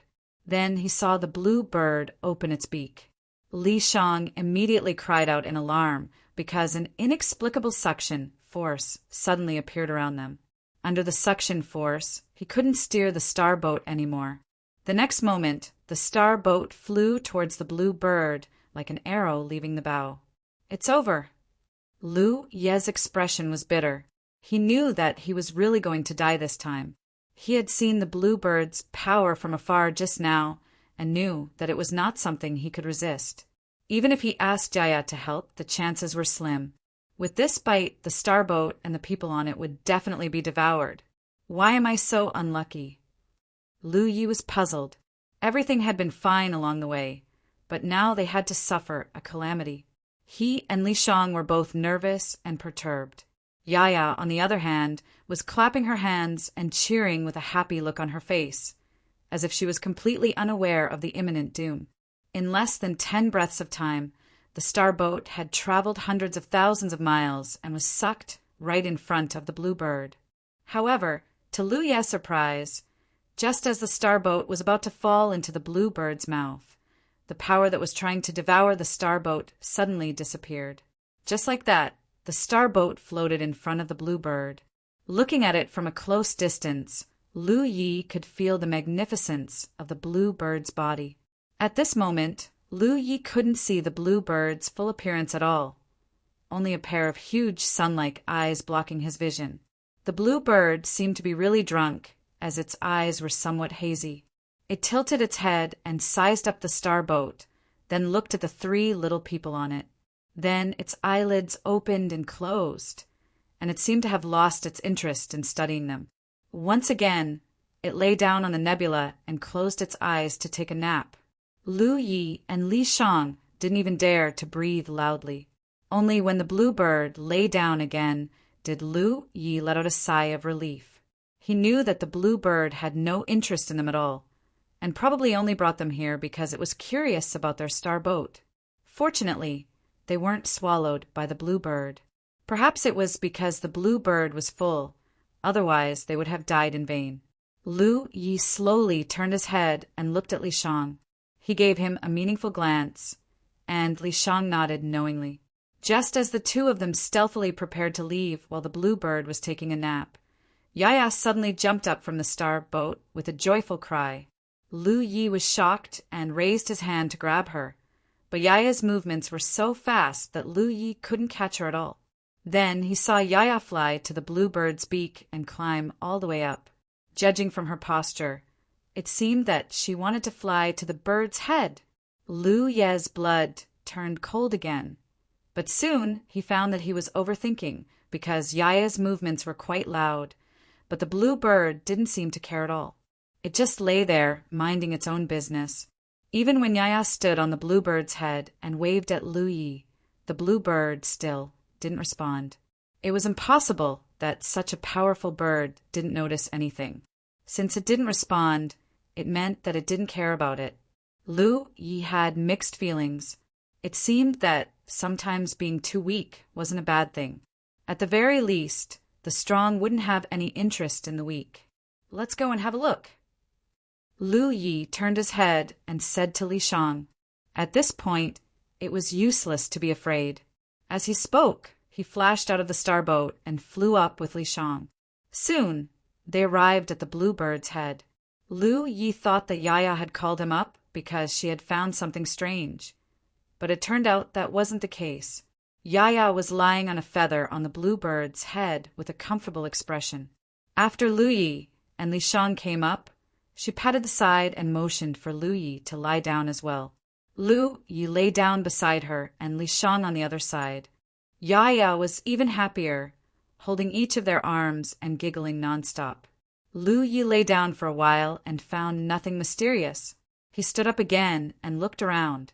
Soon he was attracted by the nebula where the bluebird was lying. This nebula was originally a whole mass, but after it was torn apart by the green bird's sharp claws, it had not been restored. Looking down from this position, the scene looked like a grave that had been split open, and it was pink inside. Thinking about it, Lu Yi asked Li Shang to stay where he was with Yaya, and he flew down. He was still very curious about the mystery of this grave nebula. He didn't have the chance to explore it, but now that he had the chance, he naturally wanted to see it. The grave nebula had been torn apart, and the big worm-like thing inside had been swallowed by the bluebird. There should be no danger. Entering the grave, through the huge crack, he saw pink everywhere. Looking from the inside, it was like a fleshy chamber, like the viscera of some creature. Lu Yi could feel that there seemed to be some strange aura left inside. This aura was familiar to him, but he couldn't remember what it was. After looking around for a while, Lu Ye's eyes were quickly attracted by something in a corner of the nebula. The object was several dozen feet long and had signs of being broken. Lu Yi pondered for a moment and understood what it was. It was the broken part of the big insect that the bluebird had swallowed. It looked like the insect's tail, It seemed that although the blue bird had swallowed the big worm, there were still some remnants, but these remnants were too small for the blue bird to be interested in. Lu Yi was very interested. For the blue bird, dozens of feet was indeed small, but for him it was very big. Walking forward, he came to where the worm's tail was, and the familiar aura became stronger. Lu Yi raised his hand and touched it, finding that it felt like flesh. But what surprised Lu Yi was that this worm's tail seemed to contain an extremely rich and surging energy. With a thought, he urged the power of the talent tree, and invisible roots extended and pierced into the worm's tail. The next moment, Lu Yi showed a look of surprise, because the energy in this broken worm's tail was indeed surging, even beyond his imagination. So far, the resources he had used for his cultivation were nothing more than spirit jade. He had also tried to refine a few spirit crystals, but in comparison, the energy contained in spirit crystals was purer and stronger than spirit jade, but it was far inferior to the energy contained in this worm's tail. Lu Ye's eyes lit up. This was a treasure. This worm's tail could be used as a spirit jade or even a spirit crystal. If converted into spirit crystals, it was estimated that it would be worth millions of pieces. And this was only an insignificant part of it. The blue bird had swallowed the bulk of it. This was only from the Grave Mound Nebula, and the Grave Mound Nebula in the Thousand Mound Grave was difficult to calculate. If every grave mound contained such a treasure, then this place was simply a land of treasures. Lu Yi was a little puzzled. Did the powerhouses in the starry sky not know about the situation here? Or did they not know of such a place? Or did they not have the ability to obtain it? But no matter what the situation was, this worm's tail was his. Lu Yi was in a good mood. He had never imagined that being sucked here by the blue bird would result in such an astonishing harvest. He tried to put the worm's tail into his storage ring, but he couldn't because it was too big. After inspecting it, he found that the end of the worm's tail was still connected to the nebula. It was probably because of this that the blue bird's tail broke when it swallowed the strange worm. Lu Yi could only take out the Pan-Shan saber and cut the worm's tail into pieces. This was physical work because the worm's tail was very tough. Even the Pan-Shan saber with the divine edge could only do limited damage to it. Lu Yi could only urge the 10,000 tidal waves to create a saw on the Pan-Shan saber's blade, slowly sawing the worm's tail. By the time he had sawed the worm's tail into a dozen pieces and put them all into his storage ring, several days had passed. During this time, Li Shang came down to check once, but seeing that he was busy, he didn't disturb him. It was not until several days later that Lu Yi put away all the worm's tails. After checking around and making sure that there was nothing left, he flew out. Reunited with Li Shang and Yaya, Lu Yi looked at the blue bird under his feet. There was no longer much fear in his heart. Instead, he was full of gratitude to the blue bird. If he wasn't in a hurry to return to the 9 states, he would have stayed here for a while. Maybe he could get some benefits from the blue bird. The blue bird was still sleeping. It seemed that after eating the worm, it needed some time to digest. Lu Yi took Li Shang and Yaya back to the starboat and set off on the way back. End of chapter.